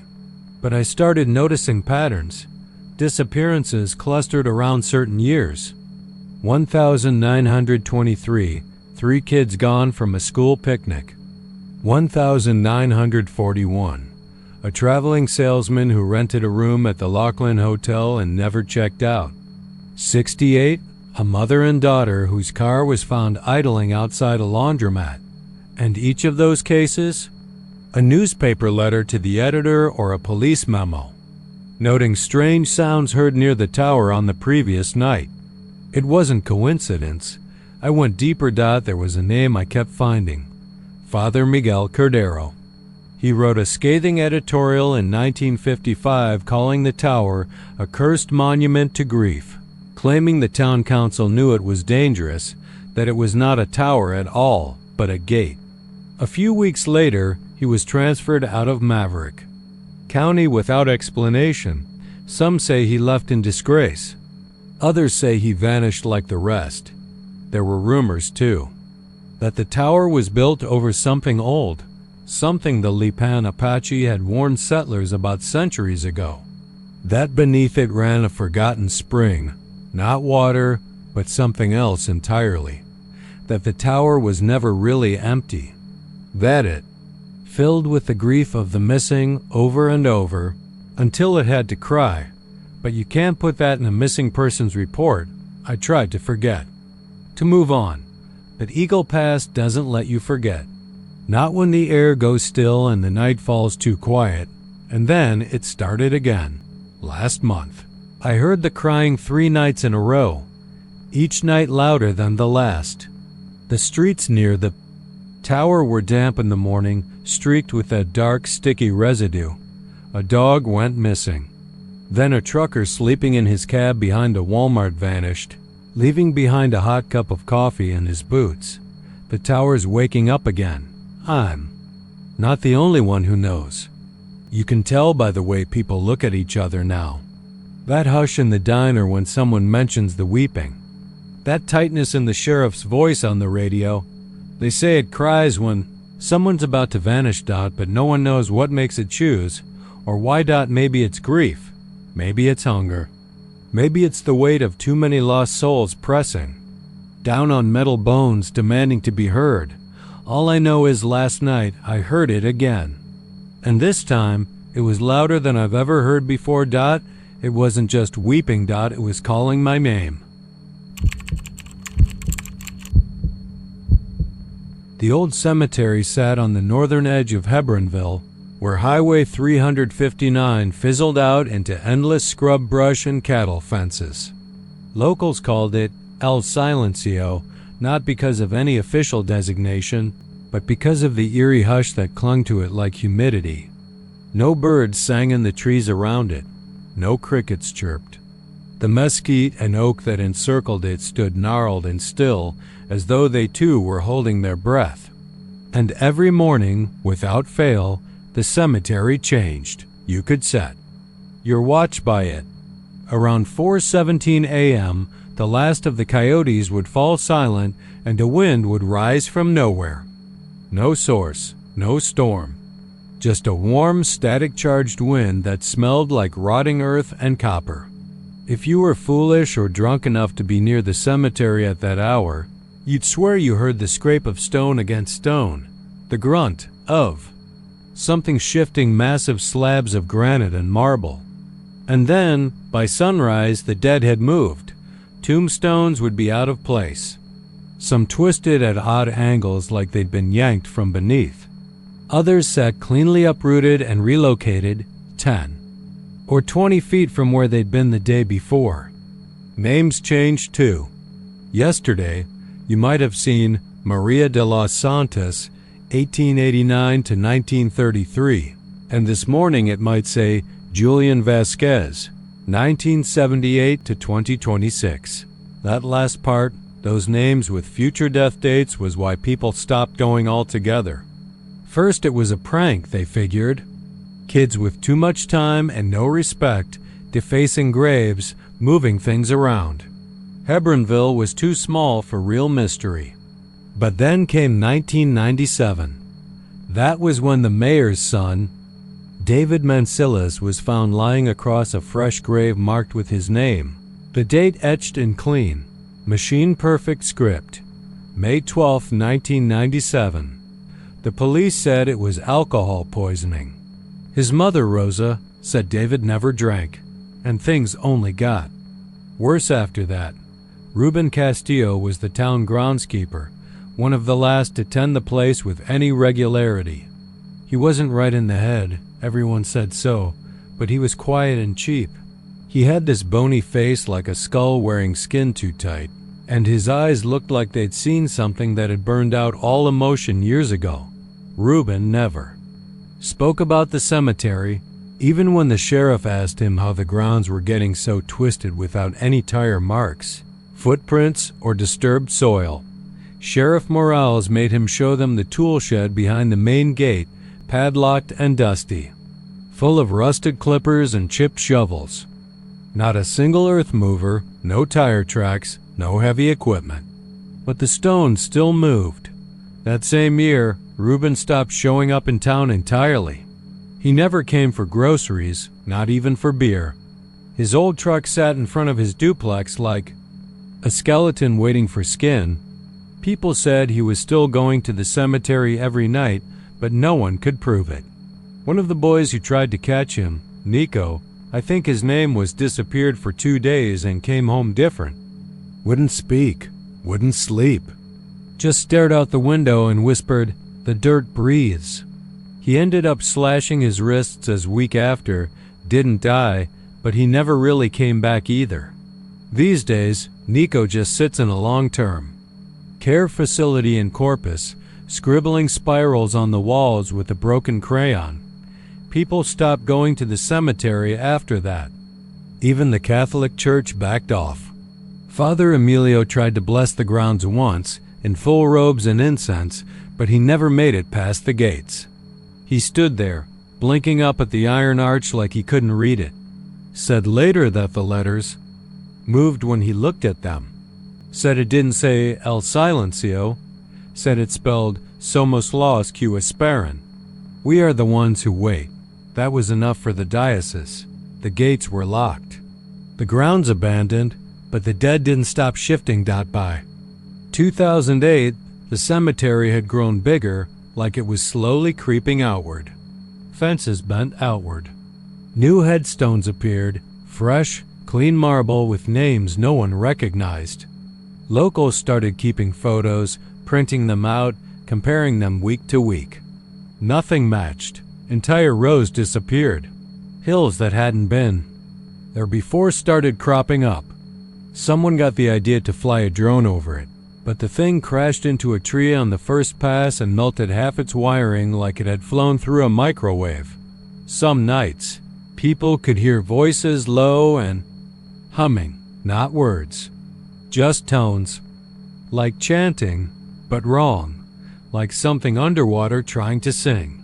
More than one ranch hand reported seeing lights bobbing through the trees just outside the gate, cold blue orbs that moved too quick, too silent. And those who dared to walk near it, they'd wake up somewhere else entirely, not in bed. Not even in their own homes, just somewhere. Like the town spat them out. One guy woke up at the border checkpoint near Laredo. No ID, no shoes. Couldn't remember his name for 3 whole days. Then came the worst of it. In March of 2015. A grave showed up for a girl who was still alive. Alejandra Tovar, 12 years old, sweet as springtime. Her grave said, March 18, 2015. Her parents went into a panic. Tried to send her to relatives up in Austin. Car crash on I-35. Total freak accident. No survivors died after that. It was like a plague of silence spread across Hebronville. People didn't talk about the cemetery. They crossed the street to avoid it. Mailboxes near it were moved or bricked up. Whole sections of town emptied out, people moving away for no clear reason except they just didn't feel safe. No one would sell houses near the cemetery anymore, not even to out-of-towners. Realtors wouldn't touch them. The one who did, Jimmy Solis, hung himself in his garage 3 days after making the sale. Became a quiet rule in Hebronville. You don't ask about the cemetery. You don't look at it. And if you're ever unlucky enough to dream about it, and you will dream about it eventually, you never tell anyone what you saw. Because here's the worst part. The names that show up on the gravestones, the future dates, they aren't warnings. They're promises. I know, because I saw mine. I was drunk, stupid, wandering past the edge of town after a fight with my brother. I don't even remember what we argued about. Something stupid. The next thing I knew, I was standing at the edge of El Silencio with the wind rising in my ears like a scream far off in the brush. And there it was. My name, my real name, carved in black stone. And the date? Not today. Not tomorrow, but soon. And every morning since, I've felt it. This ticking inside me. Like the world is waiting for something. And I don't know how long. I have. The cemetery hasn't moved again. Not for me, because it already made space, and it's waiting. Always waiting. It was somewhere between 3 and 4 in the morning when Roger Mathis first saw her. He was rolling down Highway 77 just outside of Yoakum, the kind of empty Texas road where the only light comes from your own high beams and the stars. You never notice until you're this far out. He was heading back to Victoria after a long-haul delivery, engine humming low and steady, windows down just enough to let the breeze in, and an old George Strait tune rolling soft on the radio. Then he saw her, a girl standing on the shoulder just inside the halo of his headlights. She was maybe 16 or 17, dressed in a pale yellow sundress that seemed too thin for the hour, clinging to her like wet cloth even though the air was dry. Long black hair, barefoot. She wasn't waving, not quite. Just standing still. One hand held out at her side, palm turned slightly up like she was about to start a dance. He almost passed her by. Instinct screamed, "Don't stop," but the years had worn that edge down, made him softer than he used to be. He braked Dot when he pulled up beside her. She didn't move at first. Just turned her head real slow, like she was on some kind of delay, and looked at him through the open window. "You need a ride?" he asked. She nodded, no expression. Eyes too big in her face. Roger leaned across the cab and pushed the passenger door open. "Where are you headed?" She stepped forward, one slow foot at a time, dress whispering against her legs. Then she spoke. "Home." The word came out wrong. Not just the tone, it sounded wrong, like a broken speaker. Garbled, backward, but still somehow understandable. It echoed in his head, like a record winding down. A chill ran down Roger's arms. He rubbed them, squinting at her through the darkness. "Where's home?" She was already climbing in. She tried. She placed one hand on the seat and the other on the door frame like she meant to hoist herself in, then froze. Her body went rigid. Her head snapped toward him again, faster this time, sharp enough to make him flinch. And then she was gone. One blink, maybe two. Nothing but the night air rushing into the truck. Roger sat in stunned silence, breath caught in his throat. The seat was empty. He got out, walked around the truck with a flashlight, called into the brush. Nothing. No footprints in the gravel. No sound but the wind and a couple crickets that had only just started singing again. For weeks, he thought maybe he'd nodded off, that he'd dreamed the whole thing, but he kept driving the same route week after week, and every time he hit that stretch of road near Yoakum, his stomach would knot. The air would get heavier, thicker, like humidity with no water in it. The birds would go quiet. Dot, and then it happened again. Different night. Same spot, same girl, same yellow dress. She knocked on his window this time, 3 soft taps, like a little kid too polite to pound. When he turned, she was standing just outside the glass, eyes wide, lips slightly parted like she was about to say something. This time, he didn't open the door, just stared at her through the window. She leaned in, so close her breath fogged the glass, even though it was nearly 90 degrees outside. "I need to get home," she whispered. The words dragged like something heavy being pulled through mud. Her voice sounded warped again, not quite human. Like something pretending to be human. Her lips didn't move in time with the words. She blinked once, slow and mechanical. Then she was gone again, vanished in the space between seconds. Roger didn't sleep for 2 nights after that. He started asking around in Yoakum, careful not to seem crazy. At Joe's Diner, he asked one of the waitresses if anyone ever seen a girl in a yellow dress on 77 Dot. Her face went pale. She didn't answer right away. "You saw her?" she asked finally, real quiet. Roger nodded. "She's been around a long time," the waitress whispered. "My mama saw her when she was a teenager. Said she gets in the car if you open the back door. Only, she never stays long. And you'll never get where you're going after that." Roger asked what she meant. "She takes the road with her," the waitress said, wiping her hands on her apron. "You think you're still on the highway, but you ain't. You drive for hours and never see another soul. Tires don't touch pavement no more, like you're floating." He left the diner sick to his stomach. For a while, Roger stopped taking that route. Even started making excuses to his dispatch about needing different drop points. He avoided night driving altogether. But trucking doesn't pay you to be scared, and bills don't care about ghosts. So one hot August night, he found himself headed back through Yoakum again, and there she was, standing right in the middle of the road this time, so he had no choice but to brake hard and swerve. The truck came to a shuddering stop, engine grumbling like it didn't want to die here. She stood in the glare of his headlights, head tilted like a bird hearing some distant sound. Her hair hung over one eye, and the yellow dress looked soaked through, clinging like wet skin. He didn't speak this time.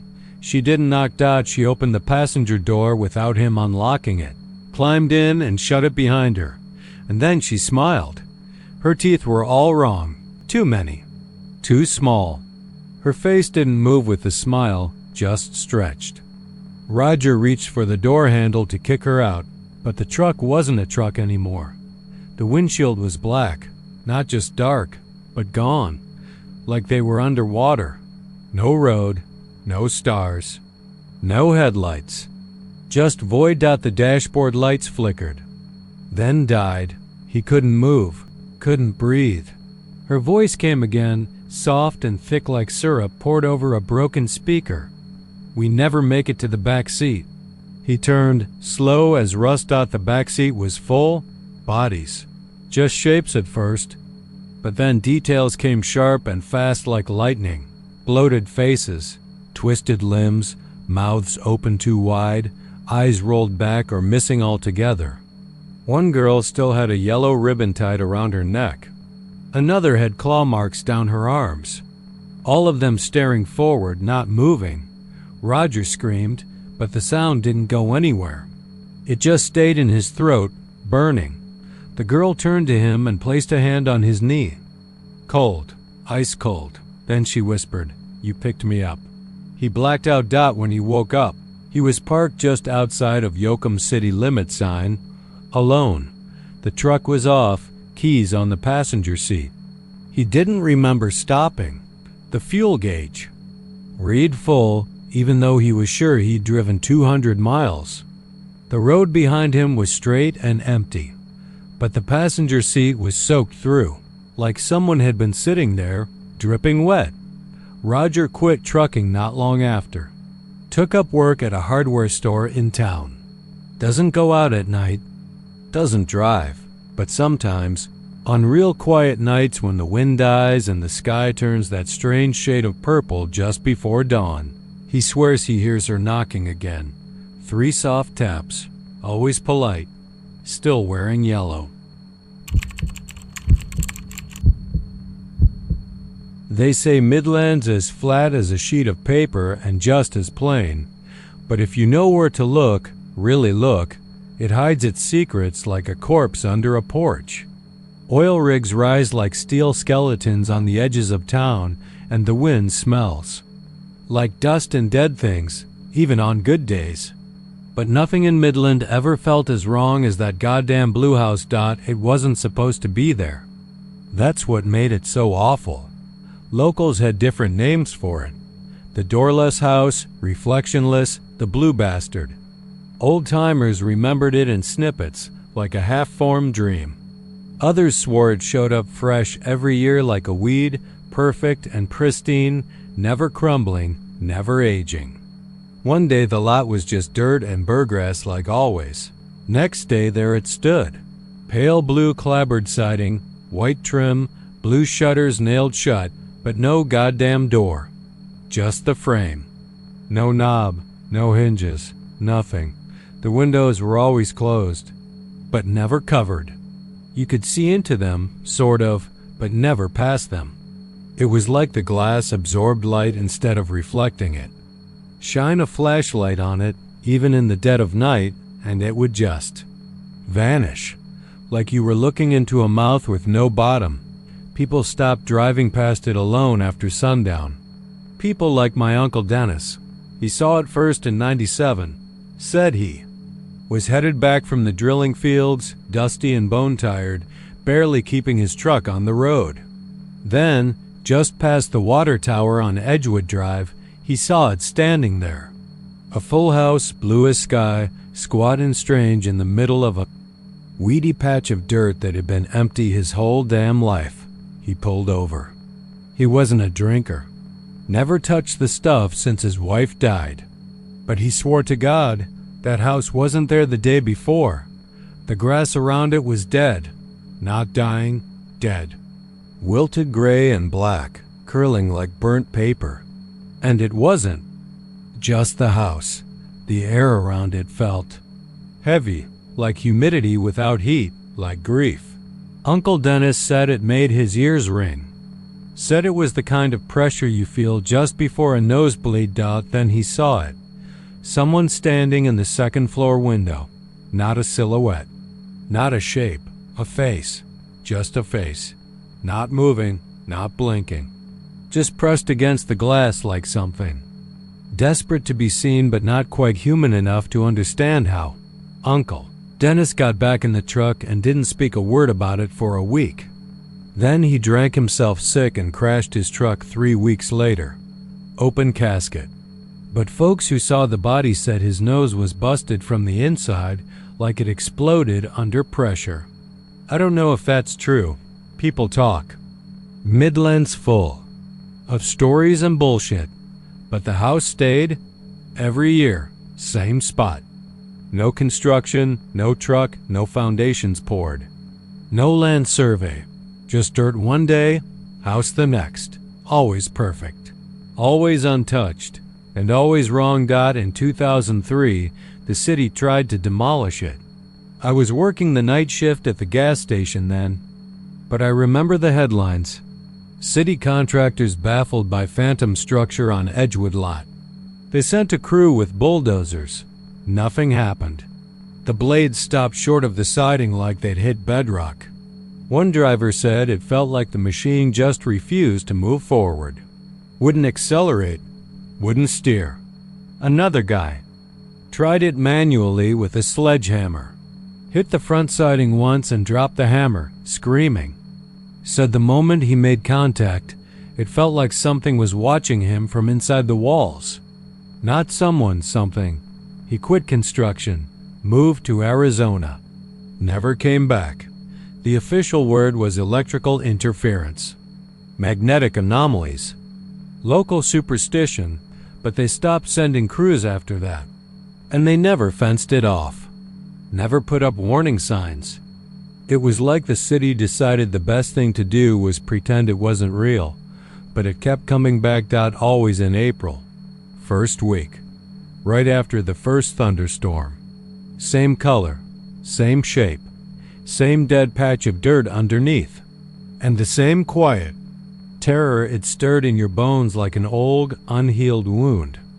I saw it for myself in 2011. I didn't want to. I didn't mean to.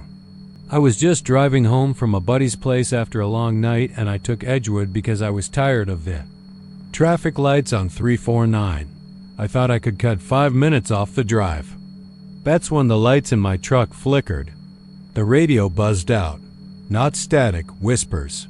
I swear to God, Remen, whispers. Then I saw it, sitting there.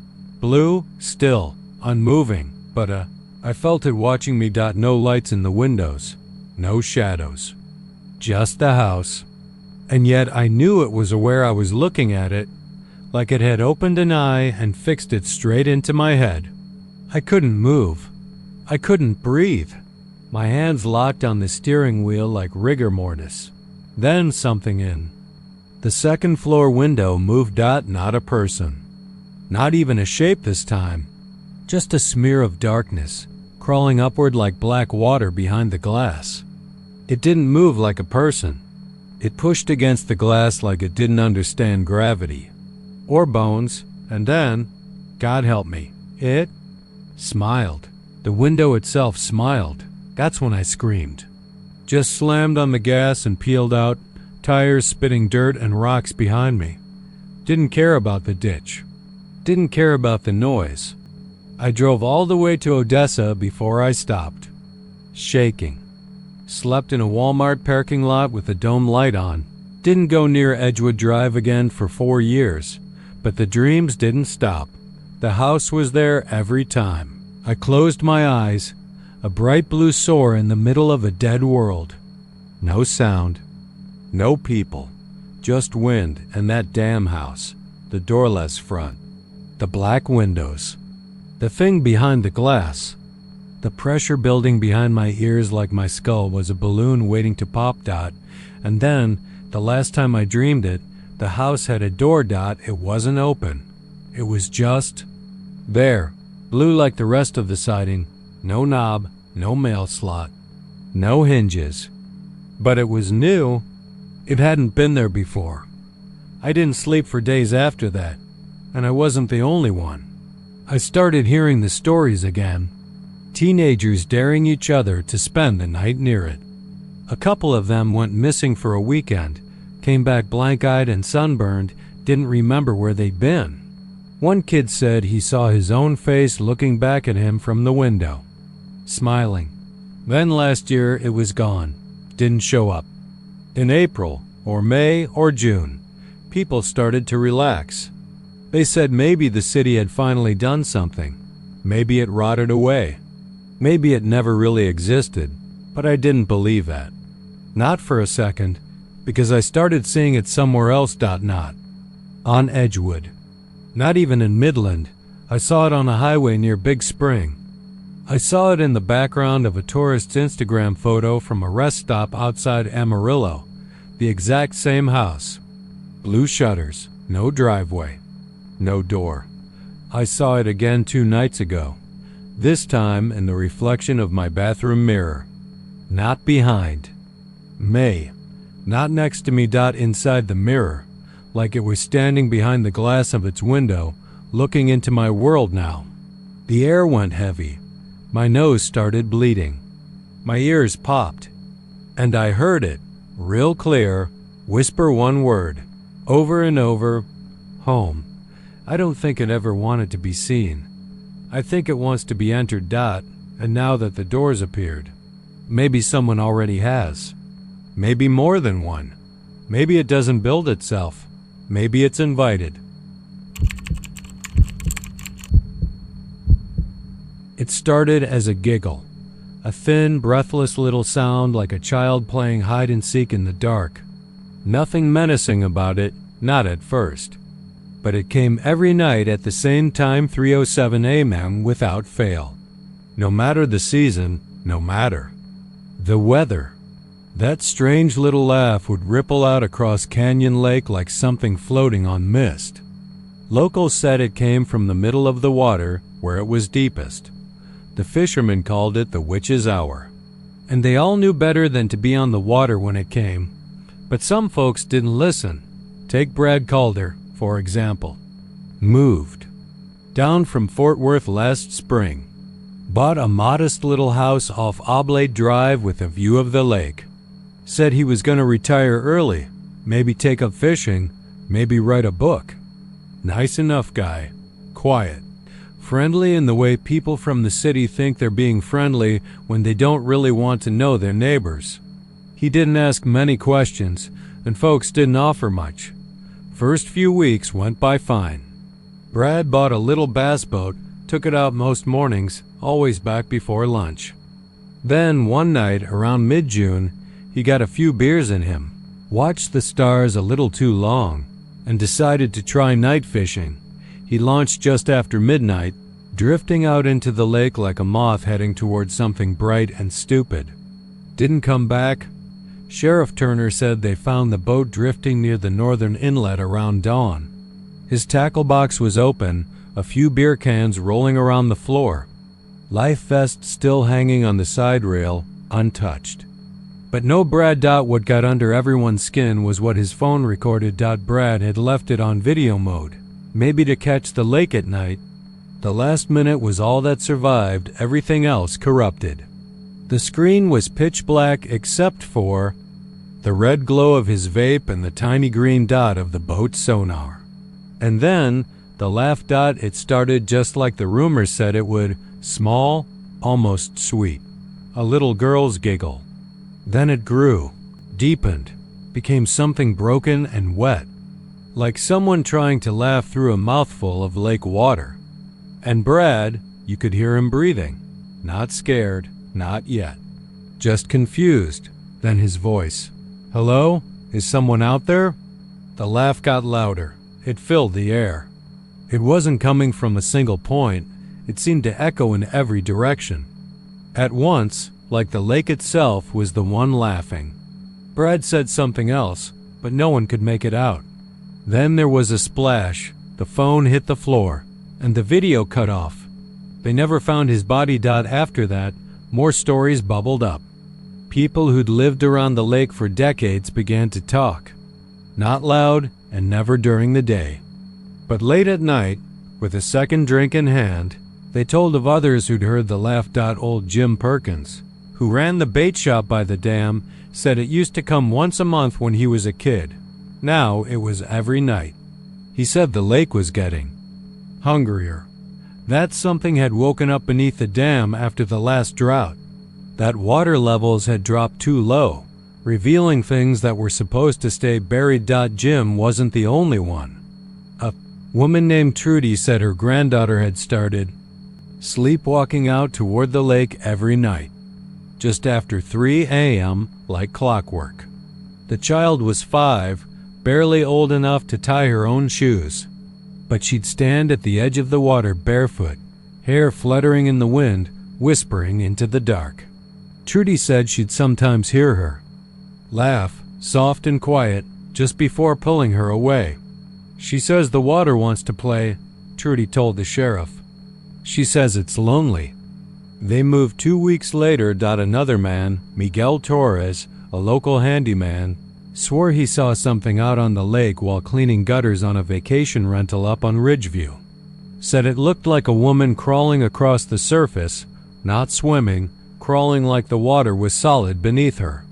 Pale skin, long black hair soaked and dripping. He said she paused halfway across, twisted her neck too far around, and smiled up at him. Then she disappeared below. He won't do lakeside jobs anymore. And still, every night, without fail, the laugh comes. There was an old story buried deep in the county archives about a settlement near Canyon Lake from before the dam was built, back when the Guadalupe River was wild and the land hadn't been tamed. They say a church stood where the lake now lies, and behind it, a tiny graveyard. Nothing big. Just a preacher, his wife, and a few of the devout. But something happened. No one wrote down in any official records. Whispers say the preacher's daughter went missing one night, that they searched for days, that they found her floating in the river, mouth open in a silent scream, limbs twisted like she'd drowned. In fear, not water. The preacher swore he heard her laugh at his window every night until he finally walked into the river himself, holding a Bible in one hand and a noose in the other. When they flooded the valley to make Canyon Lake, all of that was left behind. Now the laugh returns. Always at 3:07 a.m. Some say it's the preacher's daughter stuck between worlds. Others say it's something older, something the river carried in from deeper places, something the dam tried to bury, but it didn't work. You can't drown what already lives in the water. A few weeks ago, they found a kayak washed up on the shore, halfway sunk into the mud near Potter's Creek. The man who'd rented it had vanished. The park ranger who fished it out said there were scratches on the bottom, deep gouges, like fingernails had tried to claw their way back in. His dog wouldn't go near the water for days after. The sound keeps coming. Some locals have started, leaving offerings by the shore child's toys, old dolls, tiny dresses wrapped in plastic. Others have left the area entirely. They say the laugh is getting louder now, starting earlier, bleeding into the wind like fog. There's one last thing. A retired army man named Daryl, who lives up the hill past the lake, started keeping a journal after he heard it. He's a skeptic, always was. But in his last entry, dated just 4 days ago, he wrote, "The laugh isn't just a sound. It's a lure, like a hook. And every time you hear it, something tugs a little harder. You think you're safe because you're not on the water? You're wrong. The lake is growing, not in size. In reach. It's in the air now, in the dreams. Last night, I woke up on my porch barefoot, mud between my toes. My clock said 3:08. He hasn't been seen since dot, and if you ever find yourself near Canyon Lake, wide awake at 3:07 a.m., and you hear that faint, playful giggle drifting out over the water, do not answer. Do not look out. Do not open your window, because it only starts as a giggle. By the time it starts laughing, it's already found you, and it's always hungry. The people of Brenham, Texas didn't talk much about the statue. Oh sure, the occasional outsider might ask about it, some tourist from Austin or a photographer drifting in off Highway 290 looking for rustic charm, and the locals would smile politely, offer a vague answer about some old war memorial, and steer the conversation back toward barbecue or bluebonnets or the antique fair coming up next month. But they didn't really talk about it. Not to each other, not to their kids. And especially not after dark. The statue stood in the middle of the town square, perched on a crumbling gray pedestal that had once borne a plaque, long since torn away or corroded to the point of being unreadable. The figure itself was a man, or at least the suggestion of one 7 feet tall, maybe 8, carved from pale marble that had yellowed with age and time. He wore no uniform, no hat, no symbols of rank or cause, just a long, draped coat and boots that looked sunk deep in imaginary mud. His face was stern, eyes downcast, lips pressed into a flat, unreadable line, but the weird part, the part nobody wanted to say out loud, was that the statue moved not during the day, never when you were watching. It wasn't like that cheesy weeping angel thing from TV. It was subtler, slower. Every morning, just after sunrise, the old-timers would gather on the benches by the coffee shop, sipping hot paper cups and pretending not to glance over at the square, pretending not to notice that the statue had shifted again. Just a few inches, a hand bent a different way, a foot angled off the pedestal instead of on it. Once, its shadow fell across the old county records building, a place it never should have reached from the center of the square. That day, nobody went inside. Lydia McCullers was the first person in decades who tried to figure out where the thing came from. She wasn't from Brenham. She was a transplant, moved down from Dallas after her divorce. Bought a little fixer-upper off 5th Street with her settlement money and decided to slow life down a bit. She'd never been good at slow, not really. In the city, she'd been a real estate agent, typa, wore heels even on Sundays. In Brenham, she wore gardening gloves and discovered that she hated tomatoes, but she noticed the statue on her second morning in town. Something about it tugged at her, the loneliness of it maybe, or the strange, unfinished expression carved into the face. There was a weird elegance to its form, something that didn't quite match the rough style of the base. It seemed newer, out of place, and she couldn't find any record of it anywhere. No town archive, no old newspaper clipping. Even the local library run by a stooped woman named Ruth who'd lived in Brenham since Jesus was a boy couldn't turn up anything. It's always been there, Ruth said, not meeting Lydia's eye. Best just leave it be, hon. That should have been enough. But Lydia, in her stubbornness, did what no one else had done in years. She stayed in the square after sunset. The first time, it was a fluke. She'd gone to the pharmacy on Main and lost track of time. Walked out into that honey-orange light of Texas dusk and spotted the statue standing just off the pedestal. Not completely off, no, just 1 foot halfway over the edge. The coat sculpted into the marble had a ripple that hadn't been there that morning, like wind had caught it. And the hands, which had once rested calmly at the sides, were now slightly lifted, not clenched, but expectant, like it was about to do something. She told herself she was imagining it, but the next day, she brought a camera. She waited until sunset again, sitting on the bench across from the square with her lens trained. On the statue, she took photos every 10 minutes. At 7:42 p.m., it was exactly the same as earlier that day. At 7:54 p.m., the head was turned ever so slightly toward her. Not enough to be obvious, not enough to prove, but enough to freeze the breath in her lungs. At 8:03 p.m., she heard something. Move, not the heavy sound of stone against stone. It was lighter than that. A soft, dragging sound, like boots on gravel. She didn't look away from her camera, didn't blink. Her finger twitched on the shutter and click. The photo came out blurred. The figure was wrong, bent too far forward. Its hands reaching now, just slightly. One edge of the marble boot hung clear over the pedestal's base. That night, she didn't sleep. She tried to show the pictures around town the next day, but no one wanted to look. People closed their doors faster when she mentioned the statue. Ruth at the library wouldn't speak to her at all. A man at the feed store told her she ought to mind her goddamn business. So naturally, Lydia doubled down. On the fourth evening, she brought a tripod. Left it running. She didn't know why.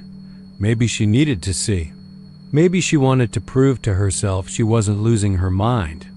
Maybe, just maybe, she hoped it would do something impossible. At 8:17 p.m., the camera captured the footage.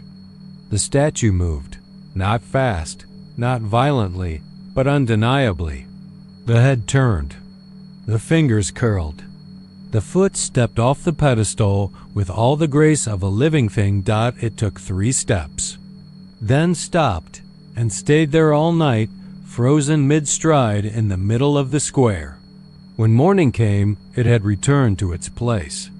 But the marks in the grass remained deep, too deep for a bird, too wide for a raccoon.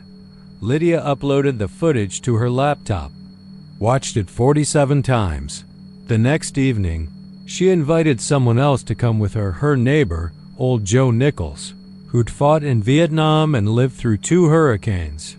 Joe lasted until the sun dipped below the courthouse roof. Then, he looked at the statue, muttered, "I knew it had come to this," and walked away without another word. Moved out of town 2 days later. By the following week, Lydia was the only person going near the square at all. And the statue was 3 feet closer to the road. She put out a blog post, posted her footage online, but it wouldn't upload.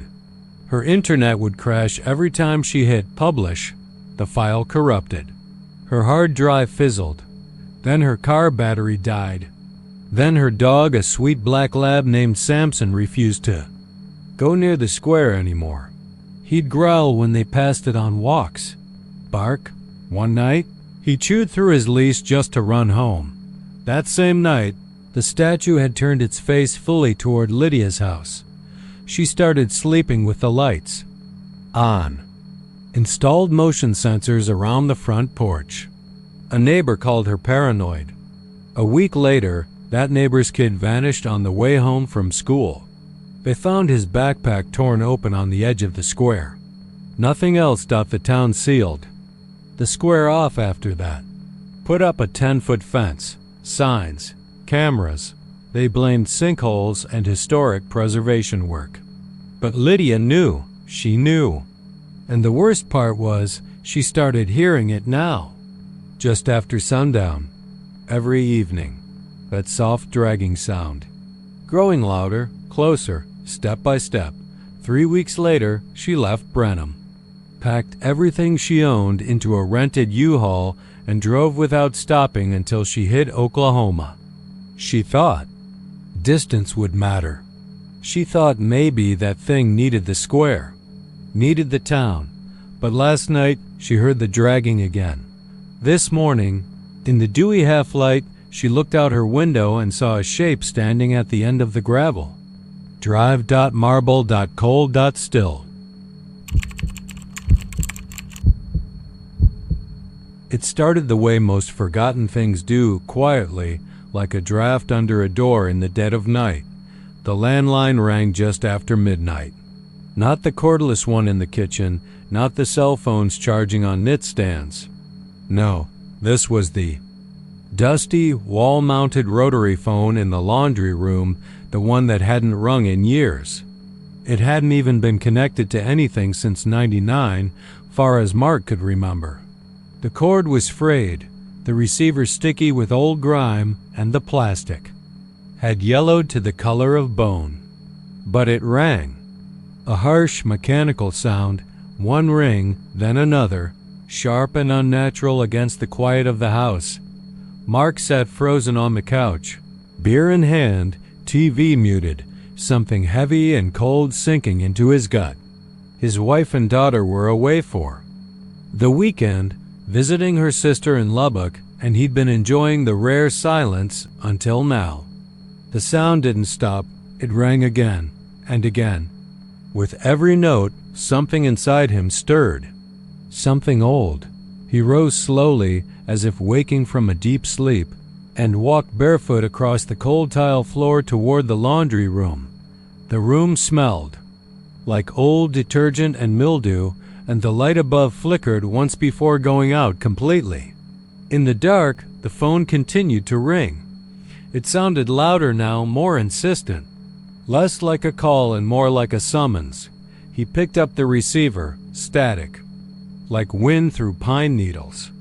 Then a voice, soft, cracked like parchment, and slow. Childlike, but wrong somehow. Do you remember what you did last summer ... in 1983? Mark's heart stopped. His mouth went dry. For a moment, all he could hear was his own breathing, and the buzz of blood in his ears. The voice was gone. No name, no number. Just silence. He hung up and stood there in the dark, hand still on the receiver. He didn't sleep that night by morning. He'd almost convinced himself it was some weird power surge or a prank, maybe a neighbor kid with some weird app. But the unease stayed. It wasn't the voice that bothered him, not really. It was the year, 1983. He was 13 that summer, back in Odessa. And there were things about that year, things he hadn't thought about in decades. Not because he couldn't, remember, because he wouldn't. The next night it rang again. Same time, he was ready. He stood beside the phone before it even began ringing, staring at the receiver like it might bite. When he picked up, the static came again, louder this time. The voice whispered, "Under the bridge. Do you remember the blood on your sneakers?" "Mark?" He dropped the phone down. It clattered against the wall and dangled by the cord like a noose. He stared at it for a long time before backing out of the room and slamming the door shut. He paced the house like a caged animal for hours, the memories beginning to seep up from wherever he'd buried them. The summer heat. The railroad bridge behind the old feed store. Kenny Travis. Kenny had been a small, sharp-eyed kid, younger than Mark, always tagging along.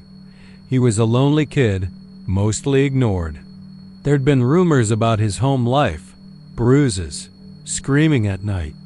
Mark had known, even at 13, that Kenny was the kind of kid who disappeared and no one looked too hard. They dared each other that summer, him and Danny and Paul, to walk the length of the railroad trestle without looking down. Mark remembered the way the sun hit the steel, the smell of creosote and burnt grass. And he remembered Kenny, too small, too scared, refusing to cross. So they mocked him, pushed him. And when Kenny fought back, Mark remembered losing it, the blur of rage, the snap of action. Kenny's head hitting the metal edge. The way he stopped moving, they didn't talk about it. They never said a word. They left him there. Said he'd wandered off. A week later, the cops found his bike in the Pecos River, and that was the end of it. No body, no charges. And then time just kept moving. Mark never saw Danny or Paul again after high school. Life scattered them to the wind. And now, 42 years later, the past had finally clawed its way out of the grave. On the third night, The voice didn't even wait for him to answer. The line was already open when he walked into the laundry room. "We all float under the bridge now, Mark," it whispered, and this time the static was wet, sloshing like water in lungs. "You left me there in the dark." Mark slammed the phone down, but it kept talking. The receiver off the hook, the voice still whispering from the earpiece like it had never needed the line at all. He ripped it from the wall.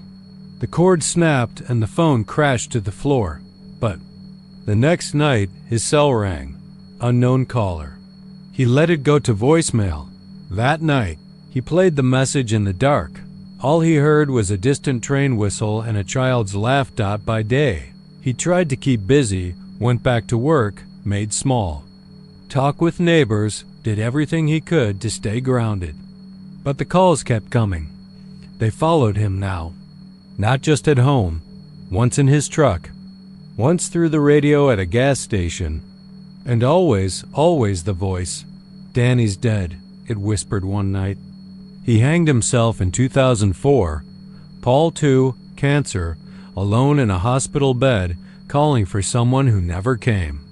"Just you left, Mark." The guilt came back fast and hot like a fever.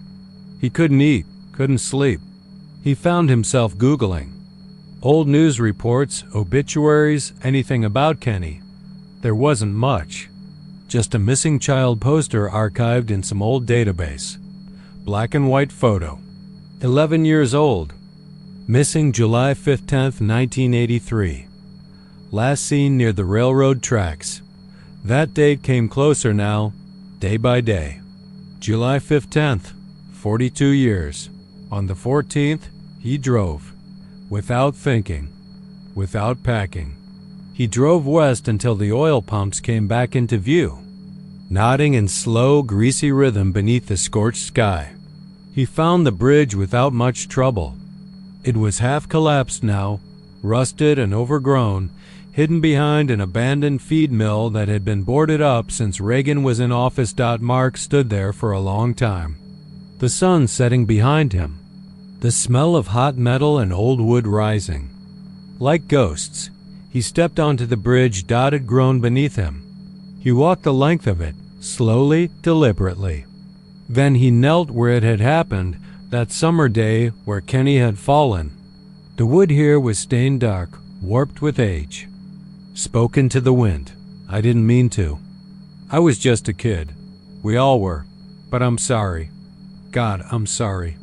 A sound behind him, a soft splash. He turned, but nothing was there.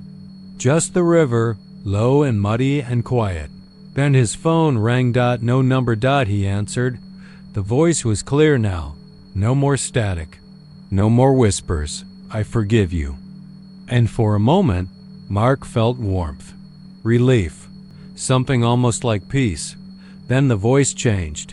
"But you don't get to leave." The wood snapped beneath him. The water rushed up like a hungry mouth, and no one found his truck. No one looked too hard. The bridge was forgotten. Just another ruin in the Texas backlands. But every summer, on July 15th, someone hears a phone ring in the middle of the night. No caller ID, just static. And the voice of a boy asking if they remember what. They did that summer. In 1983. The dry creek bed behind Old Man Cotter's ranch hadn't seen water in decades. Not a trickle. Not even in spring when the panhandle storms rolled in and made the earth tremble.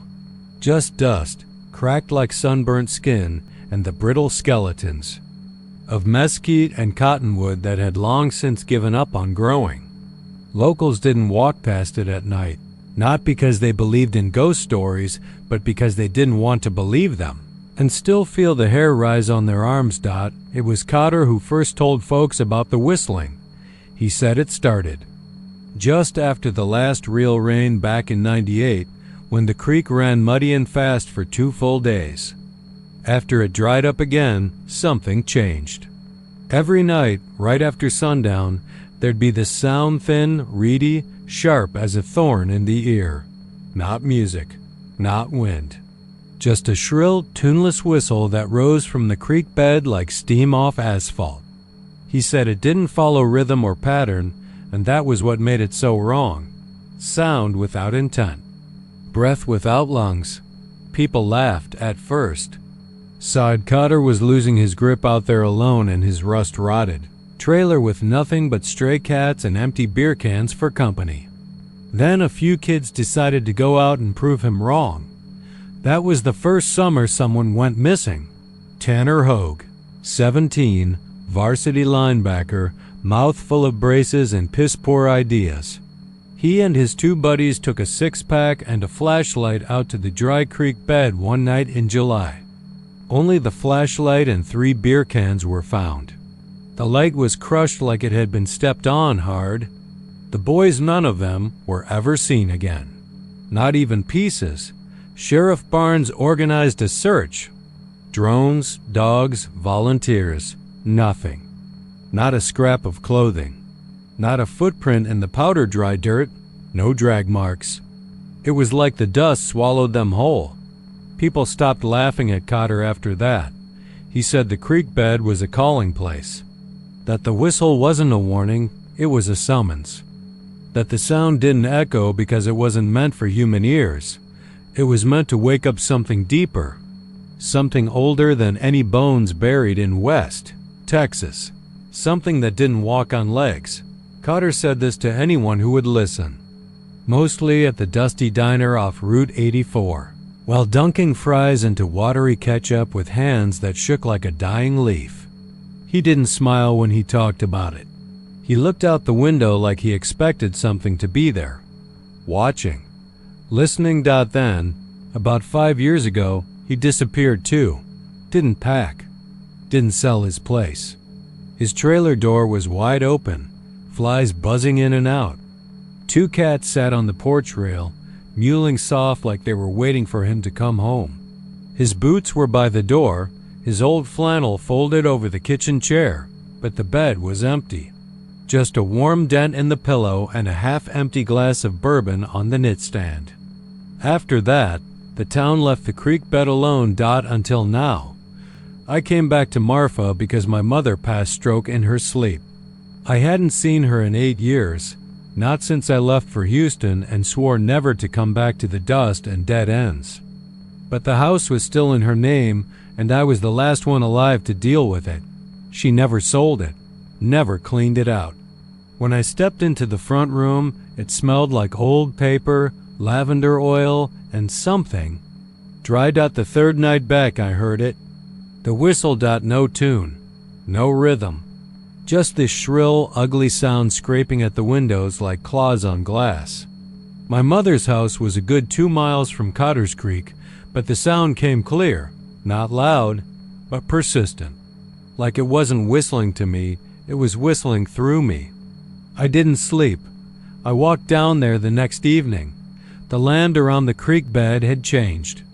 The dust was darker than it used to be, almost gray. Like ash. I saw something move in it just under the surface. Like when you look down into a lake and see a shadow slip by, deep below. Except this was bone-dry dirt. No water. Just the soft, slow shifting of something under the topsoil, the way an old man adjusts in bed beneath thin sheets. The whistle came again at dusk, this time right in front of me. I couldn't tell where it came from. It didn't come from one place. It rose like heat, vibrating in the ribs, in the teeth, in the sinuses. I dropped to one knee without realizing. My nose started to bleed. My hands twitched. The whistle made my skull feel like it was going to pop. And then I heard something else under it. Not a voice. More like a memory of one. It didn't speak in words, it suggested. Feed it. I staggered back. Drove home fast enough to spray gravel onto the neighbor's fence. Locked the doors. Didn't sleep for 3 nights. The whistle came every dusk. And now it's not just the sound. There are footprints in the dust. Big ones. Deep. Not boots. Not paws. Toes like claws, long and pressed deep like something dragging its knuckles behind it. They lead from the creek bed right up to my backyard fence. then disappear. I set up cameras. They only record static from 6:38 p.m. to 7:13 p.m. every night. Like something is jamming the signal. I check the time on my phone. That's exactly when the whistling happens.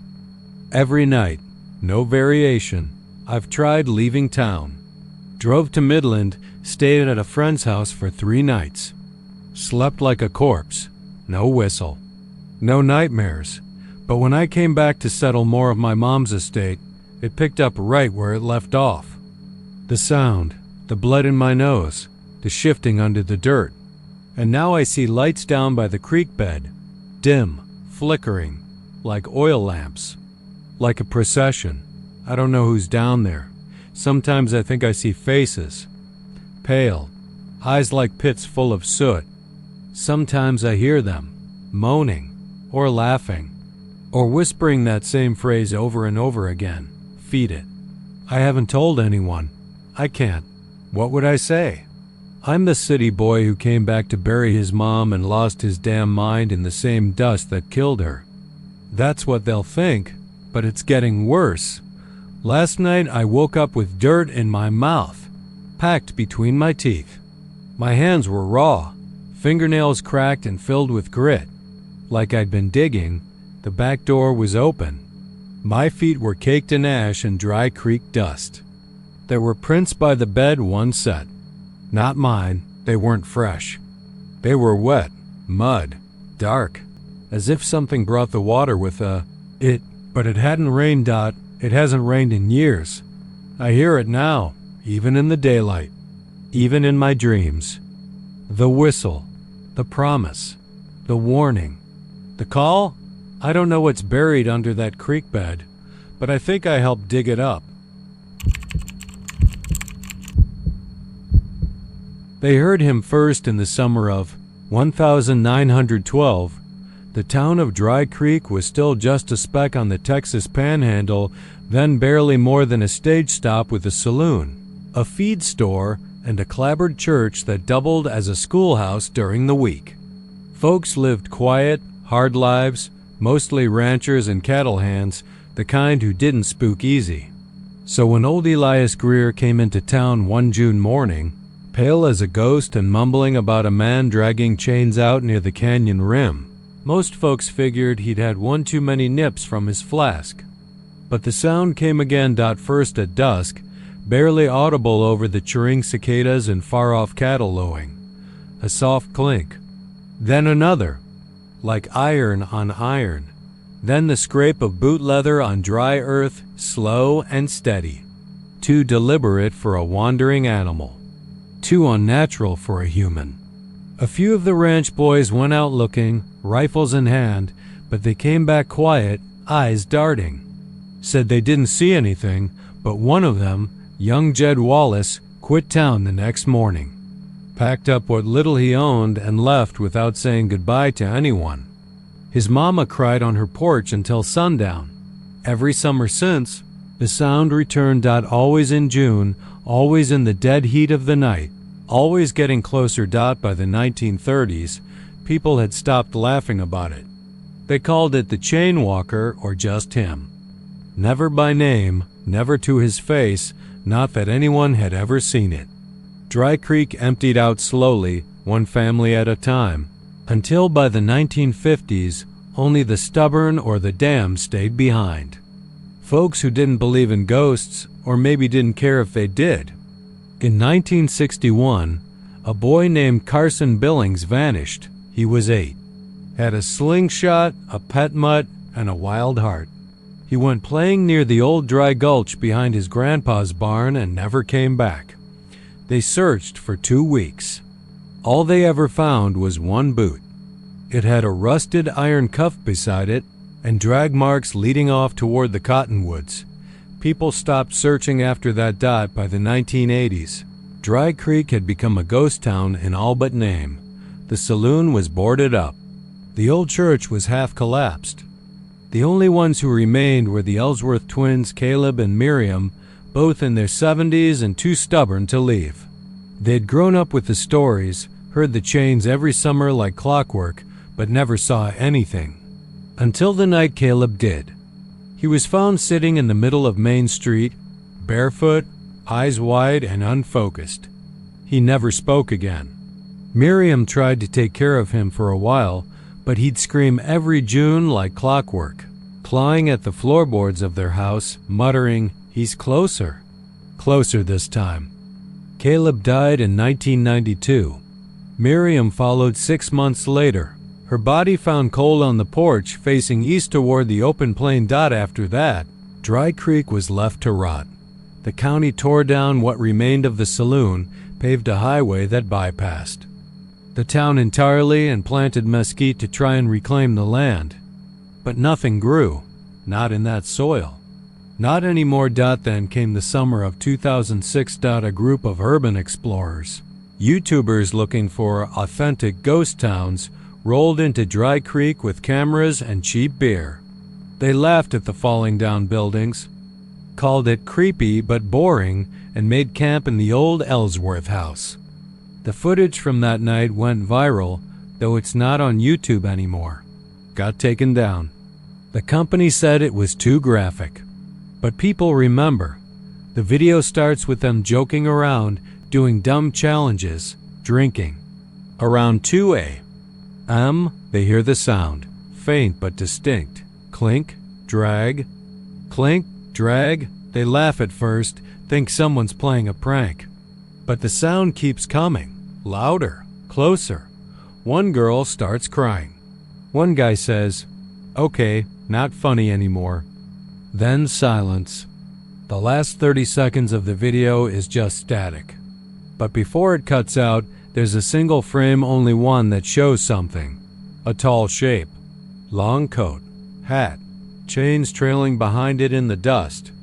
Empty black sockets where the eyes should be. Only one of those kids came back. Her name was Melissa Cruz. She was 19 then.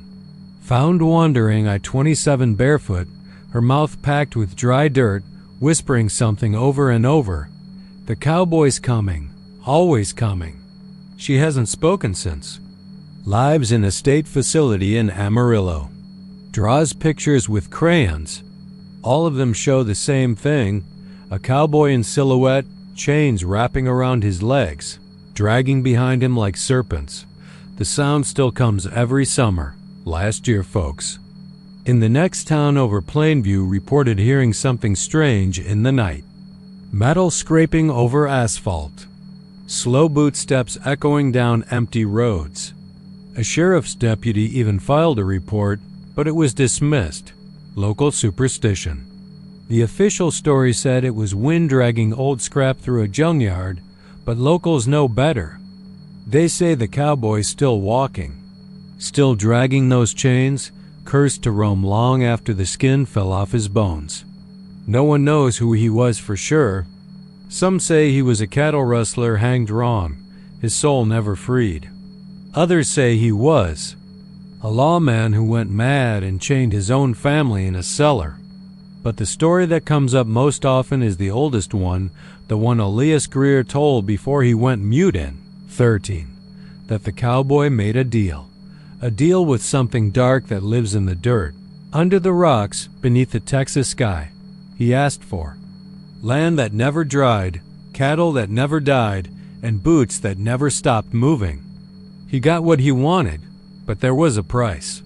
There's always a price. They say his boots still walk because his soul never stopped falling. That every summer he gets a little closer to where he's supposed to be. That he'll never stop, not ever, until he finds someone to take his place. And now, this summer, the chains have been heard again, but not in Dry Creek. No, Dry Creek's been quiet for years now. The noise came from deeper in, down near Canyon, Texas. Outside a gas station on Route 60, a night clerk said she heard metal dragging across the parking lot. Her security camera caught nothing but static. She quit the next day, drove east, and didn't stop until she hit Arkansas. They say he's moving faster now, that something's changed, that the cowboy who's been dragging chains since 1912 ain't just wandering anymore. He's hunting. The sign outside buzzed like an angry wasp nest, blinking vacancy in half-lit neon. It was just past midnight on a dry stretch of I-20 between Odessa and Big Spring, the kind of West Texas highway where the air never quite cooled down and the wind always carried dust and the smell of something long dead on the side of the road. Garrett Collins had driven for 10 hours straight, his eyes glassy and his back screaming for mercy, and he would have taken anything with 4 walls and a mattress at that point. The Desert Moon Motel looked like it hadn't been updated since the Carter administration. Yellowing stucco walls, cracked asphalt parking lot, a row of squat, square rooms like a strip mall built by someone who'd given up halfway through the blueprints. But it was cheap, and the old man at the front desk barely looked up when Garrett signed a ledger and took the brass key labeled Room 6. Inside. The room was musty, like mildew and nicotine and cheap disinfectant. The mattress sagged in the middle. The bathroom sink coughed rusty water. The air conditioner wheezed like a dying lung, but at least pushed out some cold air. The TV, though, that was the first thing that caught his attention. It was a boxy. Old Zenith, the kind you only saw in nursing homes or the back rooms of pawn shops. No remote, dials instead of buttons. It sat on a faux wood dresser across from the bed, humming faintly even though it was off. Garrett tossed his bag on the floor and kicked off his boots. He didn't bother undressing, just fell backward onto the bed and stared at the ceiling fan creaking slowly above him.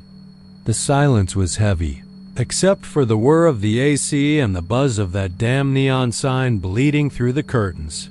Bored. Restless, he reached over and twisted the dial on the TV. The screen came to life in a sputter of static, a wash of gray snow with a high-pitched whine underneath. He fiddled with the dials, trying to find a channel, but the picture never cleared. Just grainy shapes, shifting and twitching behind the static like something trying to come through. He was about to shut it off when the image sharpened for a split second. Not fully, but enough to make his stomach clench. There was a casket. Closed. Mahogany wood, polished and gleaming under soft yellow light. Flowers on both sides, lily and red roses, wilting around the edges. The camera angle was slightly off, like it was filmed by someone sitting in the back row of a small chapel.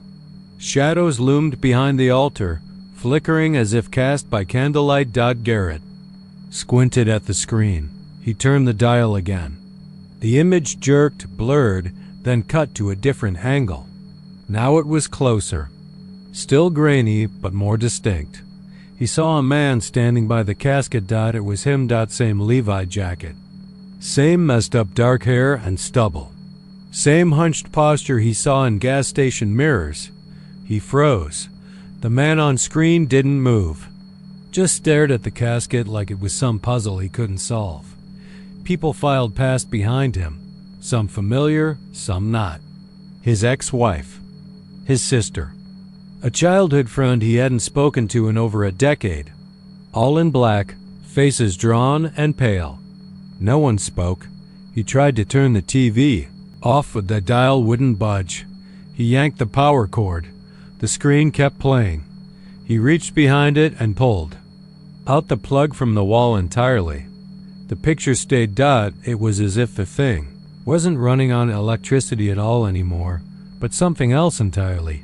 He stood there, staring at himself on the screen, watching his own funeral. And then the picture changed again.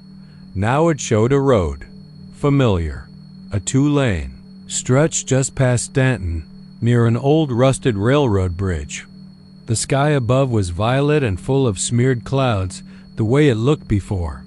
One of those summer dust storms rolled in. A pickup truck pulled into view, his own. Same dent on the fender. Same cracked windshield. Garrett watched as the camera followed the truck from a distance. Low to the ground, almost like something was crawling through the scrub grass, chasing it. The truck slowed, pulled over. Garrett could see himself in the cab, arguing with someone on the phone, gesturing wildly. He recognized the moment. It had happened just that morning. A screaming match with his boss about quitting, about walking away from a job that had bled him dry. But then it showed more. A flash of movement in the rear view. Something dark. He leaned in, heart beating hard now. On the screen, Garrett stepped. Out of the truck, still yelling, oblivious to the thing behind him.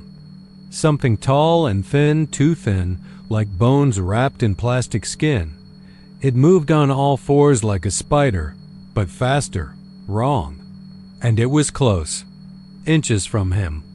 Then the picture cut to black. The sound came back. Dirt being shoveled. Crying. The thump of a casket lid being closed. Garrett stumbled backward, kicked over the chair, nearly tripped on his boots. He grabbed his phone. No signal. He tried to restart it. Nothing. The screen stayed black. No matter what he pressed, it wouldn't come back on. He turned to the TV again. Now it was showing the motel room. This motel room. Right now. Garrett stood in the middle of the frame, watching himself on the screen, watching himself, the loop folding in on itself.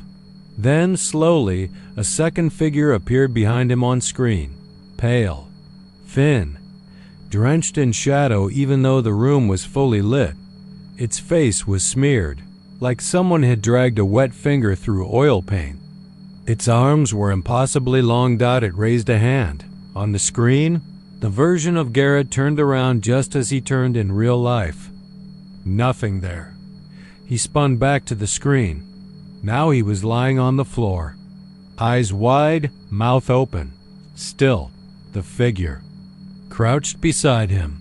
Then looked straight into the camera. Into him. The TV turned off. Silence. The room felt colder now. The air heavy, like he was underwater.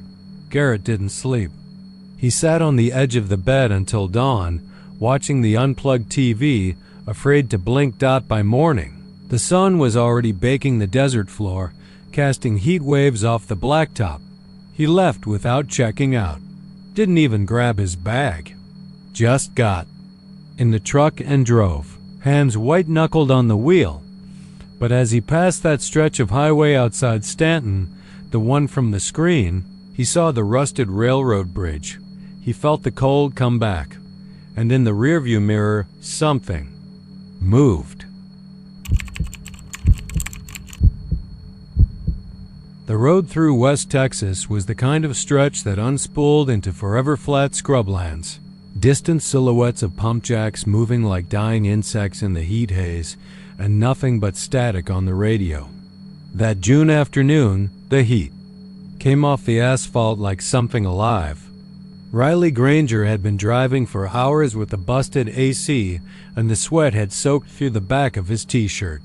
When he saw the faded green and white sign for fuel and restrooms next services, 58 miles, he didn't think twice. The gas station sat like a carcass just off a 2-lane highway, alone beneath the pale blue sky, a bleached-out relic with flaking paint and sun-warped Coke machines that hadn't worked in decades. There was no branding, no chevron or shell, just a name stenciled in hand-painted block letters, Merkel Oasis. He pulled up to the single pump, the digits on it mechanical and sun-faded. The store itself looked abandoned at first, window grimed over, the door slightly ajar, but then he saw the flickering fluorescent light inside, and a man behind the counter who didn't wave or smile, just stood there watching. Riley got out, left the car running, and called out, "Bathroom?" The man behind the counter didn't move. He was thin as a scarecrow, pale, wearing a denim shirt buttoned up to the collar despite the heat. His face looked hollowed out, as if something had taken up residence inside and eaten its way around the bones.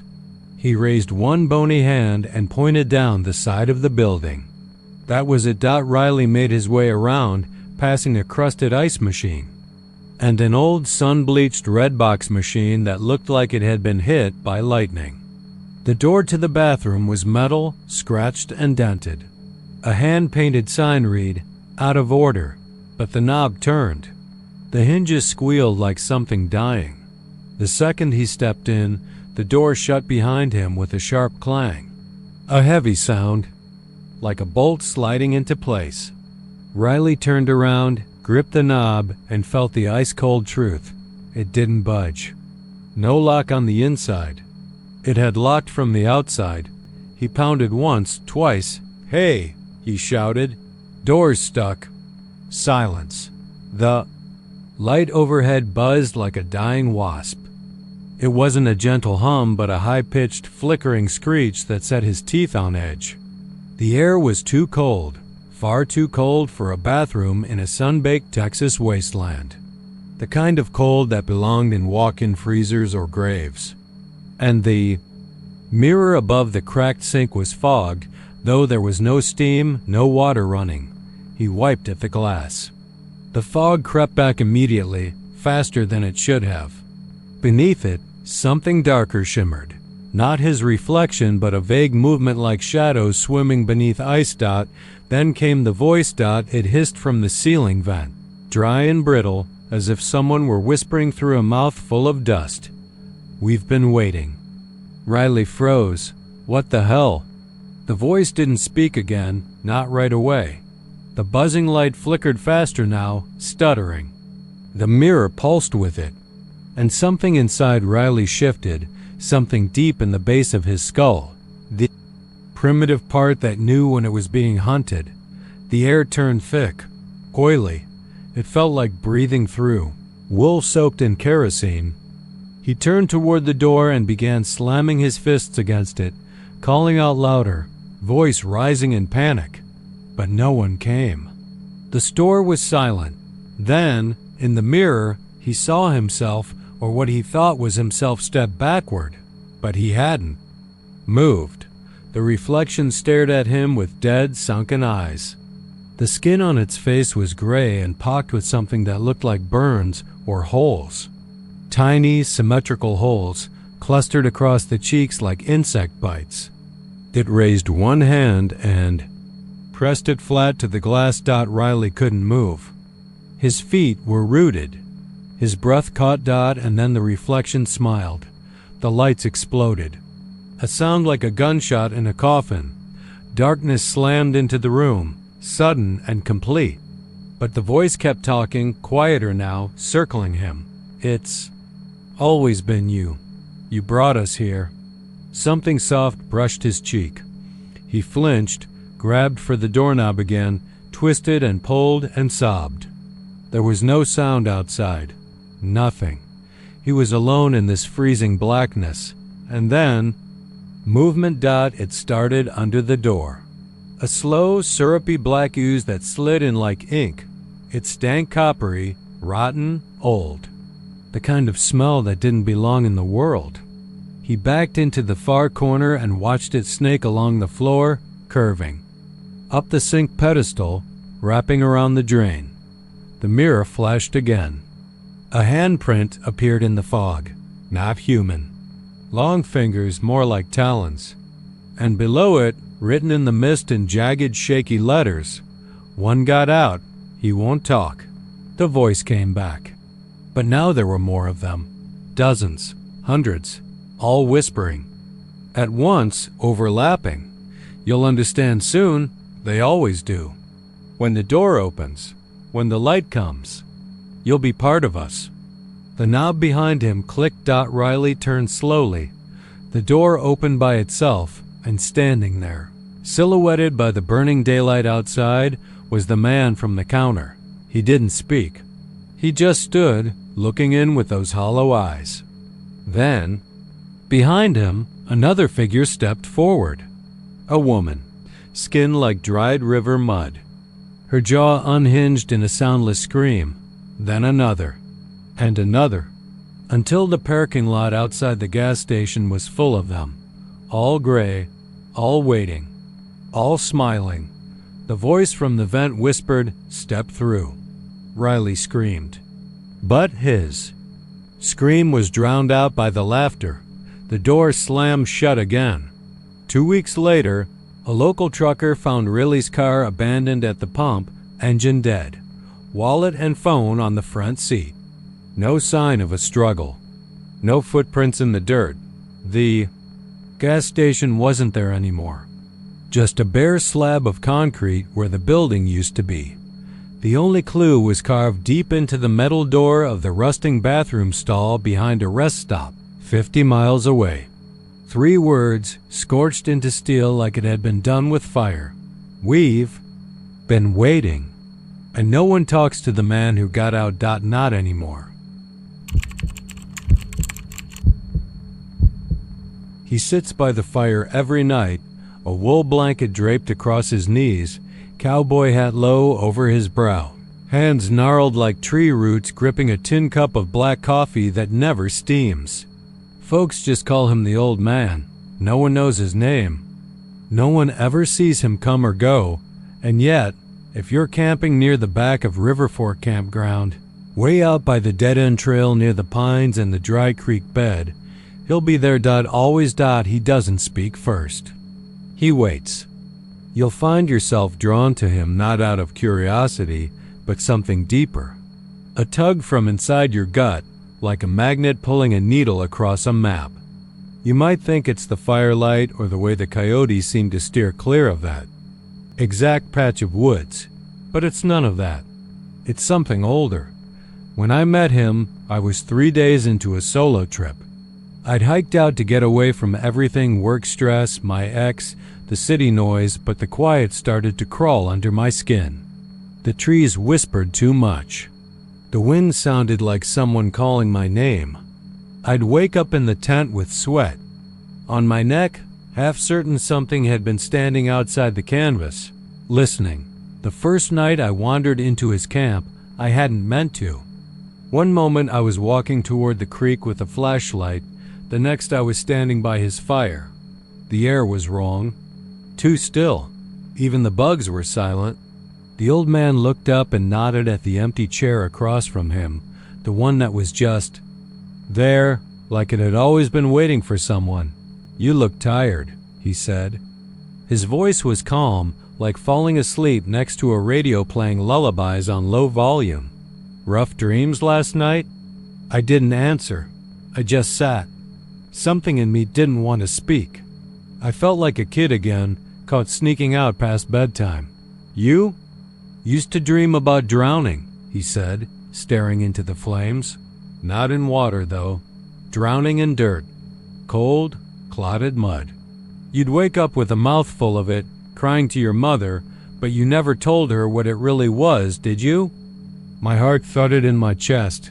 I hadn't told anyone that. Not even my therapist. That dream had haunted me from ages 5 to 7. Always the same. Dirt in my mouth, pressure on my chest, roots brushing my cheeks like fingers. I used to wake up clawing at my bedsheets. "You ever wonder why that dream stopped?" The old man asked. I didn't answer. He smiled like he knew. Then he leaned forward, eyes catching the firelight. They weren't cloudy with age. They were dark, clear, young, wrong. "You were 7. You buried something that summer up behind your uncle's cabin. Do you remember?" My mouth felt dry. I shook my head, but not because I didn't remember.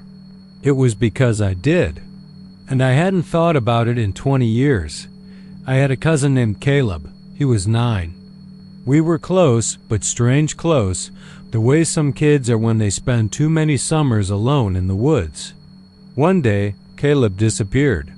They said he got lost in the national forest. Everyone searched. Dogs, helicopters, volunteers. They never found his body.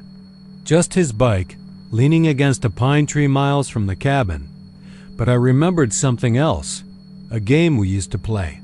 A secret game. Graveyard, we called it. We dig holes in the soft dirt and bury things, toys, frogs, food, and come back later to see what had changed. We were trying to grow death, we said. It was a joke at first, until Caleb said we needed to bury something alive, until I helped.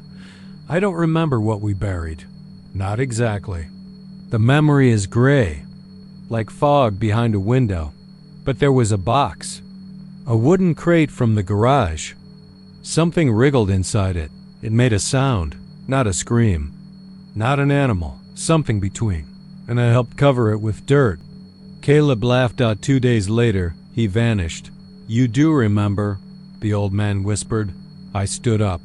My knees were shaking. Who are you? I asked, barely getting the words out. He didn't answer. Just stared into the fire again, like it was a screen only he could see. You've had the dreams again, haven't you? The dirt in your throat? The roots wrapping around your wrists while you sleep? I didn't respond. I didn't need to. My silence was answer enough. The woods felt tighter around me. The wind started again, but it didn't come through the trees, it came from the ground. A low, distant moan like breath through a burial shroud. You think you forgot, but forgetting is a choice, the old man said. It didn't forget. It still remembers the box. Still remembers the sound you made when you laughed. My skin went cold. I remembered now. My voice echoing off trees. A weird, manic glee. I didn't understand what we'd done, but I liked it. There's a kind of cruelty that lives in children. Innocent and monstrous. I saw that clearly now. He looked up at me then, and his eyes were mine. Not like mine. As if I were looking into a mirror, not across a fire. You're going to dream again tonight, he said. And tomorrow night, and the next. Each dream will dig a little deeper, scrape a little closer to the truth you left under that tree, until you finally go back. I tried to step away. I couldn't. My feet felt rooted. If you don't dig it up, he continued, it will come to you. The thing in the box. The thing Caleb brought back from the creek and begged you not to open. The thing you heard whispering under the floorboards that last night. It's still waiting, and it's hungry. I wanted to scream. Wanted to run. But the night around me had folded in on itself like a mouth, silent, swallowing, when you wake. Up tomorrow, he said, standing now, towering over the fire. Check your hands. They'll smell like earth. Your fingernails will be full of it. That's how it begins. Then he turned, walked into the trees, and disappeared. No flashlight. No sound. I blinked, and the fire was gone. So was the chair. So was everything. I was standing in the dark, alone. That night, I woke up choking. My mouth was full of something gritty. My fingers were bleeding. I'd clawed at the tent walls in my sleep, and on my wrist, where no bracelet had been when I went to bed, was a loop of twine, tied in the same knot Caleb used to make when we played graveyard. Tomorrow I'm going back to the cabin, back to the tree with the X carved in its bark. I don't know what I'll find under the soil, but something remembers me, and it's dreaming too. The first time Dale Simmons saw the train, he was parked on the side of FM 1788, a few miles outside Midland. It was near midnight, and he just finished replacing a blown tire on his old Chevy Silverado. Sweat ran down his back despite the cool wind, and the desert night stretched around him. Black, quiet, godless. That quiet didn't last. It started with a vibration under his boots. A low hum like the earth itself had caught a fever. Then came the wind gust so strong it kicked up grit from the roadside, stinging his cheeks and getting into his eyes. He squinted into the distance, past the dead mesquite and the power lines that buzzed faintly overhead. That's when he heard it, a long, low moan like a dying animal echoing across the empty flats. Then the train came. No lights, no horns. Just shadow and steel screaming through the dark like it had torn free from hell. Dale stumbled back as it rushed by, nearly 200 cars long, a snake of rusted iron flashing past with no markings, no logos, no numbers. Just empty black. He looked for a cabin, no windows, no crew, no engineer. It wasn't hauling freight either. The cars were gutted, hollowed out, their doors gone or hanging open like broken jaws. But what chilled him the most was the sound beneath. The wheels and the wind, there was something else. Moaning. Not metal. Not the groan of aged tracks or rattling bolts. Voices. Dozens. Maybe hundreds. Like people trapped deep inside, crying out from their stomachs. Wordless, strangled. Some whimpered. Some screamed. Some just whispered Dale's name like they'd known it forever.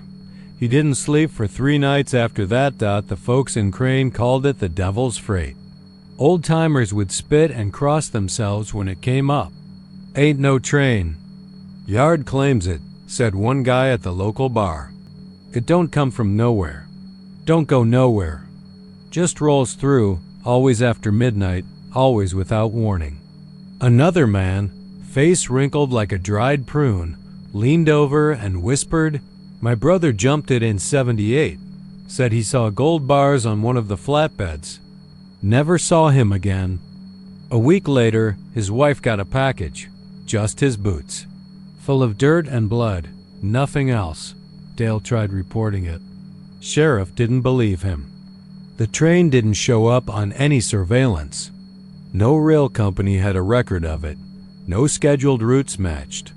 The sheriff humored him with a chuckle and said, "Maybe you had a heat stroke, Simmons."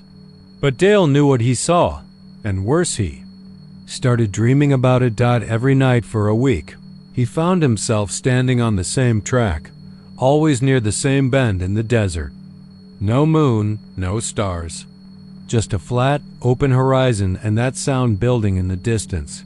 He couldn't move, couldn't speak. The train would come, thundering past in slow motion, each car a little clearer than before. Faces would stare at him. From the open doors, pale, eyeless, mouths wide in agony. Their hands reached for him but never touched. One night, he saw himself on it. Just a glimpse, but it was him, seated on a bench inside one of the empty cars, staring out with a slack jaw and dead eyes. Moaning, screaming, like he was already gone.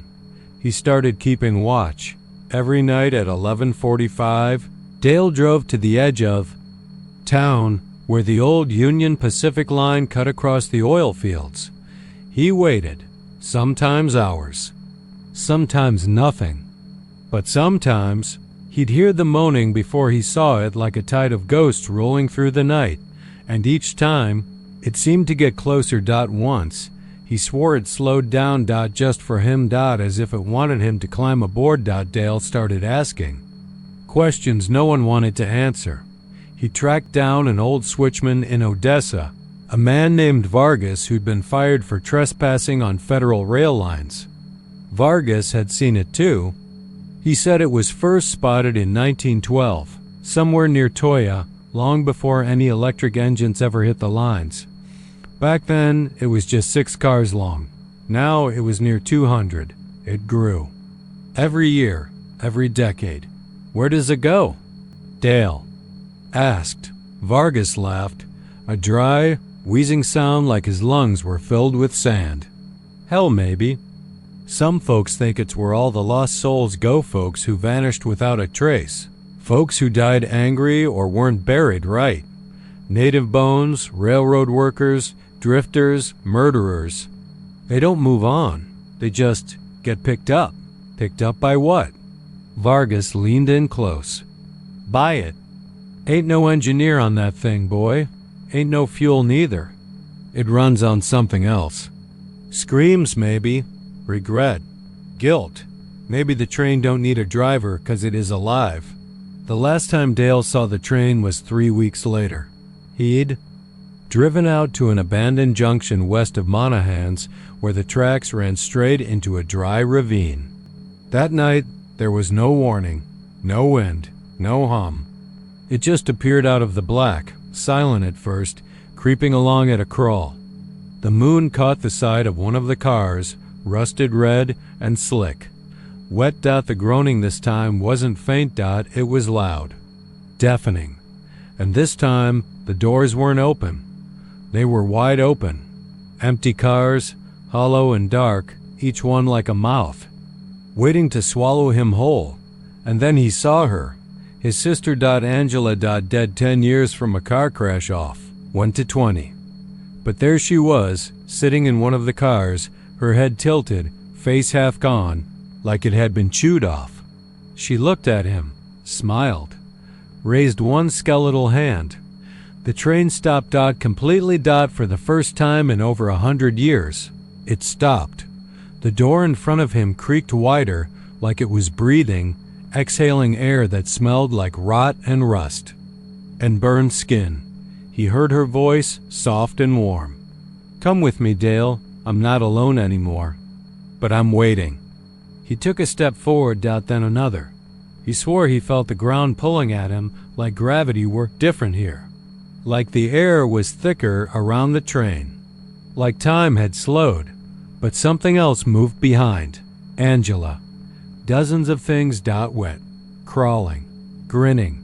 They didn't have faces. Just holes. They weren't calling him by name anymore. They were laughing. The moment he turned and ran, the train screamed. Like it was furious. It didn't move.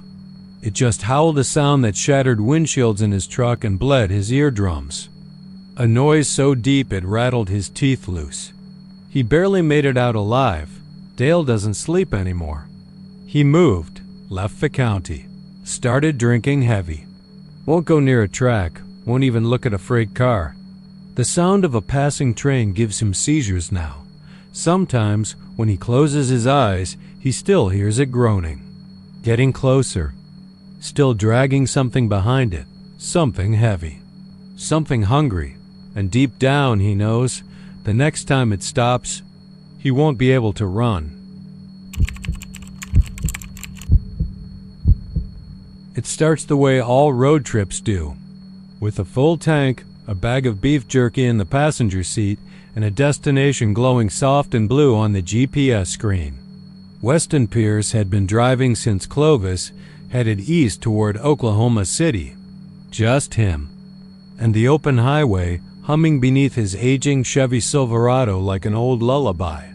The plan was simple: get there before midnight, crash at a cheap motel, and meet the buyer in the morning about that busted-up cattle trailer he was unloading. But around 9:17 p.m., somewhere west of Amarillo, the road seemed to stretch out just a little too long. He noticed it first when the miles between exits began to feel odd, like he was drifting through a loop.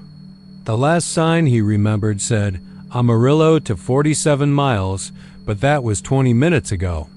The sun was down now, the sky a purplish black. Smear, and the air buzzing with the kind of heat that didn't care if it was night. Then came the flicker on the GPS, just a tiny stutter. His route vanished, recalculated, then blank. No signal. The screen read. Weston cursed under his breath, gave it a moment, and tapped the dashboard like that would fix something. A few minutes later, as if summoned, a rest stop appeared like a mirage. Fluorescent lights buzzing, 2 rust-red gas pumps under a crooked canopy, and a faded brown building squatting behind them like it had been plucked straight from 1986. He pulled in mostly out of relief, figuring he'd stretch his legs, hit the bathroom, maybe grab a Coke. The place had no name. No sign, no logo, no gas station brand. Just a single lit-up banner that said, in peeling white letters, Rest Stop. He climbed out and immediately noticed how quiet it was. Not just highway quiet, but unnatural. Like the place was vacuum sealed. The pumps weren't humming, no insects buzzed in the lights, and the only sound was the metallic click of the truck cooling down behind him. Inside, the air was stale and cold, like a walk-in freezer. Rows of dusty snacks, an old Coke machine that looked like it ate change without apology, and a woman at the counter with a bouffant hairdo and blank eyes. She didn't greet him, didn't even look up. He grabbed a bottled water, started for the counter, and paused when he passed the mirror by the restrooms. It was cracked veins of glass branching out from a spiderweb impact near the center, but it still reflected enough. He stopped. His reflection didn't. He blinked hard, stepped back. In the mirror he was still facing forward, But his eyes, they weren't his. Not exactly. Something about the way they looked. Like the version in the glass was watching him. He turned fast, half expecting someone to be behind him. No one. When he looked back, the mirror showed only the hallway now. Just the door to the men's room. Shaken, he stepped into the restroom and splashed cold water on his face. The sink groaned like it hadn't been used in years. No paper towels, no soap. The air smelled faintly metallic. Like Penny's dot as he dried his hands on his jeans, he caught his reflection again in the smudged metal above the sink, and that version of him. It was smiling. He WSN single quotes to Dot. Weston backed out slowly, suddenly aware of the tightness in his chest. The feeling of being watched crawled over him like a fever. The cashier still didn't speak when he set the water down. She rang it up, staring somewhere past his shoulder, lips pressed tight. "You get many folks this late?" he asked, trying to sound casual. Her eyes twitched slightly. She didn't answer. Just reached for a plastic bag. He started. "You should go," she said, her voice so flat it made the hair on his arms rise. "Before it gets too late." He didn't argue. Didn't ask what the hell that meant. He took his bottle, stepped out into the thick night air, and got into the truck. Only the highway was gone. Where the road had been, there was now only an unlit stretch of cracked asphalt vanishing into pitch-black hills. No cars, no signs, no lights in the distance. He spun the wheel and pulled out, heart pounding now, hoping maybe it was just some weird angle. Some curve in the road he hadn't noticed. 10 minutes, 20-30. Still no exits, no turn-offs. The GPS remained dead. And every so often, the same rest stop reappeared. Exactly the same. Same crooked sign, same broken pump. Same flickering light. By the third time, Weston stopped again. He had to. Maybe something was wrong with the truck. Maybe he'd taken a wrong turn and somehow looped back around. Inside, the air was colder than before. The woman was gone, and the mirror? Now it showed not just him, but two figures behind him. Shadowy, long-limbed, their heads tilted like dogs that had learned how to smile. He turned. Nothing. When he looked back, his reflection winked, then blinked once, slowly. And began mouthing something he couldn't hear. That's when the lights flickered. Once, twice, then they died. He bolted out of the store, heart hammering. The truck door opened with a scream, and he jumped in, locking it, starting the engine, except the dash was dead. Every gauge flatlined. He turned the key again. The engine stuttered, then caught. He didn't care if the road was real or not anymore. He just drove. But now, the road never ends. The same gas station. Over and over, hours pass. Then days, he tries. To call out when others stop new people. Desperate people. But they never seem to hear him. His voice comes out muffled, like he's shouting through a pane of glass. He watches them look into the mirror. Watches them see. And now, when they stare long enough, they start to change. Their faces stretch, just a little. Their skin loses color. The eyes go flat. They always think it's a trick of the light, until they see themselves smile when they aren't. Until they realize their reflection hasn't blinked in minutes. By then, it's already too late. And Weston? He's still out there, trapped between exits. The road curling like a snake behind him. The sign at the gas station never changes. It just reads, "Rest stop." No one remembers building it. It's never on the maps. And once you see your reflection change, it means it already knows you. And it's just waiting for your turn to stay. The first time Darren saw her, it was just after 2 a.m. and he was half drunk, fighting a hangover that hadn't even fully formed yet. He had pulled into the desolate Fuel and Go off I-35 just north of Cotulla, Texas, the kind of gas station that looked like it hadn't been cleaned since Y2K. with buzzing overhead lights that stuttered like they were struggling to stay awake. He didn't even notice her at first. Just a flicker in the corner of his eye. A pale figure standing at pump 6, unmoving, arms limp at her sides, chin tilted, ever so slightly downward like she was studying the ground beneath her feet. His eyes slid past her, the way you ignore mannequins in department stores. Just part of the night. Then he blinked, and she was gone. No sound, no footsteps, no fading echo of retreating heels on concrete. Just a sudden absence. The kind that sends a cold slither across your neck. He turned his head sharply, scanning the lot. No other cars. The only movement came from the tattered American flag nailed to the pole by the edge of the lot, fluttering in a sluggish breeze that smelled faintly of mesquite and engine oil. Pump 6 stood alone. Darren muttered something under his breath and chalked it up to booze and fatigue. He filled his tank, bought a bottle of water and a stick of beef jerky from the bored teenager behind the counter, and drove off into the dark, but he couldn't stop thinking about her, that pale figure. That moment of eye contact, or what felt like eye contact, where he'd glimpsed a flash of something cold and certain. Like she knew him. Like she had seen something he hadn't yet. The second time was 2 weeks later. Darren had just finished a late delivery route to San Antonio and was heading home to Laredo. It was raining.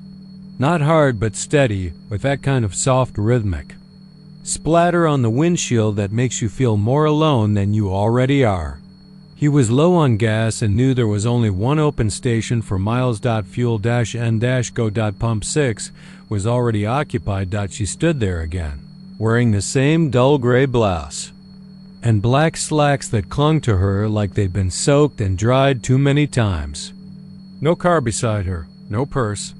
Just her body, still, expressionless, her long black hair hanging damp and ropey around her face, and her eyes, black, not dark brown, but absolutely black, locked on him through the smeared glass of his windshield. He blinked. Gone. Just like that. This time, he felt the panic bubble up from his gut. His stomach tightened, and he reached for his phone without even thinking, opening the camera and snapping a few pictures of Pump 6 from his seat inside the cab. Nothing, just wet concrete and the hum of silence. He left without pumping gas that night. It started to happen more frequently after that. Always at that station. Always Pump 6. Always that exact expression. Not angry, not sad, just knowing, as if she could see through the layers of your life and down to the moment of your death. And every time she looked more real, more solid, more present. Darren began to avoid the station, taking longer routes or topping off his tank in advance.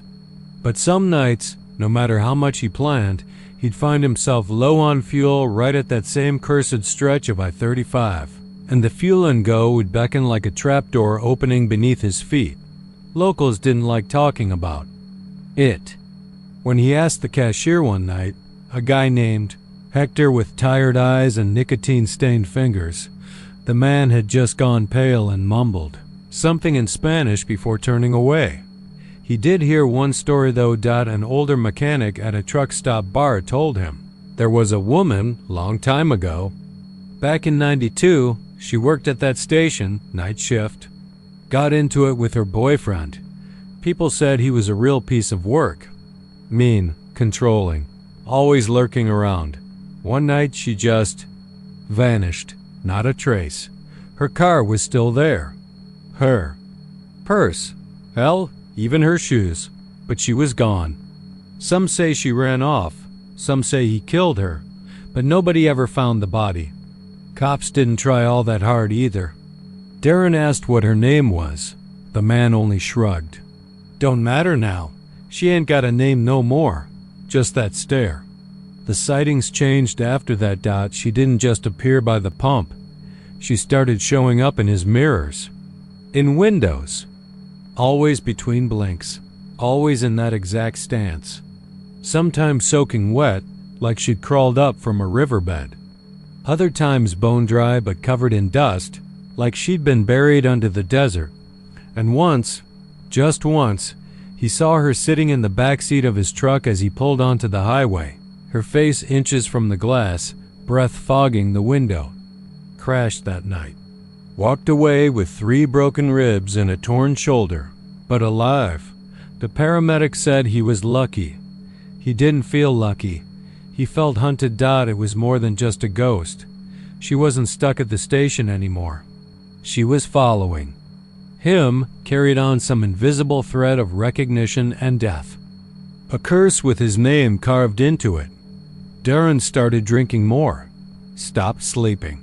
Every time he shut his eyes, she was there, blinking in and out of his mind like static. Sometimes she whispered things, nothing loud, just fragments. A date, a smell, a scream, and always the sense that she was watching, waiting. Then came the final night. He hadn't meant to end up at Fuel and Go, but the GPS had glitched. The backroads were flooded, and he was running on fumes. There was no other option. The lot was empty. Pump 6 sat beneath a single flickering light, casting wild, spastic shadows across the pavement. He pulled up, killed the engine. The silence wrapped around him like a wet blanket. She was already there. Not. Standing this time, sitting on the pump like a child waiting for a ride home, and she smiled. It was wrong. All teeth, too wide, too knowing. Darren blinked, but she didn't vanish this time. She stood and began walking toward him, slow and steady, her steps making no sound at all. He tried to start the truck. Dead. He reached for his door. Locked. She kept coming. He screamed, fists pounding on the window, eyes wild with terror. When her hand touched the glass, it fogged instantly. As if her skin held the chill of the grave, she leaned close, so close her face was inches from his. Her lips didn't move, but her voice echoed inside his head like it was coming from inside his own bones. I know how you die. He passed out. They found him the next morning, slumped in the front seat, face pale, lips blue. No alcohol, no drugs, no trauma. Just dead, eyes wide open, staring straight at Pump 6. They said his heart gave out. Massive failure, sudden, unexplained. Hector quit that same day. Wouldn't even come back for his last paycheck. Said he wasn't sticking around for whatever came next. The station stayed open. It always does. And if you drive through Cotulla late at night and you're low on gas and you pull into the Fuel and Go, just be careful where you stop, because Pump 6 still works. And sometimes, if you're unlucky enough to blink at the wrong time, you'll see her standing there, pale, patient, and watching. Waiting to show you exactly how it ends. The old green sign buzzed overhead in the dry Alpine night, its neon lettering half burned out, flickering between nitrogen monoxide vacancy and something illegible. Behind the cracked windows of the office, a yellow bulb cast a jaundiced glow on the manager's desk, where a heavy-set man sat thumbing through a dog-eared newspaper like he'd been waiting all week for someone to arrive. Tyler. McGill pulled his battered Honda into the gravel lot, crunching to a stop in front of the office.